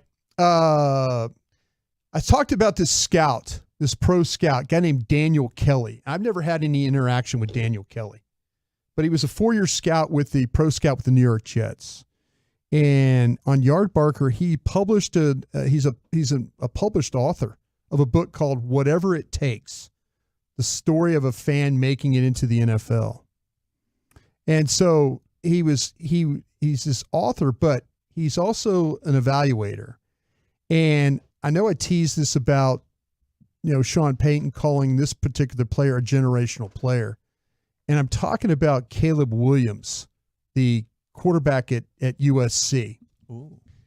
And the reason I bring this up is Daniel Kelly saying on a report here, a story he's done, based on my evaluation of all his 2022 game film, he didn't make my first round cut. Daniel Kelly doesn't see this guy as a first round talent. He goes, I view him as a second round talent. Well, that's going against the grain. Shocking. What are the shortcomings? He says, I'm not saying Williams, the 2022 Heisman Trophy winner, isn't worthy of draft pick. Far from it. What I'm saying is that after studying every one of his snaps from the last season on film, his NFL ceiling is now a 8 to 9 quarterback. What's that mean? Like back into the top 10? Like ranking, where you rank, like where Dak is right now, like an 8. Oh, Like not a top 5 guy. Not a top 5 guy. Okay. He says that's okay, but yeah, you don't. Well, the status, that's that's given to him. That's everybody's talking about him. And they're saying better win it the first 5 years. Yeah, he's saying transitioning to the pros is difficult for most quarterbacks. For every Joe Burrow who won a national championship at LSU and seamlessly adapted the NFL, there's a Johnny Manziel at Texas A&M. Johnny Football won a Heisman, played big-time competition. He beat the great Alabama team, but he quickly flamed out in NFL after his first-round selection by the Browns. He said, all the off-the-field stuff and all that was a big problem with Manziel. Okay. Yeah. Okay, what he's saying, the partying, the work ethic, that was a huge factor. What he's saying about Caleb Williams is he says he has a tendency to hold the ball too long in the pocket. He says he looks like two different quarterbacks. Half of his dropbacks and he sets his feet and gets the ball out of his hand quickly with precision. The average NFL release time is 2 to 2.9 seconds. He says Williams can do that. He says, but there's also some times where he becomes indecisive and starts moving around instead, as illustrated by the numbers from last season, where most of his attempts were not designed runs. He's right about that. When I watched him last year, he does hold the ball too long, but he's also able to create massive plays off of doing that with when he takes off and just runs, or he waits and he finds a Jordan Addison or a Mario Williams deep down the field, because DBs can only cover for so long. Yeah. Well, what you're talking about, the second thing he really didn't like from his game is his downfield ball placement. Quarterbacks rely on 3, 5, 7-step dropbacks in the pocket to coordinate the timing of their passes with receivers. Because Williams' footwork is all over the place in the pocket, coupled with a tendency to lock on targets, his accuracy is a concern. In 14 games last season, he threw 5 interceptions and defenders managed 35 pass breakups, 2.5 per game. This is better than that 2022 figures for Utah's Cameron Rising, South Carolina's Spencer Rattler, and Quinn Ewers. But worse than Jordan Travis from Florida State and Cameron Ward from Washington State, and North Carolina's Drake May, who is one of the top quarterbacks. Sure. They think May is better. The much better quarterback. They also say there's a big injury risk with this guy. He said, circling back to the first point about Williams running too much. It's a lot of contact. Yes, every player is at risk for injury, but some are at higher risk due to their style of play. Williams slides and goes out of bounds occasionally when running. However, there are too many plays last season where he threw cautions to the wind, and it made me wince as a player. It seems like a lot of that stuff could be correctable, though. You're hanging onto the ball too much. You're taking a little bit too many risks. Yeah. Like, I think maybe you're looking for bigger plays downfield. I don't know. I don't see any red flags, and Heck, if his ceiling is still inside the top 10, that's a pretty dang good player. He's the closest thing I've seen to Pat Mahomes. Not that he will be, right? But with the style, the creativity, the mobility, the arm strength, off platform. Yeah, I'm taking a flyer on this kid. Well, the comparison that he has, and this will finish up for me here. Williams' style of play brings back memories of Robert Griffin III, the former Heisman Trophy winner and second overall pick of Washington in 2012. I got news for you. If RG3 didn't get hurt, he might still be the best quarterback in this division. His rookie season was incredible. Griffin's game was built upon running around and making defenders adjust to him, but only lasted until a serious injury occurred in Week 14, his rookie year. Yeah, but that's selling his passing short. I mean, he had a great arm, and it was accurate. Yeah, we saw it firsthand. That Thanksgiving game, he diced the Cowboys up. He sure did. He says, the final thing is, the question is, how does he fit in the league built on timing routes, pinpoint downfield accuracy, and keeping the ball out of harm's way? Could he improve in 2023 and a jump up in the first round eyes? Yes, absolutely. But for right now, I'm not sold. Well, I think there's two different things going on. It's like the opportunity to take a talented quarterback first overall.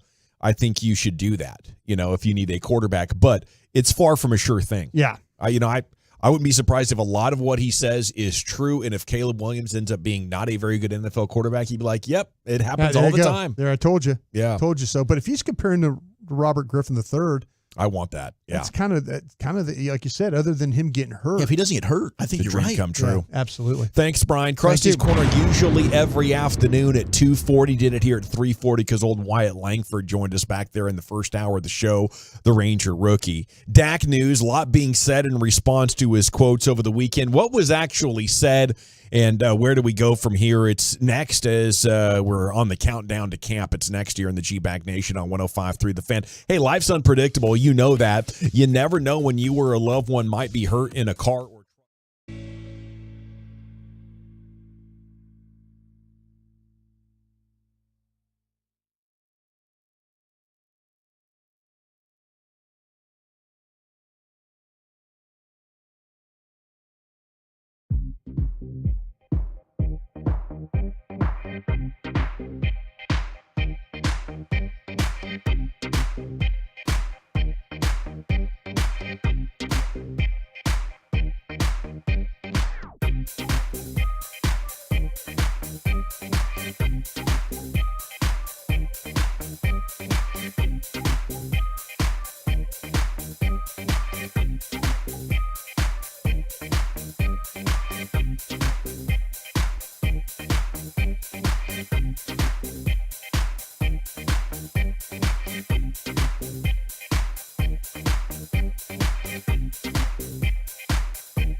our fan studio, secured by DFWsecurity.com, you're rolling with the G-Bag Nation on 105.3 The Fan.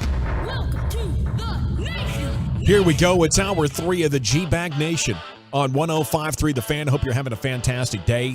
Wolchuk is back in the saddle after an extended cruise vacation. His top 10 is coming up here in 20 minutes. You're 20 minutes away from Wolchuk's top 10 at 420. You're 2.5 hours away from Rangers pregame as they continue to take on the Rays tonight. Got an advantageous pitching matchup. That's right, as Evaldi's on the hill. How about a little C note? And coming up at 5:20, I do want to talk about Dak and double-digit picks and how confident you would be that it won't happen again. It ain't happening again. Next year. No more double-digit picks for Dak? Nope. Even though he's had double-digit picks in 4 out of the 6 years he's played double-digit games? Nope. No double-digit picks this year. Right on, man. Well, I'm happy about that, and I was actually I was happy about what it was Dak... in his damn DNA, Brian. Let me... Can I do this quote real quick? I think the coolest thing is what Dak said at his youth camp when discussing Mike's impact in the passing game. They know where the hell to be, why to be, and when they're getting looked at. Yeah. That's going to be a big jump. Yep. We won't have those tipped interceptions this year. He was, to me, pointing the finger at Kellen Moore with that and talking about why, Mike McCarthy as an OC is going to be better. It's in teaching everybody, getting everybody on the same page. Kellen Moore might be an encyclopedia of plays. He might be like this next level passing game guru mind that's just waiting to be unlocked. McCarthy's the guy that's an actual coach, though. I think that's what he's saying right there. I think a lot of it, and he points it out, is communication. Yes. And the whispers that, we've kind of heard this offseason is that there was a lack of communication from Kellen Moore. And when it comes to responsibilities, that factors in, right? Being on the same page. Also, what are some route concepts or plays that the other players on the offense like? And Kellen is just stuck in his ways. No, I'm going to call what I want to call. I'm going to get my own game plan together. We just talked about it with Brian, right? When an exchanging of ideas, throw a melting pot. Let's throw a lot out there. I don't think Kellen Moore was really for that. And this is, to me, an exciting thing to hear when it comes to the communication is huge. I'm glad you threw out that word right there because it's like, hey, a guy has messed up. How skilled are you at explaining to him and correcting him? Do you avoid it because you're not an alpha at all? Do you overdo it because you're so frustrated you just yell at the dude?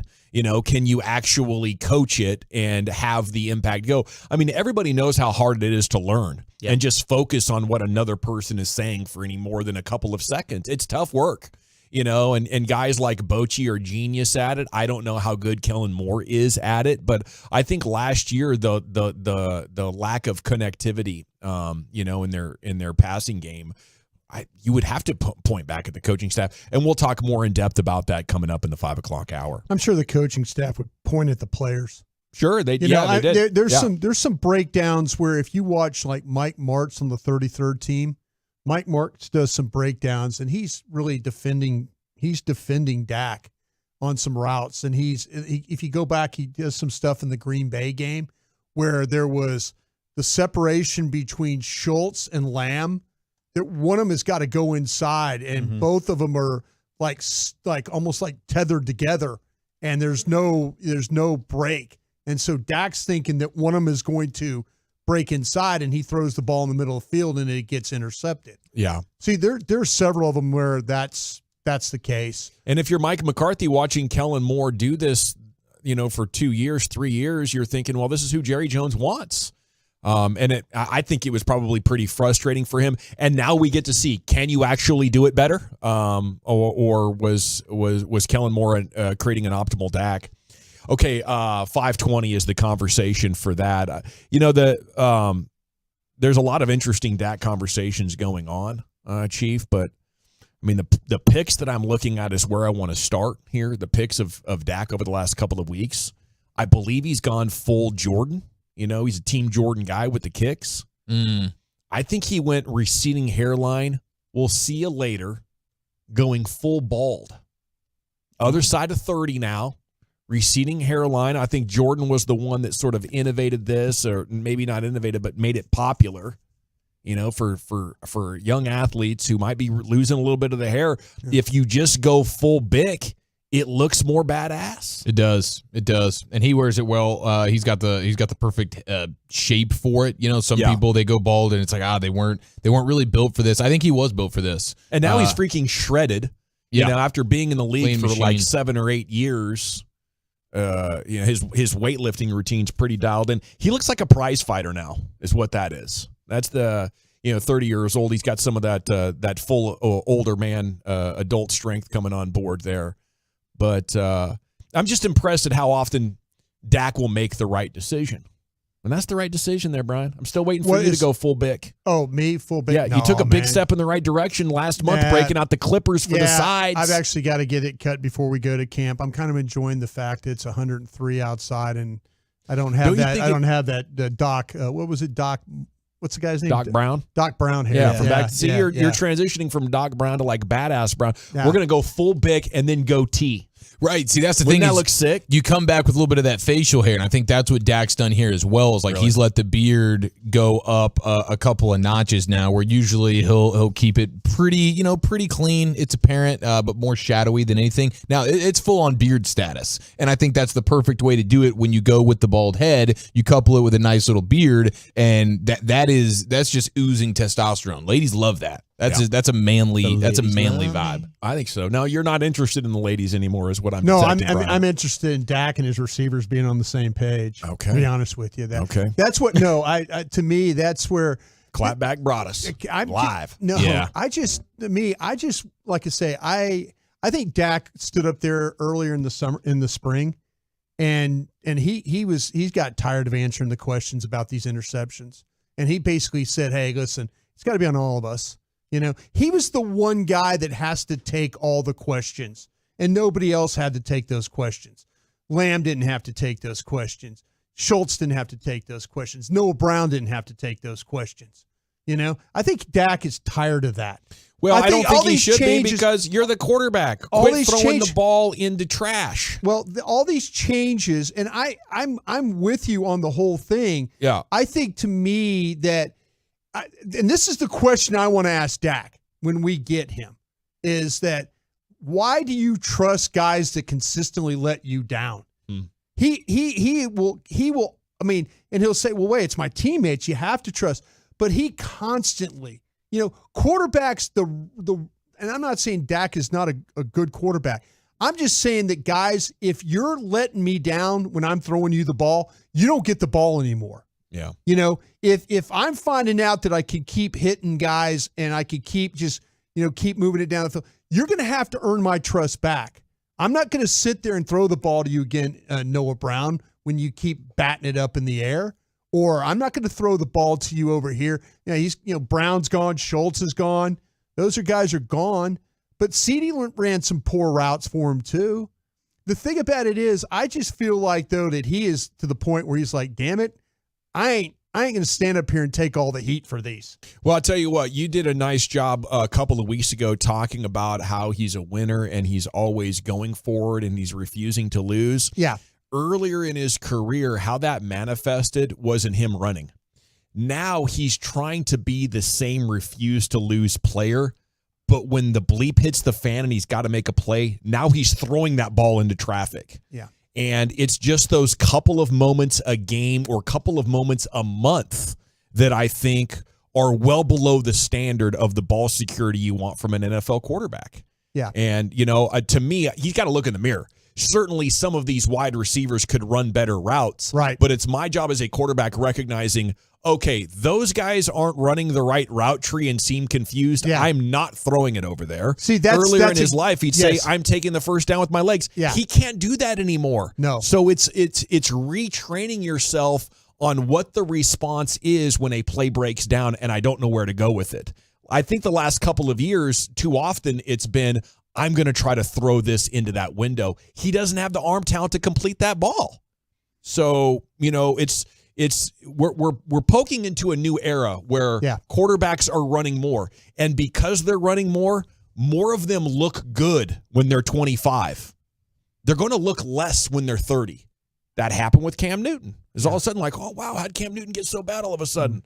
The threat of the legs is gone. Yeah. And these guys aren't going to age into their 30s like the pocket quarterbacks of the previous generation have. We have to get used to that as fans. Teams have to get used to that. You have to be ready to move on from dudes. And you have to know when our guy stops running, if he's refused to lose, dude, he's going to throw that ball into traffic too much. Yeah. And it's time now for Dak to become even more of a bus driver is what we're looking at. Well, see, that's the thing. I mean, I just, the whole comments I make about the DNA stuff and all that, it's just about being so competitive. Like, he doesn't want to give up on a play. Yeah. He wants to trust. That's exactly what I'm saying. He wants to trust. And he used to be able to do that when he got his uniform dirty. Yeah. Yeah. But you got to give up on plays if a guy is no longer open. Yeah. And you don't have the Mahomes ability to just make crap up down the field. Well, he also needs the help of, like, the guys not to be in the wrong spot. And like I say, yes, that was very eye-opening to me when you watch a guy like Mike Martz break down film. Yes. And he's talking about it in a way, and I'm like, man, that makes sense. Mike's going to do that. Mike's going to have a better attention to detail, which gives us hope. Yeah. But Dak's got to do his part too. Mike's going to coach everybody, get everybody on the same page, but you got to be a lot more risk averse. You can't be like, oh, okay, cool. And there's stats that say, well, Dak isn't throwing the ball into trouble much more than others, but it just doesn't add up in my mind. You know, how can every time you play double-digit games, you're amongst the leaders in interceptions. Yeah. You know, in big situations against good defenses, your offense turns into poo-poo. What's going on with that? How can we have this much statistical evidence that Dak is great and not much faith in his ability under these pressurized situations? It's because the stats don't tell the story. They don't tell the whole story. You need experience. You need time watching the game and observing, I think, to give a lot of these stats context. The people – go ahead, Chief. No, I'm in agreement with you for sure. I think the fact that he's not able to run the ball as well, I think is a huge point. And is that on him or is that on the coaches in the front office? Both. I think ever since the injury, physically he doesn't have the ability. I think he's starting to get it back. You saw it a little bit at the end of last year, but I think also since the injury, we don't want to lose our quarterback. We're not going to put him in those situations as well. It's just father time, you know? If you like running quarterbacks, then you're going to use them until they're 26 or 27, and then it's time to reevaluate. It's going to be fascinating what the Eagles do with Jalen Hurts. Yeah. Yeah, I think you pay him and you hope that it transitions great, but you have to be ready for it to not transition great. The people of Oxnard are not happy with the Cowboys once again. It's not like they're making a brand new observation platform. Yes, a VIP area. A VIP platform. There you go. And I think they're charging $250 a shot to do this. Wow. And apparently you can peer over the fences of residents who have set up their homes. And there's one family who said, my daughter and I were in our pajamas one morning recently. We had to run upstairs because there were a whole bunch of men peering into our house. Construction workers. Maybe not on purpose, but still no one knew there was going to be a structure built. I know they've been going around back and forth. Used to be that apartment complex wasn't there. No, the parking lots. Yeah. And the Cowboys could use that for parking and all sorts of vendors and stuff. Yeah. Well, so they're blocking people's views now? It sounds like to me they're building a platform that, like, they used to have a VIP area where, remember the fence line where all the VIPs were? Yes. They were all kind of huddled in there. Now they're building a elevated platform where you can see over things and on that other side of the field. On the south side of the field. Where the condominiums and apartments are. Yeah. All righty, we got to run, Nation. It's time for Wolchuk's Top 10 at 420. Where are we going with that, sir? National Sour Candy Day. We've got the top 10 sour candies. Which is your favorite? And a former Patriot is calling out Bill, saying he's not the GOAT. That's next. How much do you love Twin Peaks, though? You get in there for eats, drinks, and scenic views, 24/7, 365. They're kicking out some unbelievable food at Twin Peaks. I say they have the best kitchen in sports, and I am not kidding. You know, whether it's Tex-Mex or barbecue, burgers, wings, Twin Peaks has it all. And right now they have happy hour. Yeah, every day 2 to 7. If the G-Bag Nation is on a weekday, it's Twin Peaks happy hour time. Score sweet deals like $1 off all wine, liquor, freezing cold 29-degree draft brews. And if you're feeling snacky, select apps are available $2, $4, and $6. Bit of a night owl. Come back for awesome specials during late night hours. That's at Twin Peaks. $2 chips and salsa, $4 fried pickles.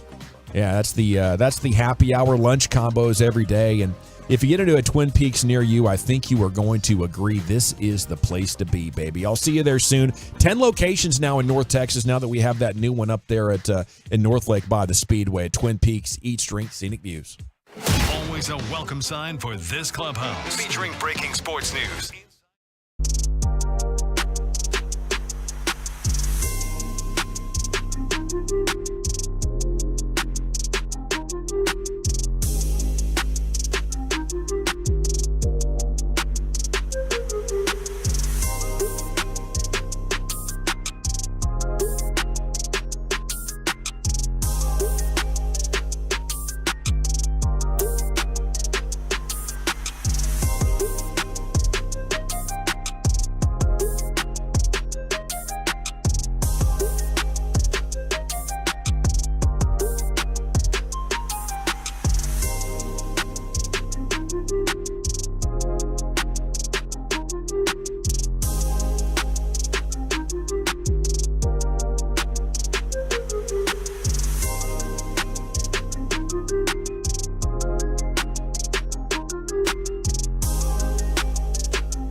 G-Bag Nation. We're going to get this top 10 in just a second. Buster Olney on a local radio show today in Arkansas, of all places, talking deadline, says expect the Texas Rangers to be as aggressive as anybody when it comes to trying to acquire the services of Shohei Ohtani.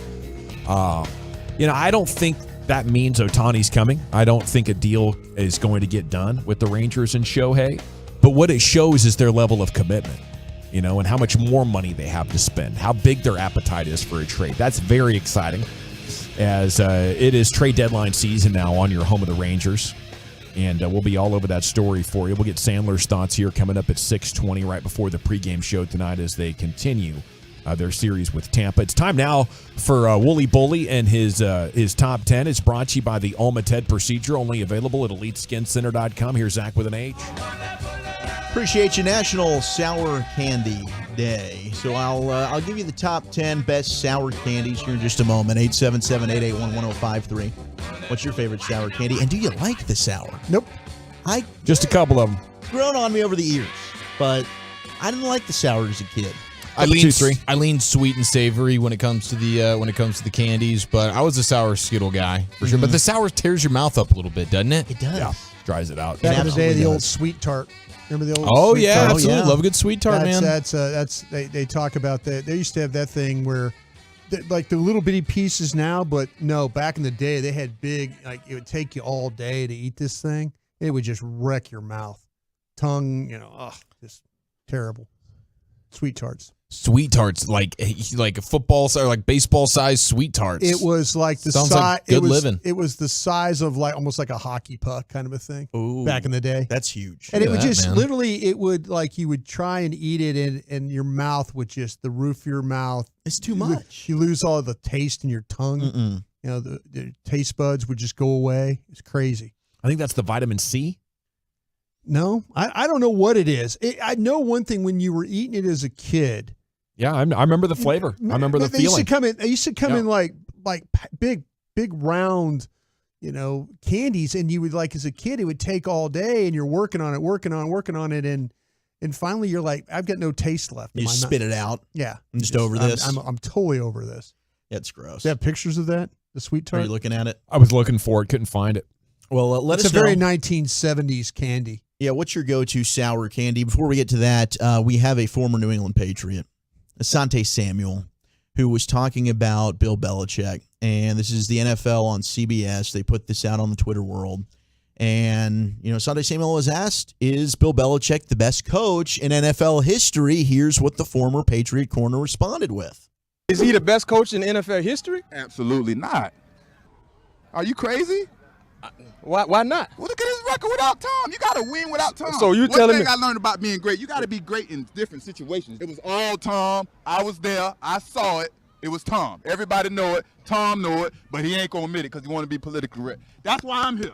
That's why I'm going to tell the truth. And you're not afraid. And I never. And you got experience to talk the truth. Because I've been there. I seen it. I confronted him. And we've been through it. And that's how I do. Never afraid. I do think it's the heyday now of the Bill hater, and we know even when they were winning, there were lots of them on the team that were just so ticked off at Bill Belichick and his ways. So it's not surprising, but I think we should consider that maybe Asante Samuel is more accurate than he's off. He's more preaching than reaching, if you will, because what he did was all he had to do was make a top 10 defense. And on offense, it's like you got to try to build it. You didn't need a good offensive line. You didn't need number one wide receivers who were resetting the market. More his genius was building a defense and managing a way to build a roster on discounts in a number of ways. He'd move on from pass rushers who were about to break the bank, but his genius was in scouting and finding veterans that could fill voids for cheap, right? And getting Tom Brady to take a 50% pay cut that gave him the extra capital to build out the roster. Yeah, I think over time this is now becoming the stance is, Brady made Belichick more so than the other way around, especially since Brady went and got a ring somewhere else. But I do think you could argue over the 6 that they won together, maybe the last 3, that's Brady. The first 3, Belichick is one of the best, if not the best, defensive coaches of all time, right? He was doing it with Parcells, with the Giants, being able to shut down the 49ers and some of those great offenses that they faced. Greatest show on turf Super Bowl. Yeah, and exactly. The Seattle Their game. first Super Bowl, those first early Brady teams when they won 3-4 were defensive dominant, and that was due to Bill Belichick. Yes. Yeah. I think we've been waiting 20 years to do this. You know, we really have. We've been waiting 20 years for everybody to line up and take shots at Bill Belichick.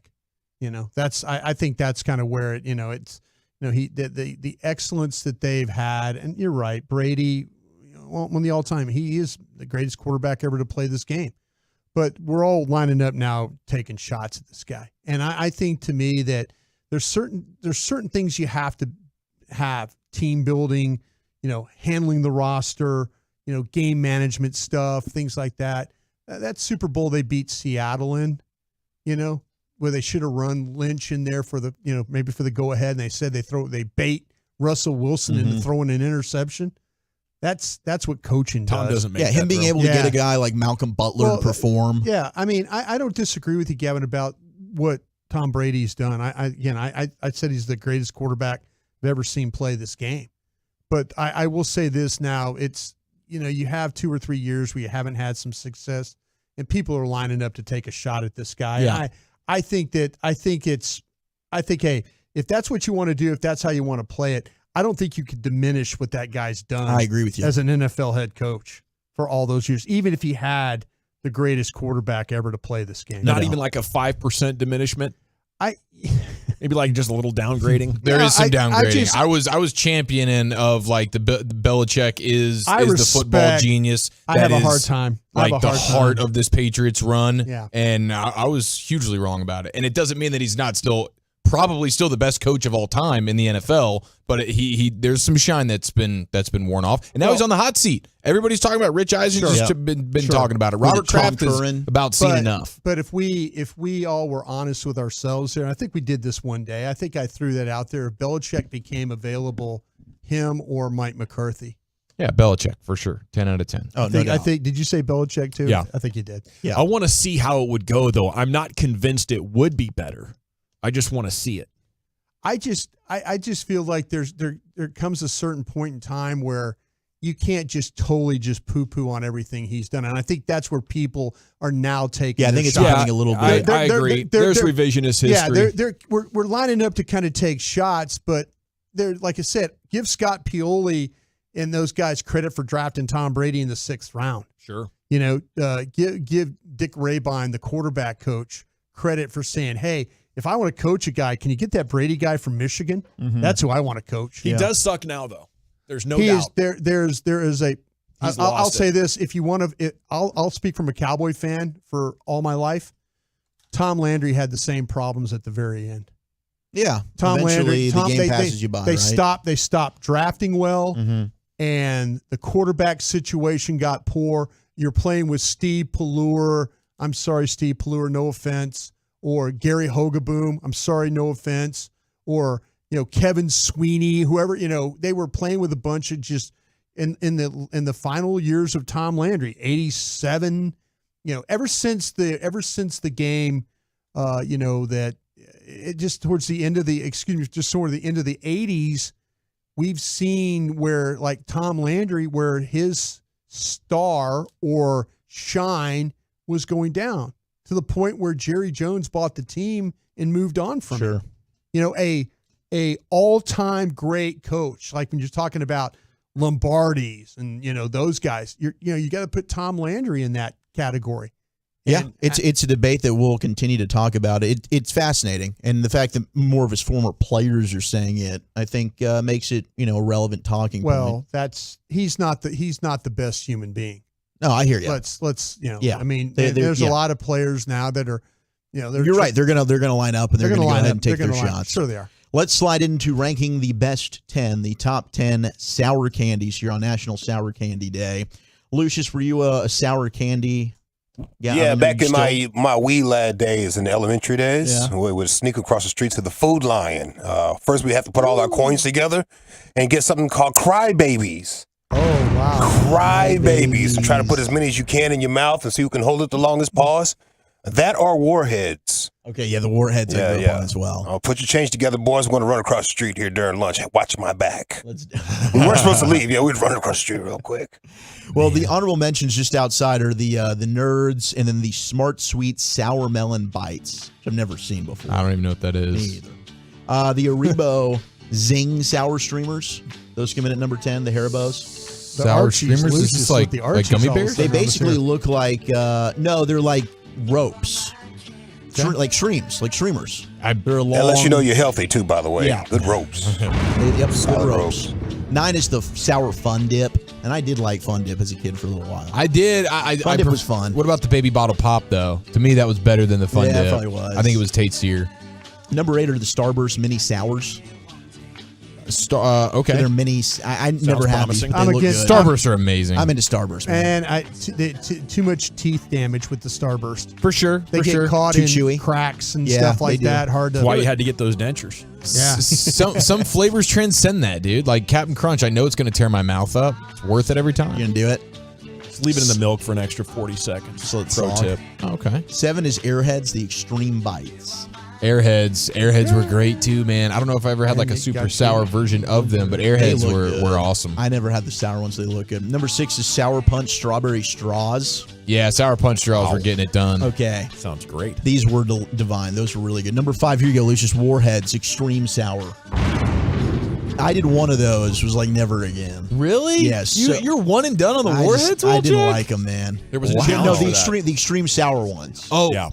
It's not that I just had one Warhead ever in my life, but this is sour like ones, Warheads on steroids. Had one and I was like, nah, like this isn't enjoyable, man. No, it's not. It's not. And once the sourness wears off, does anybody actually like the candy? Once the sour stuff, terrible. What happened to your microphone there, buddy? I think my elbow. My apologies. Yeah. Well, once the sour stuff wears off, just the candy, I think is. I think you're just more happy that the sour stuff is finally wore off. So you just, you digest the candy, get it over with. Yeah, it was more of like a challenge. Yeah, if I've had 6 war babies in my mouth today, buddy, how many can you get in? You know what I mean? It was that type of situation. How many of those war babies? Warheads, cry babies. I mixed it together. Yeah. 4 is the Sour Gold Bears. 3, we've got the Trolleys. The Sour Bright Crawlers. Yeah, those are like gummy worms, aren't they? Yes, those are delish. Sour candy must have really taken off since I exited my candy prime. Yeah, because I don't think I've had any of these items. None of these. And a lot of these are relatively new, like within the last 5 to 10 years, too. Where does the Pixie Stick fall in this thing? Pixie Stick did not a sour deal, is it? Did not crack the top 10. It's a little sour. Yeah. It's a little sour for sure. Yeah, I would fall in the sour family, I would imagine. Yeah, I think it's in there. I did used to love a good Pitsy Stick. Like a cousin. Should have been top 10 then. Should have. Number 2 is the Sour Skittles. Surprise wasn't number 1, but number 1 is the Sour Patch Kids. Yes. Yeah. Those are the original. They kicked off everything. They did. Yeah, trendsetters there. Alrighty. Thank you, Chuck. You all right? Yep. It is the Jeep. I'm terrific. Feel great. Fantastic. How's that back? Just a little bit of a pinch. Feel a little bit when I'm trying to get up still, but I'm doing great. Better than Jeff Passan. You guys, you've talked about it, I'm sure, but have you watched that quarterback show on Netflix? We're about to talk about it next. Okay, perfect. Yeah, we need to talk about that, right? What else are we doing next, Wolchuk? Chiafalo? Netflix, you have my attention. That's it. Ooh. All right, well, I want to talk about Window Nation because they should.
522E. The Rangers and Rays play Game 2 of their series tonight in Arlington. Hi, everybody. This is Matt Hicks inviting you to join Jared Sandler, Chris Blake, and me. Our coverage of tonight's game begins at 6:30 on 105.3 The Fan and the Odyssey app. Hey, when you value real independence, you own it. At Classic Chevrolet and Grapevine, shop new Silverados with once-a-year 4th of July savings. See them all at ClassicChevrolet.com. But hurry, the best models will sell fast. This is Texas. This is Classic Chevrolet. Relax and enjoy the difference. Find new roads. Thank you, Lucius. Deion Sanders scorched earth on Carter Freeman's favorite college football team. What do you think about what Deion has to say? We'll talk about that coming up in 13 minutes. It's time now for a sports hodgepodge. Here's the Chief. Netflix, you have my attention. I haven't watched your quarterback show yet. That's just because I haven't gotten around to making good on the fact that I was a password share for Netflix for a decade now. And so I'm having to recalibrate, and no, I can't. They don't allow the sharing anymore. So I appreciate the generosity, but I haven't re-upped on the Netflix. I will get around to it. This quarterback show seems like it's pretty impressive, and I've seen a bunch of clips. Mahomes in particular is the one that's getting most of the clips being sent out on social media. Seems pretty interesting. My buddy who's watched it, who's actually a Chiefs fan, he says his biggest takeaway is how much more likable Kirk Cousins seems to be after watching this. So I wonder how many people feel that way about it. But it has been re-upped for season 2. Let's go. So it premiered on July 12th. It quickly gained popularity, consistently ranking among the top 10 shows on Netflix. So people are really watching and enjoying these things. And the debut of the series marked the fastest start for any Netflix sports documentary series. So it's been successful. They follow around Mahomes, Kirk Cousins, and then Marcus Mariota. Question for you guys. Who do you want the 3 quarterbacks to be for next year? Oh, well, the audio alone would make Dak, a huge home run for us on the show. It would be awesome to see Dak hanging out with his parents or with his dad, with his brother, behind the scenes stuff at the Prescott house. Like, that's always stuff that as a fan you can't get more of, and what little you get of, it's rare, so obviously that would be outstanding. As far as, who else I want to see, I'd love to go inside the New York Giants situation and them trying to figure out, how to make something out of Daniel Jones. I'd be fascinated with Anthony Richardson and the Colts. Me dynamic. too. He would be my young rookie kind of quarterback I would want to throw in there. Even though none of them were young, and I don't know why they chose Mariota. The other one for me, I think, this whole Josh Allen, Buffalo Bill, what were the turnovers and some of the stuff that happened last year? Was it the injury? What's the relationship like behind closed doors? I think Josh Allen could be fun to follow too. And he's dating the actress now. Oh, Haley Steinfeld. That's right. So that could add another layer. I mean, obviously Broadus wants to see his guy Joe Burrow or his guy Will Levis. No, actually, I have one I want to see. I want to see Mike McDaniel with the Miami Dolphins. Oh, with Tua? Oh, yeah. Tua. I just anything with McDaniel, I'm in. McDaniel, I want to see meetings. I want to see, interactions. Tua practicing how to not get his head smashed. Well, man, with Tua, hopefully get around that. But anything. Well, yeah, I've always wondered what the inside of those concussion tents look like. So you get Tua in there, and boom. Oh, it's okay. an all-access pass. But, yeah, give me anything involved with Mike McDaniel involved. That's what I want to do. Yeah, I think that's sold on that. Anthony Richardson, though, would be my Kyler Murray. Oh, Kyler. Yeah. Even though playing video games all night. Yeah, he's probably not going to play much this year. That's the issue with that one. Don't tell him that. He's talking about week 1 still. Is he? Yeah, and proud of him for it, man. You got to have goals. You don't always have to hit them, but you got to have them. So I think Kyler Murray could be. There's so many good quarterbacks that would be interesting to follow. There's just one that I think we can all agree we don't want. Russell Wilson, absolutely. I actually would disagree. I think there's a level of I want to see him. I want to see Jalen Hurts could be interesting. I want to see quotes. Russell Wilson on that airplane while everybody's sleeping and he's putting that work in. Remember when he was doing high knees on the airplane? Sean Payton tell him, sit your ass down. Yeah, I want to hear Sean Payton tell him to believe himself. It's become so off-putting, man. Hey, sit down. Get over I'd fast forward his portions. Is this a documentary that Lucius has gotten around to yet? Is this? I know it's at least in the queue. But I didn't know if it was one that potentially you would actually the quarterbacks? see. Yeah, the quarterbacks. Yeah, I don't know. Not yet? Yeah, I don't know. Not throwing in the queue? I don't know if I'm going to do that. What about some Love Island UK, Lucius? Can I get you in on that? Who? Love Island UK. Love Island UK. Yeah, I got roped into that. Oh. It's on Hulu, and I will say it's worth it alone just for the accents and the hotties. I feel like they're half naked the whole time, arguing about relationships. Bikinis and heels. Yeah, I'm down for that. All right, so are the UK? Are we tan? Are we kind of the? jacked up teeth. Some of the men are a little pasty at first. Yeah, that's what I'm saying. Are we? Yeah, they get. Can I get some fish and chips? Whose armpits are hairier, the men or the women? Yeah. The women are gorgeous. They really are. Oh, good. I think France is Totally where we smile. have that issue. Okay, gotcha. But if they have a French one on, I'll update you. I appreciate I that. just wondered if we were all tanned up. Yeah, they are. Okay. Yeah. Okay, Broadus is in. I'm in. Now, also, Vincent Tans. I'm in. Netflix is doing, we know that they were going to drop the Florida Gators documentary. Hell They got yeah. a Johnny Football documentary. They now have a Jake Paul documentary that's going to drop as well. And there's a Barry Bonds steroid, Marion Jones combo platter. There's like 5 or 6 of the new Untold. They have their Untold series, and they have like 5 or 6 new episodes that are going to drop for this next season of Untold. Netflix has released like a 2 or 3 minute trailer that splices all of these upcoming documentaries together. You get a little taste of every one, and I got to say, these are all looking amazing. Like, Netflix is doing a great job selling somebody like me who doesn't even have a Netflix account yet because of the password sharing fiasco. It's going to make me get back on there. But throughout the midst of this trailer, there's 2 quotes that stood out to me. Which one stands out to you guys more? Is it Johnny Football at one point? Just this is the quote. It was probably a $5 million bender. End quote. That's Johnny Manziel at one point talking to the camera in the soon-to-be released documentary. That was his 20 months of NFL football. Yeah, I don't know how long this bender is going, but he is going to discuss in detail what he describes as, quote, probably a $5 million bender. That jumped out to me. I'm all in on that. And then I heard Jake Paul utter the words, quote, I could be the next Muhammad Ali. Well, he believes that. and both of those were, attention grabbers for me. So I'm locked in. I'm ready for this. Netflix, you absolutely have my attention. I think the Paul thing is awesome. He's obviously a YouTube guy. He knows how to court attention well. And I'm going to imagine even he knows that he can't pay off on that tease. But Johnny can. Yeah. Oh, for sure. Yeah. I don't know how Johnny just some of the things we've heard from Johnny when he's been going on these podcasts here in the last 6 months, and he's just been open and unfiltered. I've loved it. The Johnny Manziel one I think is going to be fantastic, and I wonder if Baskey's going to be in the Bonds one. Oh, well, for sure. We could maybe get an interview with Bonds about that. Huh? Maybe. Yeah, I hear he's coming on to promote it. He did talk about it the other day when he was on with they had him. a great back and forth. It was, it was great radio. I mean, that's really the only way to reunion was describe everything we could have ever dreamed of. But we're for sure getting a couple of highlights of that particular moment. Oh, hell yeah. But sure. We'll get to relive that with Baskey. So that'll be a ton of fun. But a lot of people are texting in some quarterbacks. I like this one from the 318. I want to see backup quarterback Gardner Minshew, man. Just follow him around. Yeah. Let's just get some Minshew mania. Yeah. From a pure entertainment standpoint, especially when him in a backup role where he's taking things even less serious than he usually does. Dude, he could be drinking beer on the sidelines. Imagine those cutaways. Yeah. Imagine those quotes. Yes, dude. I mean, Monday through Saturday, he's got to be the most entertaining quarterback on TV. Gardner Minshew. I want to see him at the bar on what is that, Monday night? Is that the players go out night? Yeah, Tuesday off because day? they're off Tuesday, usually off Tuesday. I'd like to see him go out like on a Saturday night, like before a game.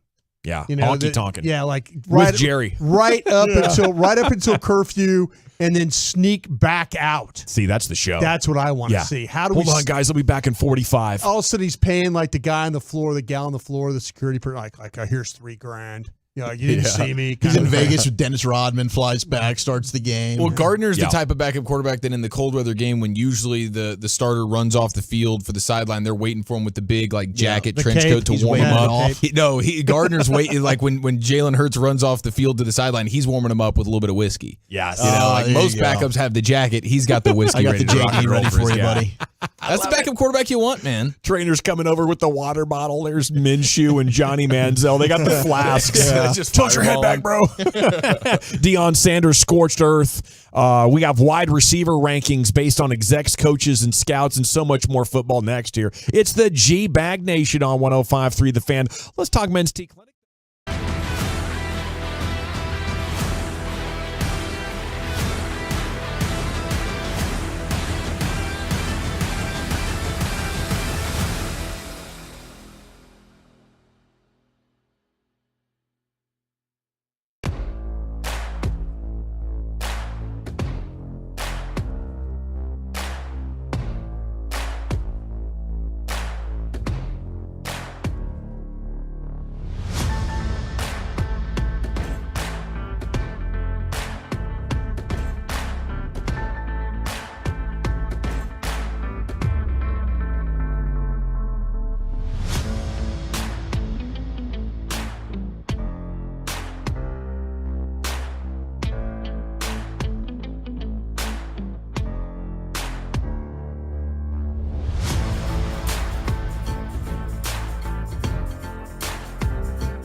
From our fan studio, secured by DFWsecurity.com, you're rolling with the G-Bang Nation on 105.3 The Fan. Here we go. It's hour 4, G-Bag Nation, 105.3 The Fan. Hope you're having a terrific day. We have a little college football back and forth between the head coach at Colorado and at Oklahoma, and it appears Deion put him in a body bag. And I don't know about you guys, but I do not have a lot of faith in OU heading to the SEC. I don't know if I'd have a lot of faith in them if they were staying at Big 12 right now, based on last year. Not a Brent Venables fan? I don't think so. I do not. The early returns are sketchy at best. There's Brian Broaddus. Yeah. You got Lucius Alexander in the Pimp Cup. LA Live's coming up here in 40 minutes. Wolchuk is back in the house along with Chiafalo. You have Carter Freeman, the biggest boomer Sooner not at this station. The biggest boomer Sooner, I'd say CA. CA. Yeah, one of the bigger boomer Sooners. Well, he might be a super fan, though. Carter might be. CA's got years on him. Yes. Yeah. But Carter's more passionate. Right now, CA probably had his time. I think now he's just whatever. I've seen the glory I think Carter would come here and fight you right now. Yeah, Carter does coordinate your video at 105thefan.com, Twitch, and YouTube. He rarely makes an appearance on the stream or on radio. But we talk about him quite a bit. You know who Carter Freeman is. And yes, he would whoop your ass over the Sooners. Yeah. He would have no problem if you pushed enough of his buttons. So maybe he wants to whoop Deion right now. Maybe he wants to whoop Brett Venables for making a dumpster fire out of his once proud program. I don't know. We'll see if we can coax him into having a take on this subject. But I'll keep my fingers crossed, but not my breath held on that one. So Venables reached for comment at Big 12 Media Days last week. He touched off a response from Deion that we got over the weekend. Venables said, "We're another year in establishing our standards and our culture and our values. That matters. A year ago, I challenged the guys. Play the worst football we've seen around here in 40 years, and they did that for me." No, he said, "A year ago, I challenged." I was wondering where that was going. Gosh, they crushed it for me. "A year ago, I challenged the guys." He says, "I wasn't like Deion that gave guys a bunch of pink slips. Yeah. I gave guys 12 months of grace to go to class, live right off the field, and show up with a great urgency and respect for yourselves." Well, you didn't walk into the worst roster in all of Division I college football like Deion did at Colorado. Yeah. That is true. Yeah, you actually had a winning program that you walked into. No, you're a Big 12 champion. There's a giant difference there, Brent. Might actually be better than the guys that you've brought in since you left. And, so Deion caught wind of this, and he was asked for comment over the weekend. By the way, CA says it's me. He's Boomer. He's the bigger Boomer Sooner? He says CA just texted me. He says sorry, me, Carter. Boomer. Yeah, 3-time Hall because of he's got Famer. that Sooner tattoo on his right ass cheek, and I don't think Carter does. So, Carter, any tattoos we should know about? I think he's coming into studio right now to challenge this. No, he was just behind. He might be temporarily. Come on, Carter. I thought he rose up and was flying in here to pretend have he's thought. not listening. No tattoos though. I believe he's not giving me a thumbs up. So no, just the Pierce nips. That's the wrong redhead. That's Alec. Oh, you're right. My bad. So Deion over the weekend. First off, to the gentleman from Oklahoma, it's coach to you. Ooh, little callback from one of his first pressers a couple years back. Yeah. He says, there's a saying about glass houses. We had roster turnover the way we did because we had to, said Deion. If Coach Venables wants to talk, let's talk. I wasn't the one handed a Ferrari. He already had multiple NFL linemen on the Oklahoma roster before arriving. Colorado didn't have a 1,000-yard rusher from the previous coaching staff. Oklahoma is one of the best programs in the sport. When was the last time they lost more than 2 games? The Ferrari crashed, said Deion. Ooh. And it's smoking. That's pretty good trash talk there. I hope these teams are going to get together. I hope the Ferrari passes whatever he's smoking. Yes. Don't bogart it. And passes emissions along with that. No, but that's a classy Ferrari, isn't it? I imagine probably a $200 stogie. That's what a Ferrari would smoke. Yeah. In a nice jacket or maybe a house coat with some fancy $1,000 slippers on. But I love this story. I think the Ferrari is smoking at OU. It absolutely is. I don't know how you could spin what happened last year after watching them go from quarterback to quarterback to quarterback to quarterback under Lincoln Riley and really not miss a beat. Oh my goodness, this is fake news. I have been butt cracked. You might have been. Did That's you just awesome. get cracked? I think I got butt cracked. I don't think you got butt cracked, did you? I saw this in the morning news today. According to Buff's beat, it's fake news. Dion hasn't responded to Brent Venables. I think Coach we all Prime got- has been misrepresented Dang to the it. masses. Okay, wait. So Coach Prime got butt cracked too? No, wait. So No, Venables did say what he said about Yeah, Deion, Venables but we said this. actually haven't received a Deion Sanders rebuttal. Is that what's the butt cracking here? Yeah, they're saying here on Buff's beat, if you got sucked into believing Deion Sanders slammed Oklahoma's coach Brent Venables, you're not the only one. An anonymous quote starting off to the gentleman from Oklahoma, it's coach to you, has been circulated around the internet, which we just talked about. But it appears that this isn't actually true. So is it a butt crack or is it a ball sacking? Because Take both your- of those entities, Take your pick. man, that's the world we live in now, dude. I mean, everybody was running with the Dak quote. I mean, there are so many articles about this. It's amazing. Now, Venables really did slam him. That's why I spent a few minutes digging into an Arkansas podcast a few moments ago because Buster Olney allegedly was check. talking about the Rangers, and I believe he Yeah. actually was. But you have to go to these lengths now because you can't trust anything you see. Now we got buff cracked. I can't trust Twitter and random people with less than 100 followers. Then who can I trust? The hell did we According do? to our good friend Derek Eagleton, we need to check Deion Sanders' Twitter account to see his tweet. Thank you. Thank you, Derek. At Coach Prime. All right, Coach Prime, what are you tweeting about? All right, here we go. Will someone please help me track down who put the lie out that was a response to the latest coach's attack on Colorado football? Please help me identify the liar. God bless. The latest coach's attack? So I did like how he... Carter, did you know this was a butt cracking? Or a buff cracking? Oh, Carter, yeah. He's Carter totally let us get buff cracked. He Are lets you you kidding walk me? right into that butt crack. Thanks, Probably Derek. because I was Appreciate you, brother. probably because I was taking shots at his beloved OU. Yeah, he just let you roll right through it. Yes, 903, you're right. This is all a Bobby and Sean prank. We knew that this wasn't true. The morning show is behind this. All righty. It's a half crack those situations because the Venables quote is legit. We just haven't gotten the real Deion just rebuttal hasn't said yet. what's So. We should have known something by when he said it's coach to you. No, that seemed No, legit. that was I thought that Venables said that.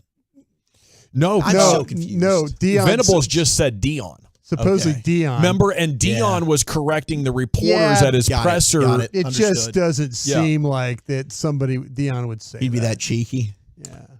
Oh, I absolutely think this was consistent with exactly how he would go about it because he high roads the hell out of Venables. Yeah. He's high roading him while like crushing him. I thought that was some classic Dion stuff. Dion should have probably maybe just let that one ride. Like, you know what? That is Yeah, a I pretty did good say response. this. I'll keep that out Yeah, there. go We're going ahead. with this. We're going with this Leave right that here. Venables guy. All righty, it is the G-Bag Nation here on 105.3 The Fan. 1 week now from Oxnard, California. We'll do the show next week, and then you guys are going to fly out, and I'll be joining you later on in the week next week. And, you know, I think one of the big differences this year compared to last year is we know with authority that CeeDee Lamb is a legit number one receiver. And we didn't know that last year. Hell, we didn't know that. That wasn't consensus until like week 5 or week 6.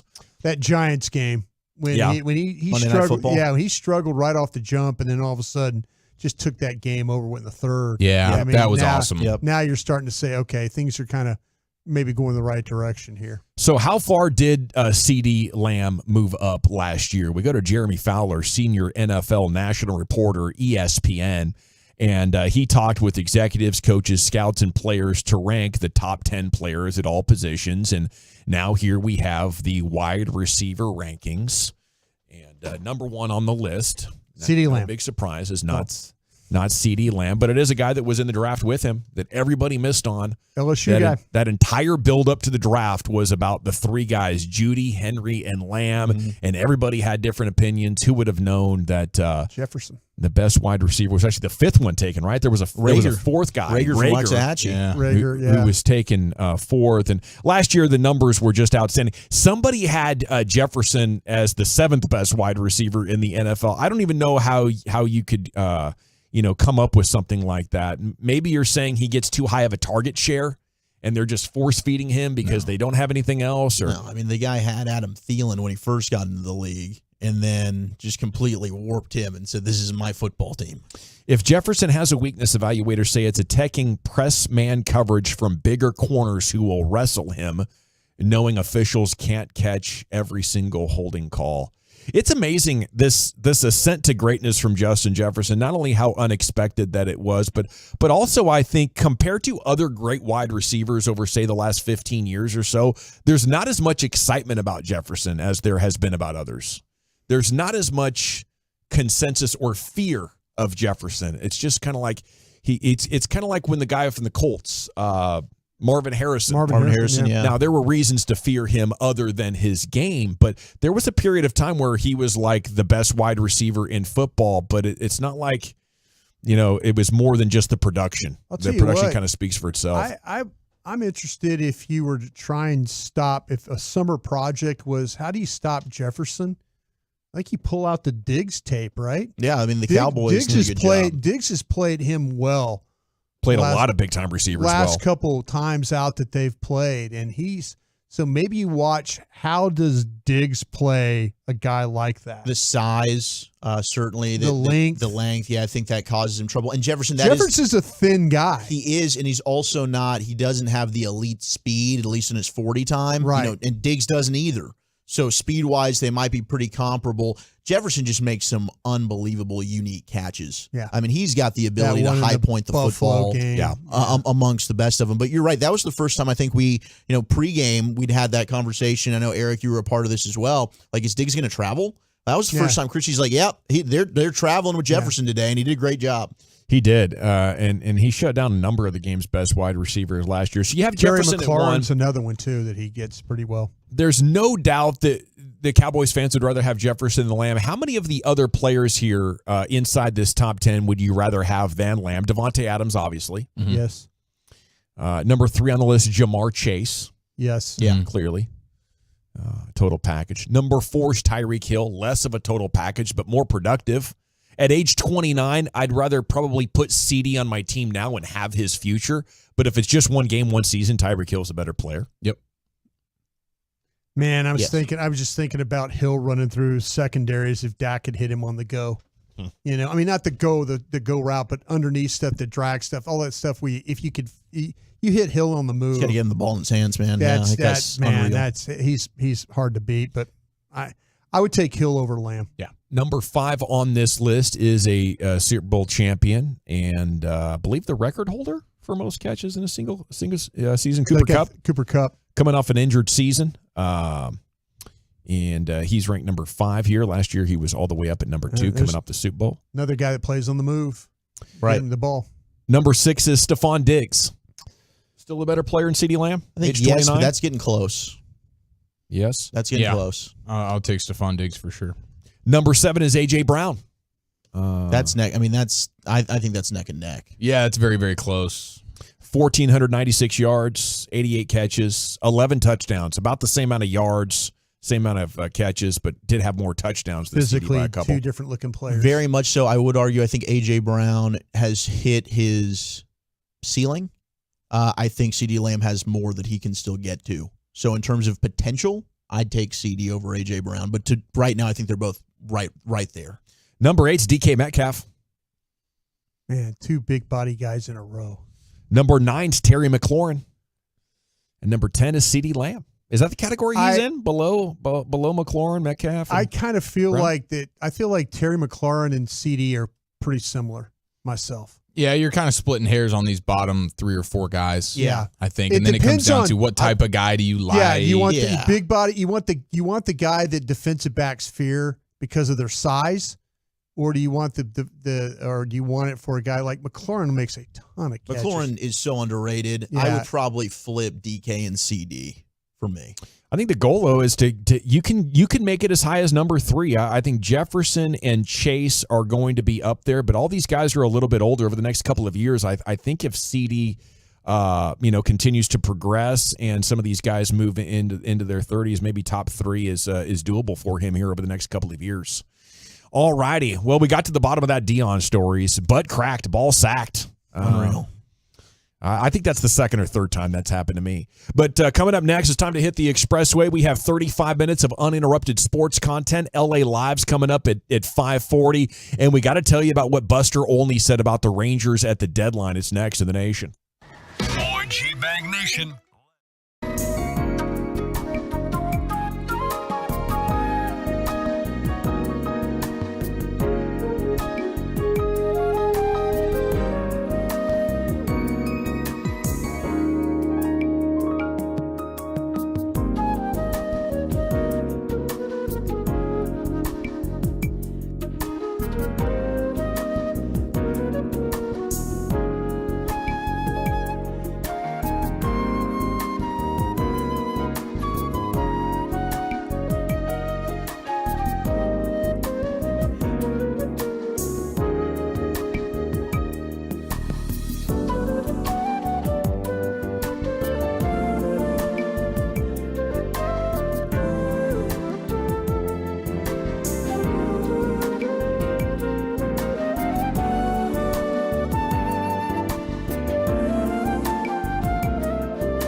welcome back. It is the G-Bag Nation here on 105.3 The Fan. I got the number one reason to be excited about Mike McCarthy taking over this Cowboys offense in just a minute.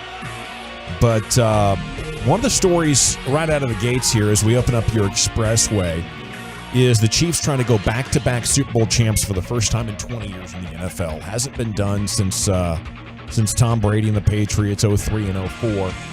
Mahomes says everybody's motivated by that. As the Chiefs opened up training camp today, it's interesting, a number of teams opening up a week before the Cowboys. They're not going to be in the Hall of Fame game.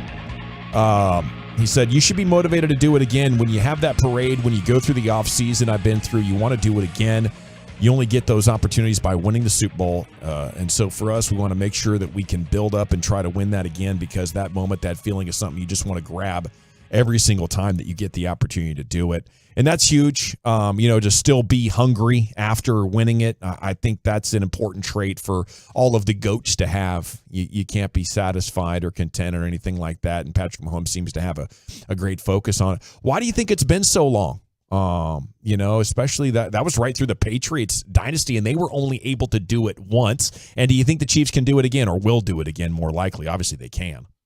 Yeah, they certainly can, and it's tough because they're in the most difficult conference. I mean, there's so many good quarterbacks that you're going to go through, from Mahomes to Burrow. We'll see what happens with Trevor Lawrence. We'll see what happens with Lamar Jackson. But the Dolphins and Tua, if he stays healthy. Now you got Aaron Rodgers in the AFC. It's tough, but they would still be the team that I'd be most willing to bet on. Yeah, there's no doubt that they'll be there again. They've got the best quarterback, and they've got the best coach, and they together are really the best trump card in all of the NFL, right? I mean, when you look at Andy Reid and his offensive mind paired with the talent that Patrick Mahomes possesses, the two are able to get the best out of each other. Yeah. And then you've also got a freak alien in Travis Kelce, who is one of the best offensive weapons in the entire NFL, in the position that's probably the most challenging defensively to guard against. So they've got three trump cards that nobody else can really handle. And unless something happens to one of them to make them vulnerable, I don't see the Chiefs going anywhere. Yeah, it was a rebuilding year. I agree with what Mahomes said about that. They were missing a lot of pieces. Brian still won it. I think a very underrated part of their game is Steve Spagnuolo as their defensive coordinator. Yes. Yeah, everything changed when he came aboard. They get into some games where all of a sudden maybe the offense. Remember, they were at a stretch there where Mahomes wasn't very good, and everybody kind of figured him out a little bit a couple of years ago. And then what did they do? They rallied. They kind of leaned on their defense, and they got them through that bad time. Yeah. I think if you're going to beat Kansas City, you've got to wrestle home field away from them in the playoffs. I agree. Steve can game plan and play call your way into creating a lot of pressure without a lot of good players. Yeah, they do a great job. He's really Andy lets him do his job, which is coordinate that defense, and Steve knows as he's calling defenses, he's got one of the best quarterbacks in the NFL that's able to bring them back if something were to happen. So it's a really, really good combination. But man, you've got to find a way to make the Chiefs. I believe every time he's never lost a home game. I believe. Am I right? Did he lose the Cincinnati? I think he's lost two: New England in the AFC Championship game, and then Cincinnati in the AFC Championship. But he's never played a road playoff game. Yeah, is what the stat was. Okay, that's my deal. He's never had to go on the road and play a game, is really what I was trying to say there. And Buffalo Buffalo beat them in the regular season. Yeah. The problem is they're just so darn strong. Even when you think, okay, we got that dub, at the end of the year, you look at the standings, they're still number one. I mean, they're tough to unseat. They are, and what they did last year too is they were heavy in the 13 personnel. It's pretty interesting what Andy Reid did offensively, where he's got Kelce out there, he's got two other tight ends, and he's just basically saying, pick your poison here, defensive coordinator, because we're going to run all over you if you put the extra DB on there, and if you put a linebacker out there, Mahomes is going to dice you up. And so it's fun to see what Andy Reid is doing and to see how that continues to evolve. But I mean, it's a unique offense the way they're running it right now. This is the first year without Eric Bieniemy, right? Yes. As the OC. Matt Nagy taking over, right? Andy calls the plays. Well, and Nagy was there before, wasn't he? Yeah. Before he got the Bears job. No, Nagy's been there. Matter of fact, the one that bums Andy out is he lost Mike Kafka to the Giants. That was the one that bummed him out. But He's got a number of quality coaches with him. He does. Yeah. But that's guys that know the system. I wonder if Eric Bieniemy, in the way that he kind of sets everything up for everybody, is maybe going to be a factor here. Maybe one of those hires away that you kind of go, oh, okay, well, maybe they got affected a little bit. Maybe Matt Nagy a little bit different of way he does things, and if things don't work out. I mean, they've had a lot of faith in Eric and what he's been able to do over the years. 469. Well, Kansas City found out you have to run the ball to give yourself better looks come playoff time. You're right. And that's why when their offensive line aged out, they rebuilt it in one off season. Mm-hmm. They didn't stand around saying, well, I hope Pat Mahomes can help cushion us from this exposure. No, they gave him a good offensive line again. And you got to know what your quarterback absolutely requires. And I think most require good protection, and a running game is going to give yourself better looks, especially as the defenses get better. And as many reasons as I have to be optimistic about the Cowboys and some of the great things they've done, I don't think they've done enough with their offensive line. They don't even think they need as good of an offensive line as the Chiefs think Patrick Mahomes needs. And I think this is an organizational failure once again. Well, the Chiefs hit gold. They've got an all-pro 6th rounder at guard. Yeah. And, the Cowboys have not done well when it comes Creed to the middle. Humphrey's one of the best centers in the right. league, And too. then they took him in the 2nd round, and then they also paid the highest paid guard that year. So they checked off all the boxes. We're going to dress in free agency. We're going to draft high, but we're also they really lucked out. They let their tackle walk. They did, and they nailed that 6th round guard man. Yeah. The Cowboys know how to do this, though. They just have to want to, and acknowledge how important it is. They acknowledge when, like, Tony hit 32, 33, hey, he's getting older. We better get him a great offensive line because their older one was aging out and already getting him hurt. Dak's 30 now. I don't know when they're going to shift back into it. Probably on the other side of their prime. Oh, guy's not in his prime anymore. Too late, yeah. Better get him a good offensive line. Okay. Elsewhere here, I'm going to get this Cowboys take here in just a second. MLB is taking over broadcasts of the Arizona Diamondbacks games. This is the second one they've done. This is the Diamond Sports Group story, the same company that owns Bally's, that owns the Texas Rangers rights, owns a number of markets around the country, and Arizona is the latest. We keep our fingers crossed that it happens for the Rangers as well. But what you have right now with the Rangers is a huge market and a winning team. And I think it will be the team that they want to lose the least. And they're going to continue to cut corners and try to save as much money as they can on this broadcast so they can keep billing and draw as much revenue as they can from, a market like North Texas, top 5 in the USA. And if you have a quality product, that is printing a lot of advertising dollars for them. I think what you should do, though, is just get onto Google and put in, like, what's the best way to get all of the sports channels if I have an Amazon Fire Stick. I was looking for the right product. I was trying that DirecTV stream. I tried YouTube. I tried Hulu. I tried the PlayStation View. Remember that one from a couple of years back? Yeah. And I found this new one. Now, it does require turning on the ADB debugging and turning on apps from unknown sources. And then I had to install a downloader app. There were like 3 steps to it. But when I did that, this new streaming company that makes everything available came right up for me. And now, boom, I am in really sports watching heaven right now is what this comes down to. Takes just a couple of steps. But, what I realized is, why shouldn't I take a couple of steps to open up everything for me if a company like Bally's is taking steps to do everything in their power, even kind of stealing the rights from Major League Baseball? Absolutely. That's what they've effectively done this summer. They've effectively stolen the rights and just kind of held it because they contractually still had them. They're drawing advertising dollars, not giving Major League Baseball anything. That's stealing, isn't it? Yeah, it's criminal. Yeah. So I mean, what's good for the goose is kind of good for the gander is what I kind of came to realize. I'm glad you looked in the mirror and decided you were going to change something yourself. You're not going to point any fingers. Just wanted to even the playing field a little bit. Okay, number one reason to believe in Mike McCarthy more than Kellen Moore here. And Dak said a lot over the last week or so, going back to his camp and a couple of other events, and not a lot going on with the Cowboys beat. So if he is at an event and he's talking, there's going to be mics. And I guess some stuff was misconstrued. Todd Archer came on yesterday and kind of said, here's what was actually said and here's what was inaccurately paraphrased. But Todd Archer did tweet himself last night what Dak said from his youth camp when discussing Mike's impact on the passing game. They know where the hell to be, why to be, and when they're getting looked at. And that's going to be a big jump, I think. We won't have those tipped interceptions this year. To me, he's talking about, sure, your teammates, but they're the same teammates. Yeah. Other than Brandon Cooks coming in, it's all the same guys. The thing that's changed is Kellen Moore is gone and Mike McCarthy is in, and now you have Dak Prescott going HE double hockey sticks. They know where to be, why to be there, and when they're getting looked at.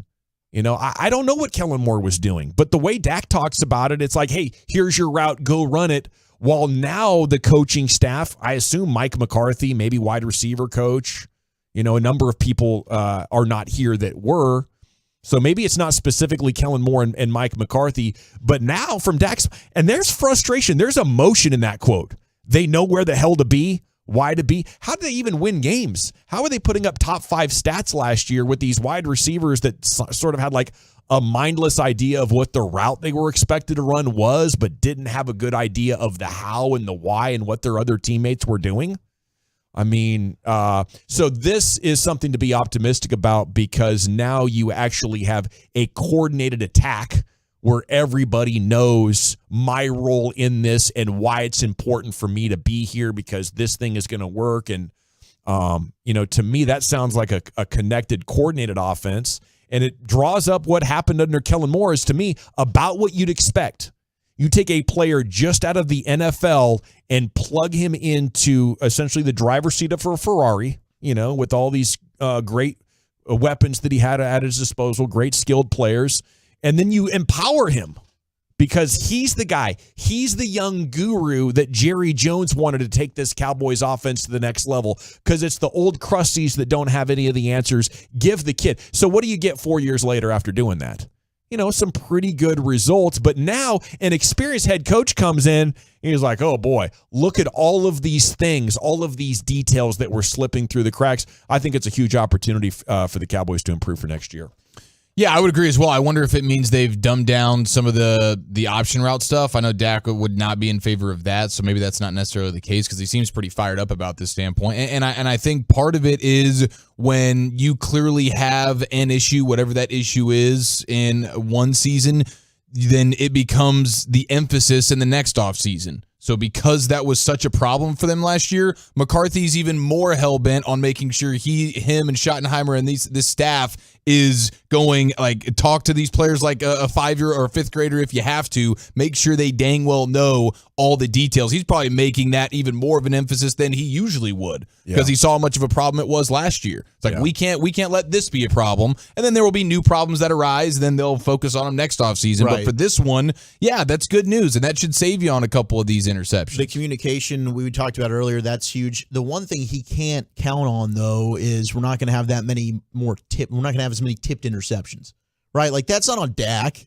You can't control when that happens. He hits Noah Brown in the hands. It flails off Noah Brown's hands.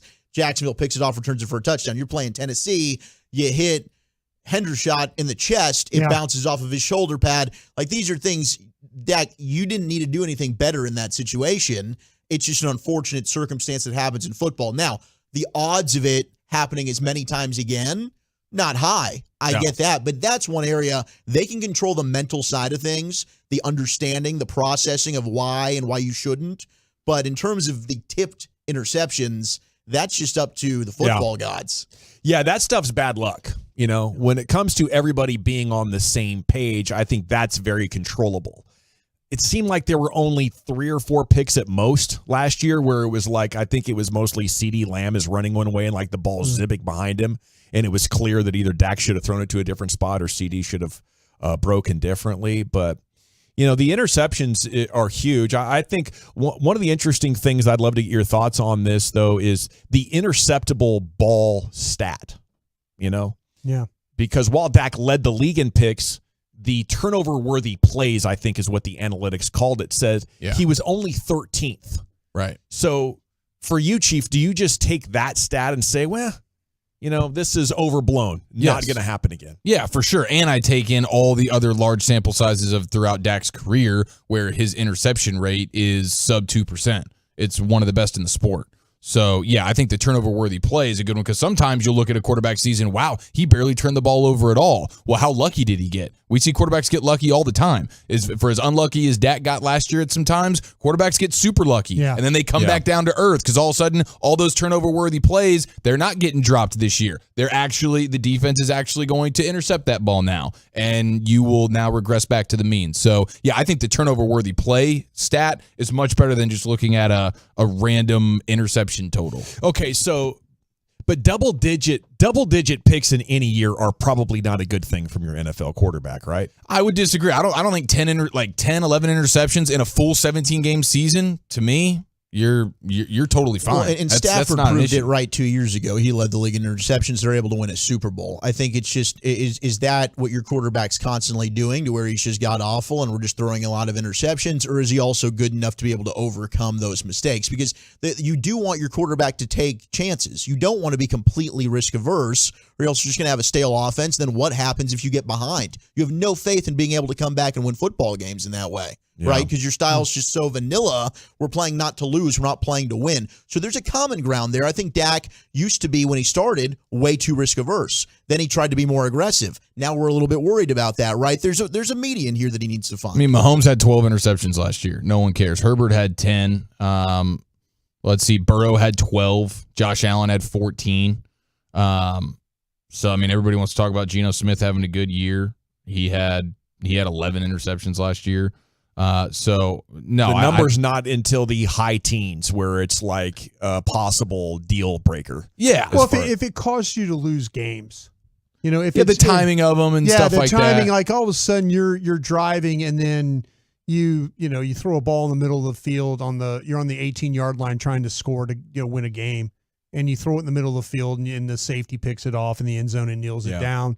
Those are the ones you remember. Well, we're more critical of Dak and the interceptions of the playoff games. Yeah. Those are the ones we remember. Yeah, the sour taste was you had 2 against the 49ers, and your defense played well enough to win that game, and if you had been able to do anything, you get 2 touchdowns. That's why you're moving on to the conference title I think game. everybody's hammering on him right now because of what happened in that San Francisco game. Yeah, back-to-back years. I think there's something to be said. Well, he played great against Tampa. He did. It was all when you talk. I think it was 305 yards. He was pinpoint. He needed to do what he needed to. Tampa was.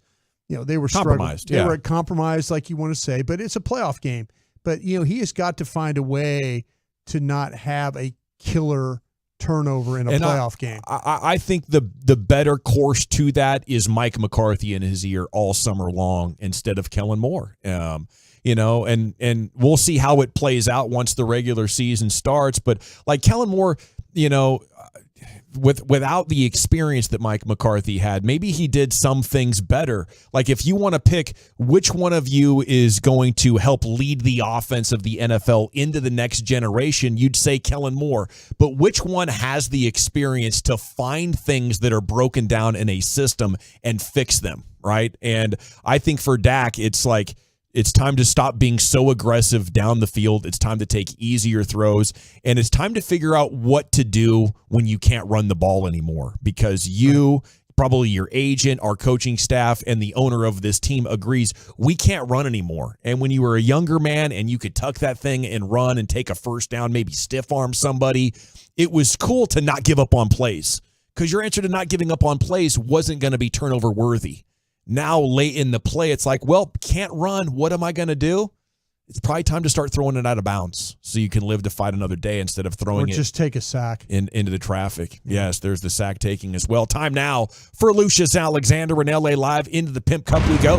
Here's Lucius. Buddy. Hey, what's up, man? How you doing? Good. All right. It's a Toxic Tuesday here in LA Live. We're going to get to it right after the great Rick James. Well, all right, you squares, time to smoke. Fire up this funk and let's take a toke. Last week. It'll make you dance to some of everything. Yeah, buddy. Everybody get high. It's LA Live. for Tuesday, July 18th, 2023.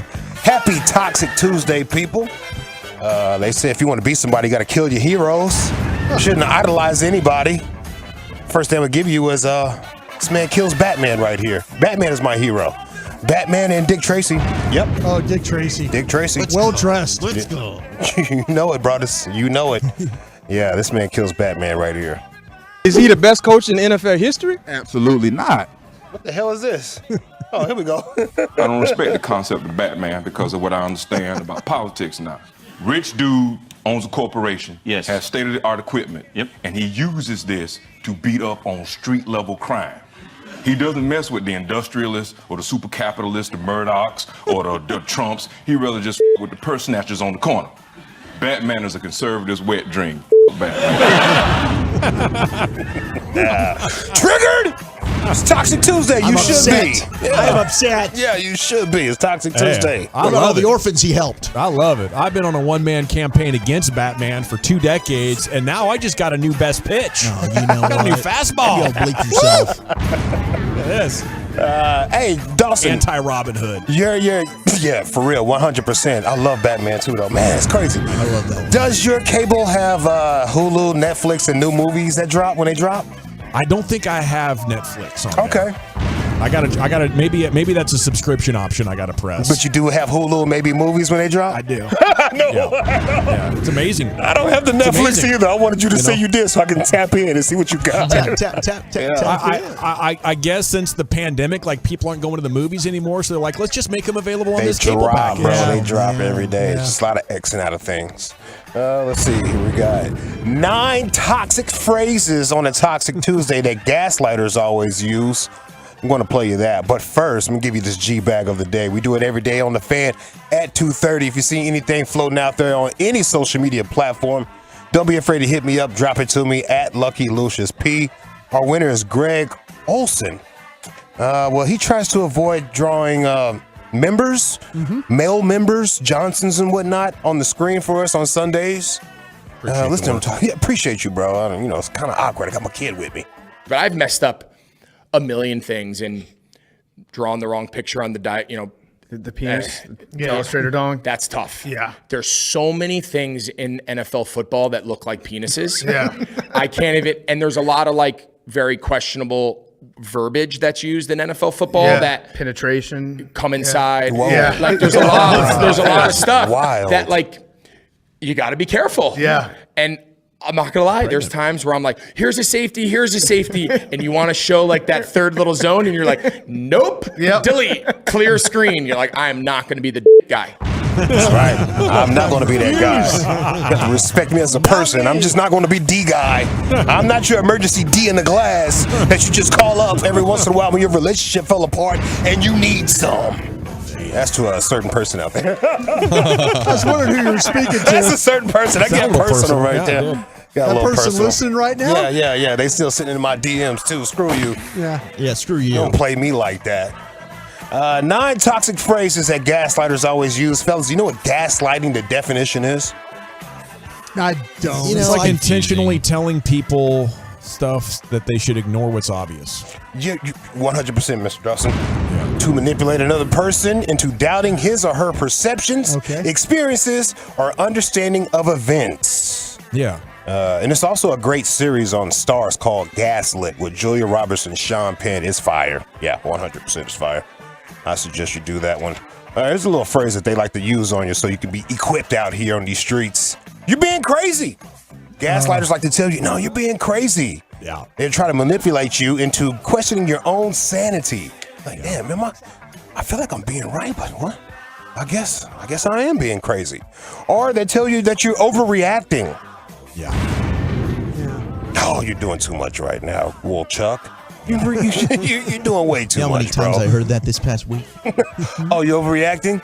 You're being gaslit. You're being too much. You're too drunk right now. Yeah, the gaslighter. Here, baby, drink some water. The gaslighter is attempting to dismiss your concerns as irrational and unfounded.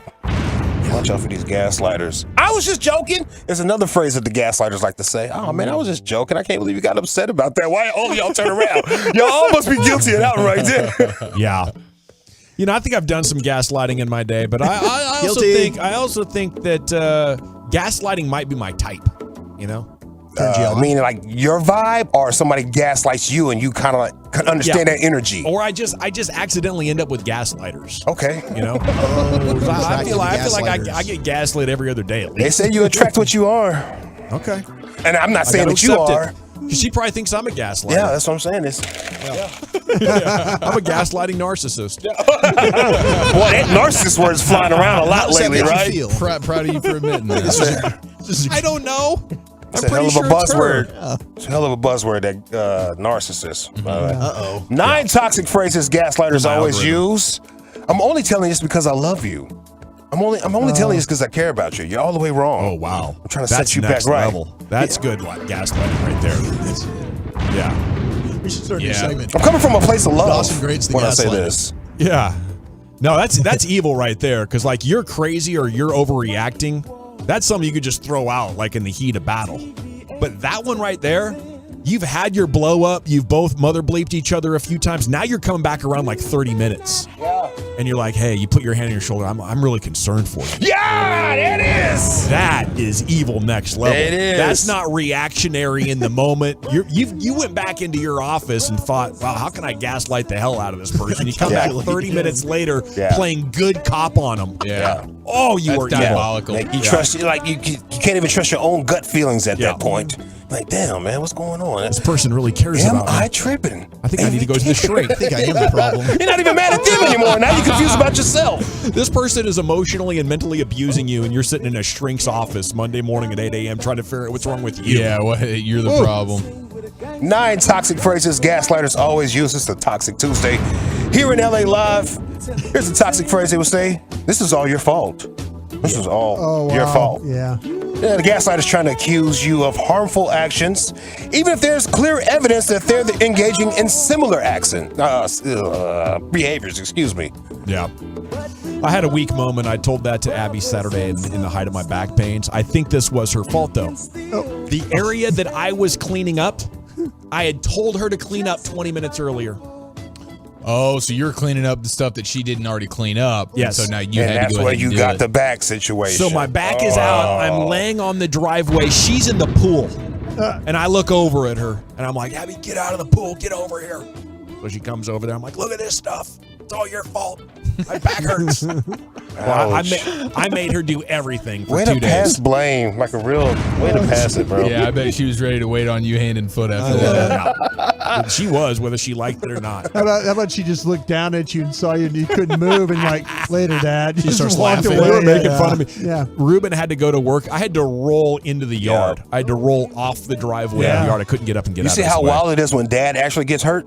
Yeah. No one really cares, bro. No. It becomes funny to all the kids. Oh, yeah. They think the you're woman's faking. looking at you like, what are you doing? Get up. Yeah. You think I'm doing this for fun? They can't handle seeing you weak. Yeah. That's what it comes That's down what to. it is. They don't want to believe it. They're even though it's right in front gaslighting of us, their bro. eyes. That's gaslighting.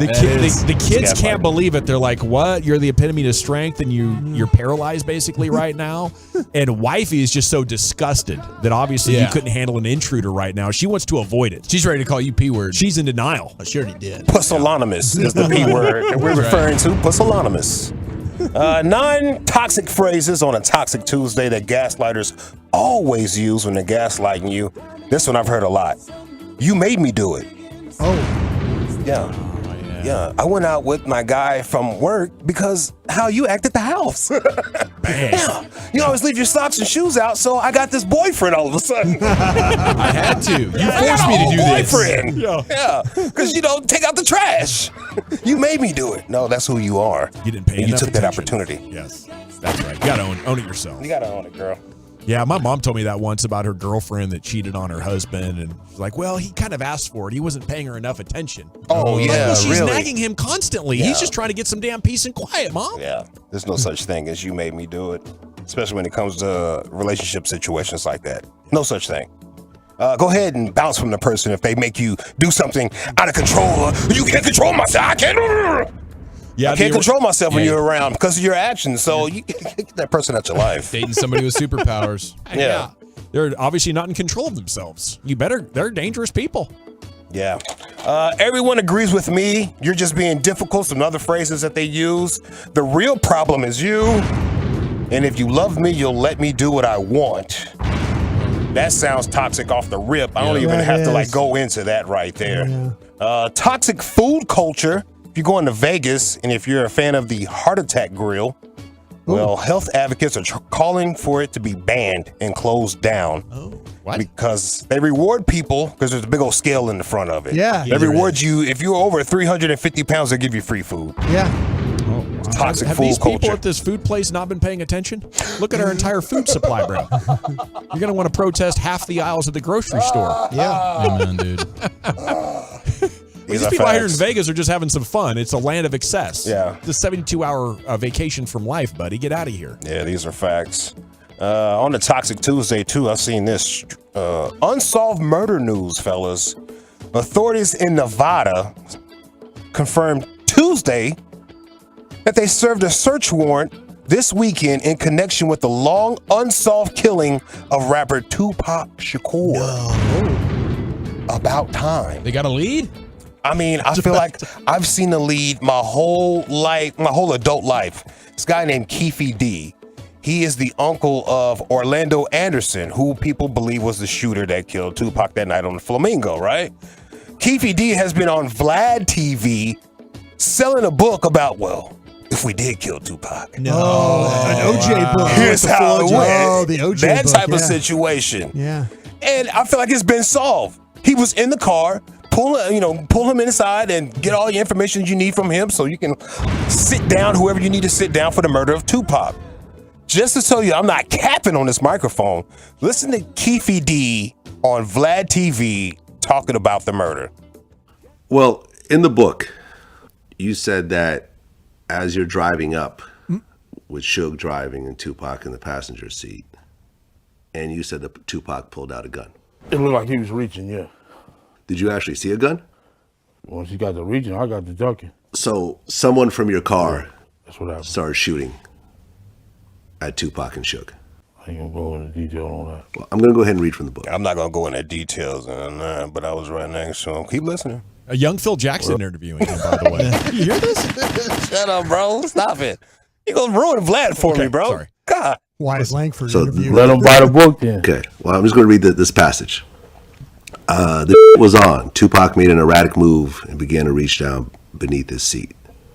It was the first and only time in my life that I could relate to the police command, keep your hands where I could see them. Instead, Pac pulled out a strap, and that's when the fireworks started. One of my guys from the back seat grabbed the Glock and started busting back. The first shot skinned Suge in the head, and I thought that motherfucker was dead. So he just described the whole murder, bro. He just did. He just described that he was there. Yeah. He tried to say that he thought Tupac was reaching down for a gun, but he wasn't because you ambushed this man. You pulled up beside him. He was actually talking to some girls that was in the car right next to him. He was leaning halfway out the window being Tupac, just wild and ambitious and all that stuff. And you shot the man because they jumped you early in the MGM. Be honest. You think he's saying that the gun part, so he has self-defense? Self-defense. Yeah. Well, we thought he was reaching for a gun. No, y'all killed one of the greatest rappers of all time, an iconic rapper, in fact, and they're just now doing the proper research on it. I've seen this years ago on YouTube. Yeah, it's crazy. Come get this man. Should have sat him down when I seen it then. So is that who they're investigating right now? I don't know who they're investigating. I've been waiting for updates. That was an hour ago. They were in somebody's house in Las Vegas. Wow. So yeah, that would be huge, man. Yeah, that would be great. That would be great. Suge didn't have anything to do with Tupac's murder, by the way. Y'all, he didn't have anything to do with that. It's a great conspiracy theory. They're interesting, but that's not real. Oh, and the last thing right here, And JP. Tupac is dead, right? He's not alive? He's 100% dead. He couldn't keep his mouth shut this long. That's right. He couldn't. And JP Morgan and Morgan Stanley are buying up all the crypto, even though they told us that it was going to crash. And it was trash.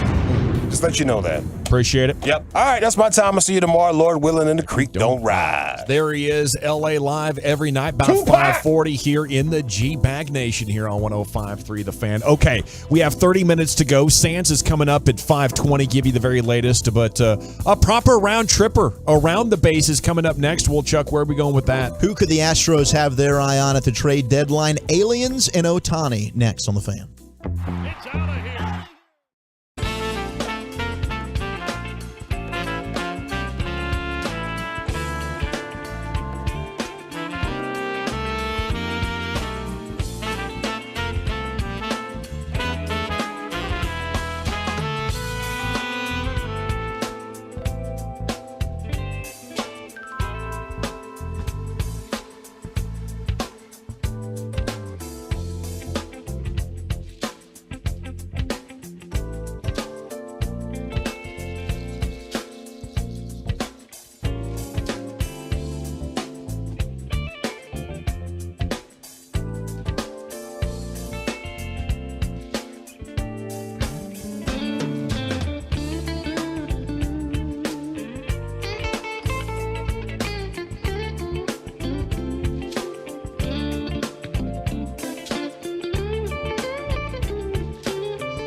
America's team is 105.3 The Fan. Hello, baby. KRLD FM and HD1, Dallas Fort Worth. Always live on the free Odyssey app.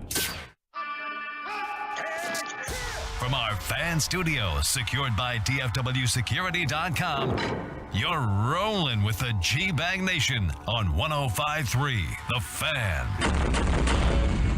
Here we go, Nation. Hour number 5. We have Rangers baseball coming up at 6:30 on your home of the Rangers. Jared Sandler's coming up in about 15 minutes. Time now for a proper round tripper. Here's Wolchuk. Let's go around the bases, buddy. What do you say? Let's do that, Gavin. As I forget to turn my mic on here in the trying to get back on the saddle here. Nathan Eovaldi, of course, on the bump. How do you say that state that's hosting the Super Bowl this year? Nevada. Nevada. Oh yeah, we just we crushed that one. It's Nevada. Now Nevada. We've had a lot of Ohtani buzz happening today. Angels not likely to trade him, but we had the Buster Olney report, which we talked about. Rangers definitely going to be in the market for Ohtani, and CBS Sports put out an article today. Which AL West rival could be the team to trade for Shohei Ohtani? They listed all other 29 teams in order of most likely. Number 1 on the list. Mariners. To trade for Shohei Ohtani, and I thought it would be the Mariners as well. In fact, the Mariners not even in the top 5. Angels. Number 1 on the list. Our Texas Rangers. Oh, the Rangers. Jabbo. Our Texas Rangers, number 1 most likely trade destination for Shohei Ohtani. They write, Texas has been so aggressive trying to build a winner the last few offseasons. Seager, Simeon, DeGrom, only to hug prospects during Ohtani trade talks. The AL West rivals, they're compiling a factory of prospects, and Texas makes the most sense for an Ohtani trade. It makes sense for Ohtani as well. It's sensible, and it can be done as long as Moreno is willing to do it. That is the question. Is Artie Moreno willing to do it?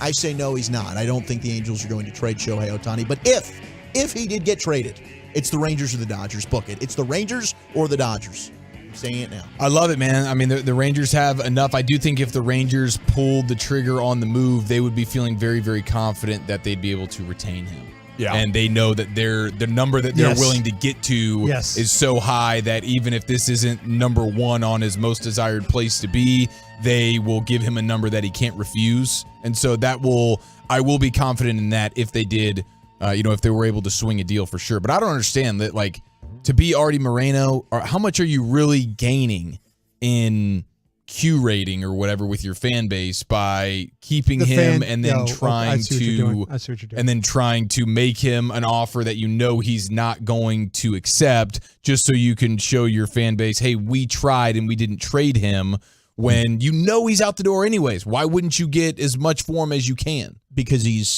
is not very good when it comes to owning a baseball team and knowing what's the right thing to do. And that's why the Angels are a team that has Mike Trout, has Shohei Ohtani, and they haven't been able to make a postseason. They had a great run 20 years ago. They did. I would be shocked if the Angels do trade him. I would be shocked if the Rangers win the trade. And I'm sort of puzzled by what Buster Olney means. Like, we're going to be amongst the most aggressive teams going after him. Okay, I can see that. But what the Angels are going to want is going to be too much for the Rangers. You're going to have to give up Evan Carter. Yeah. I would assume. I mean, that's where it starts. But the prospect you just got, I understand you got Wyatt Langford, when you got outfielder that you drafted. Yeah, okay. Immediately, Langford, I think I saw a deal where he's number 5 of the top 60. He's your top prospect. Yeah. Prospect. And Carter's number 11 overall, of the top 60. Yeah. So to me, are you just kind of replacing one or the other? You could be. You're saying I think the draft, I love where you're going with that. I think the drafting of Wyatt Langford opens up the possibility that maybe you'd consider trading Evan Carter for Shohei Ohtani. But the other possibility is that you bring Langford and Carter up together, and you don't have to worry about an Adolis Garcia going over 30 and wanting a new contract. Right. And you don't have to, worry about Leody Taveras actually fulfilling his promise. There's things that, like, having blue chip prospects there I'd rather have than hoping other prospects come together. I'm Ray Davis, and I'm sitting there in my box watching baseball every night, and I'm hearing the paid attendance 38,000, 37,000, 37,000. Every night it seems like the Rangers are finding ways to draw attendance. To me, that just shows him right there. Stadium, star, baseball stars. We could draw the attendance. We can make money. Just think about making a trade and giving something up to get like this player and what it can mean for you winning, but what it can mean for you in marketing. That opens up a whole new, and they've had marketing before, with the pitcher from Japan. They've Hugh had Darvish, yeah. They've had Hugh Darvish. No, they you're understand that. If I'm Ray Davis, I'm sitting there and I'm going, damn, this place is full now. Oh, from a Rangers perspective, I think they're already in on it. They're in. I mean, it's a move that the Rangers would make. That's where I'm going to see why. I'm bringing him in the suite. I'm going, Chris, tell me, man, what will we have to give up? I sat here and watched the Angels roll through, and I watched that guy kill us. Mm-hmm. I think he was 11 for 16. Four dingers. Yeah, what do we have to do? Can we get in on this deal? Yeah, boss, we can. This is what we can do. Are you willing? And let's go. Yeah. Like the 972 is saying Evan Carter would not have to be involved in the deal. You could do Owen White. You can do it Luis Angel Acuna. See, we don't know that. We don't know that. We don't know that. The Angels have got to justify making this trade. You have to wow the Angels. You have to give them players so their fan base, so their front office, their ownership could say, look, we turned a terrible situation into these 4 players.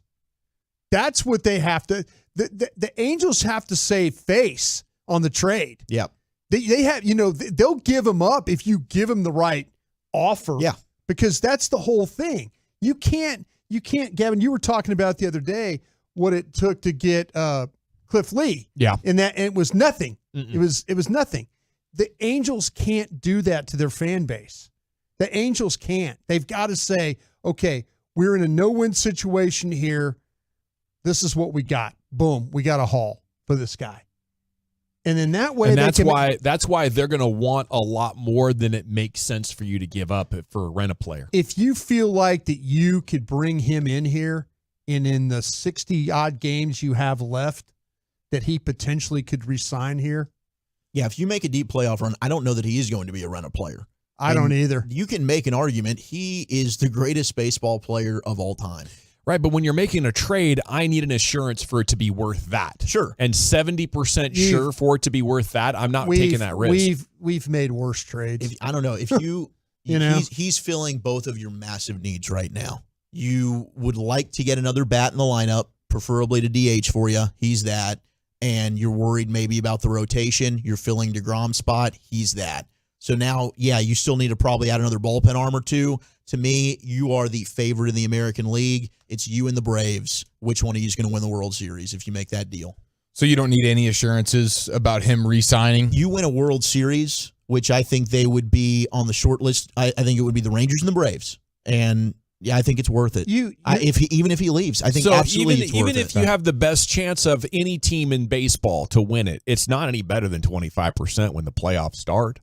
So a 1 out of 4 shot, to say goodbye to prospects who might be decade-long all-stars. Cliff Lee is a rental, and I get it, right? I get you the 1 out of 4 shot right these now. These prospects, you don't know. Like, we're super confident in Evan Carter. Jack Leiter was this year's Paul Skeens 3 years ago when he was drafted. He was the can't-miss guy. Now is Leiter any good? Is he going to end up developing? Do you want to trade him? Do you want to move on? The prospect game is such a gamble. To me, it's even more of a gamble than the move to go to Ohtani and say, hey, can we keep him here? Because I think you can.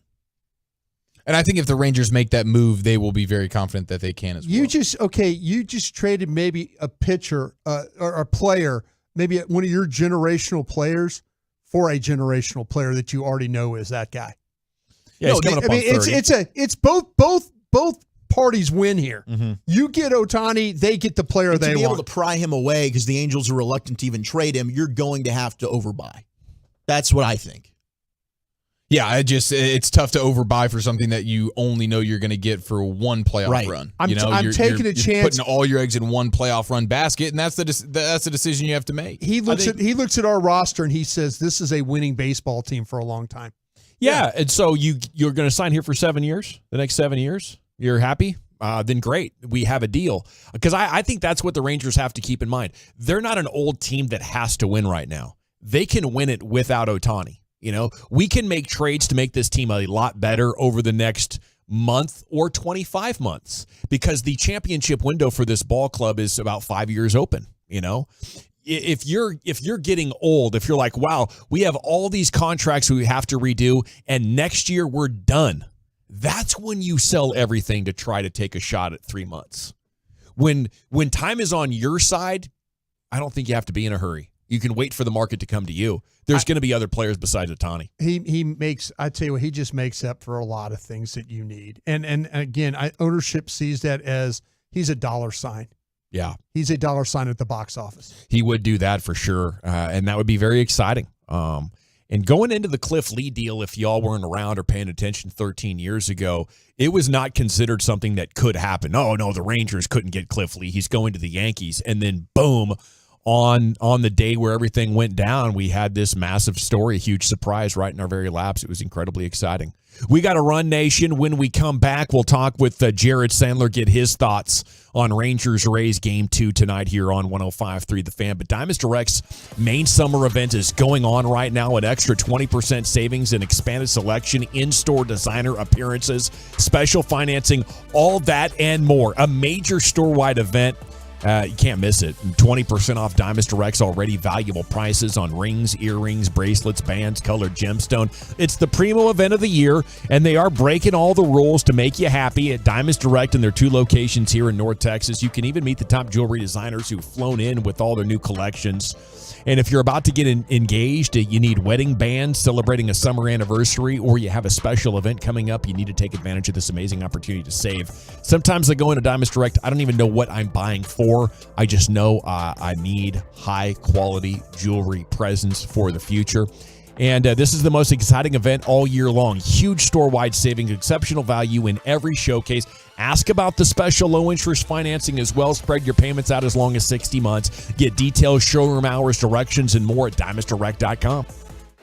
Always a welcome sign for this clubhouse. Featuring breaking sports news, inside info, opinion, with laughs along the way. Turn it on, leave it on. The Fan and the Odyssey app.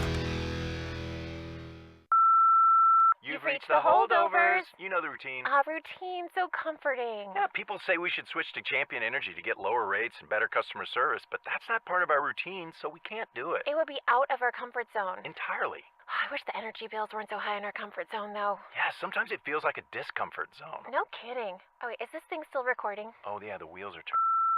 Don't be a holdover. Find out if you can save with Champion Energy at compareyourbill.com. PUCT 10098. Colo's The Game Changer of the Summer is here, and it's all thanks to Keller Services Heating and Air Conditioning and their dominant maintenance program. Eric Chiafalo of the G-Bag Nation, and I'm about to save your summer. It's all fun and games until, bam, you get hit with that dreaded AC's out text from the wife. But now you can avoid that nightmare. When you call Keller Services technicians, you'll get just that at your house. Technicians, not salesmen working on commission. Their goal is to fix and repair, not upcharge and replace your unit. Visit Keller-Services.com and ask about their maintenance program. Keller-Services.com. What's holding you back from learning the language you've always wanted to know? Too hard. Takes too long. Not with Babbel.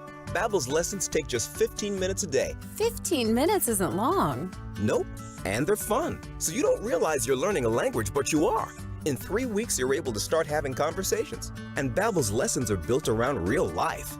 And with Babbel, it isn't hard. It's perfect. Now try Babbel free. Just go to Babbel.com. That's BABBEL.com. Discover credit cards automatically double all the cash back you earn at the end of your first year. Wait, hold up. Question for the audio engineer. Is this for real? Apparently. See terms and learn more at discover.com/match. It takes a lot of patience to be an investor these days. Record high inflation, layoffs, record high debt leading to debt ceiling talks. But in the meantime, the market is looking ahead, reacting to what could happen next. You don't have to do this alone. I'm Jeff Jr. with Trajan Wealth, telling you to take advantage of the high interest rates while they're here. Regardless of what's going on in the world, there are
Rangers preview.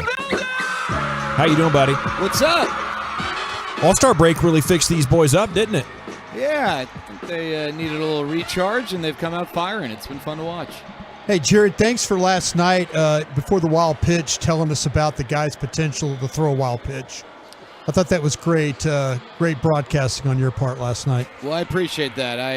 I learned that from Eric, to be honest with you. He always does such a good job of being on top of that sort of thing, and I recalled that that was something that Pete at times struggled with simply because his stuff is so hard and so nasty, and thankfully it ended up helping the Rangers out. Because I'll tell you what, even if the Rangers would have won, I don't think they really needed an extra innings game, and so to be able to win it in 9 was, I think, very welcome by all parties. Rangers.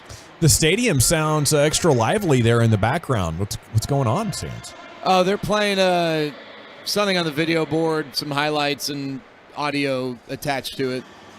Okay. Nothing exciting. I wish there nothing crazy. Was it exciting and crazy when you watched Langford do some BP today? Yeah, I love when guys do BP, and it was pretty fun. Yeah, he's got these like massive forearms that a lot of really good power hitters have, and then his legs are huge too. Like Eric, I think you'd love kind of like looking at him and just seeing how he's built, because he's not like 6'4" or anything, but there's a lot of muscle packed in there, and he hits the ball a long way. It was fun to watch, and I spoke to some folks earlier today, knowing that I was going to interview him for the pregame show, and that's coming up here in a bit.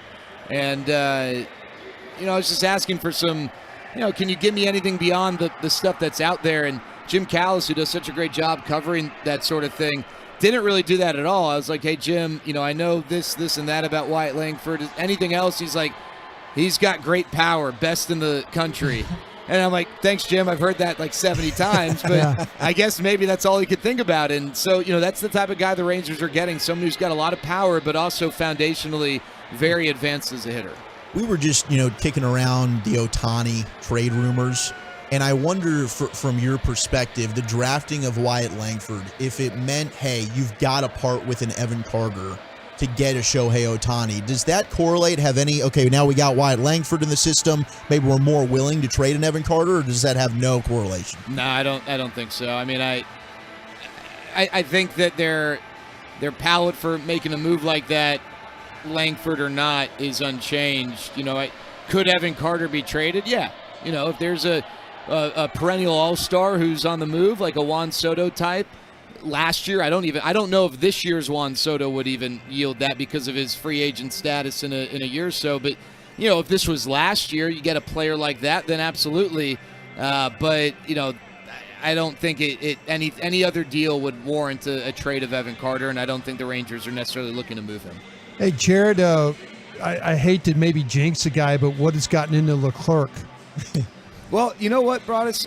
I think there are a few things, and his numbers can be a little bit deceiving because he definitely did struggle in some high leverage spots earlier, and here as they've eased him back, a lot of his work's been in a lower leverage type of situation. But last night was brutal. Yeah, last night was tough. was tough. 2, 3, and 4 in a tie game. But hey, he's got a 2.86 ERA on the year, and opposing hitters are batting 192 against him. You would think, for all the scrutiny this guy has faced and how many people I've seen on Twitter who have wanted to release him or fire him or trade him or whatever language they're using, that his numbers would be way worse.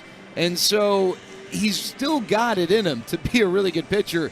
And if he's throwing strikes, he is very tough to hit. And yesterday, he was throwing strikes. And we also saw him use his straight change a lot more than what we've typically seen in the past. And that was a really productive pitch.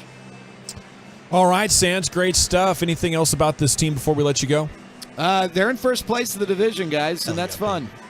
What are you hoping to see from Evaldi tonight? Oh, good outing, just like last time he faced Tampa. Give this team a win and their second 5-game winning streak of the year. Would you say Wyatt Langford's like a 300-pounder from the waist down?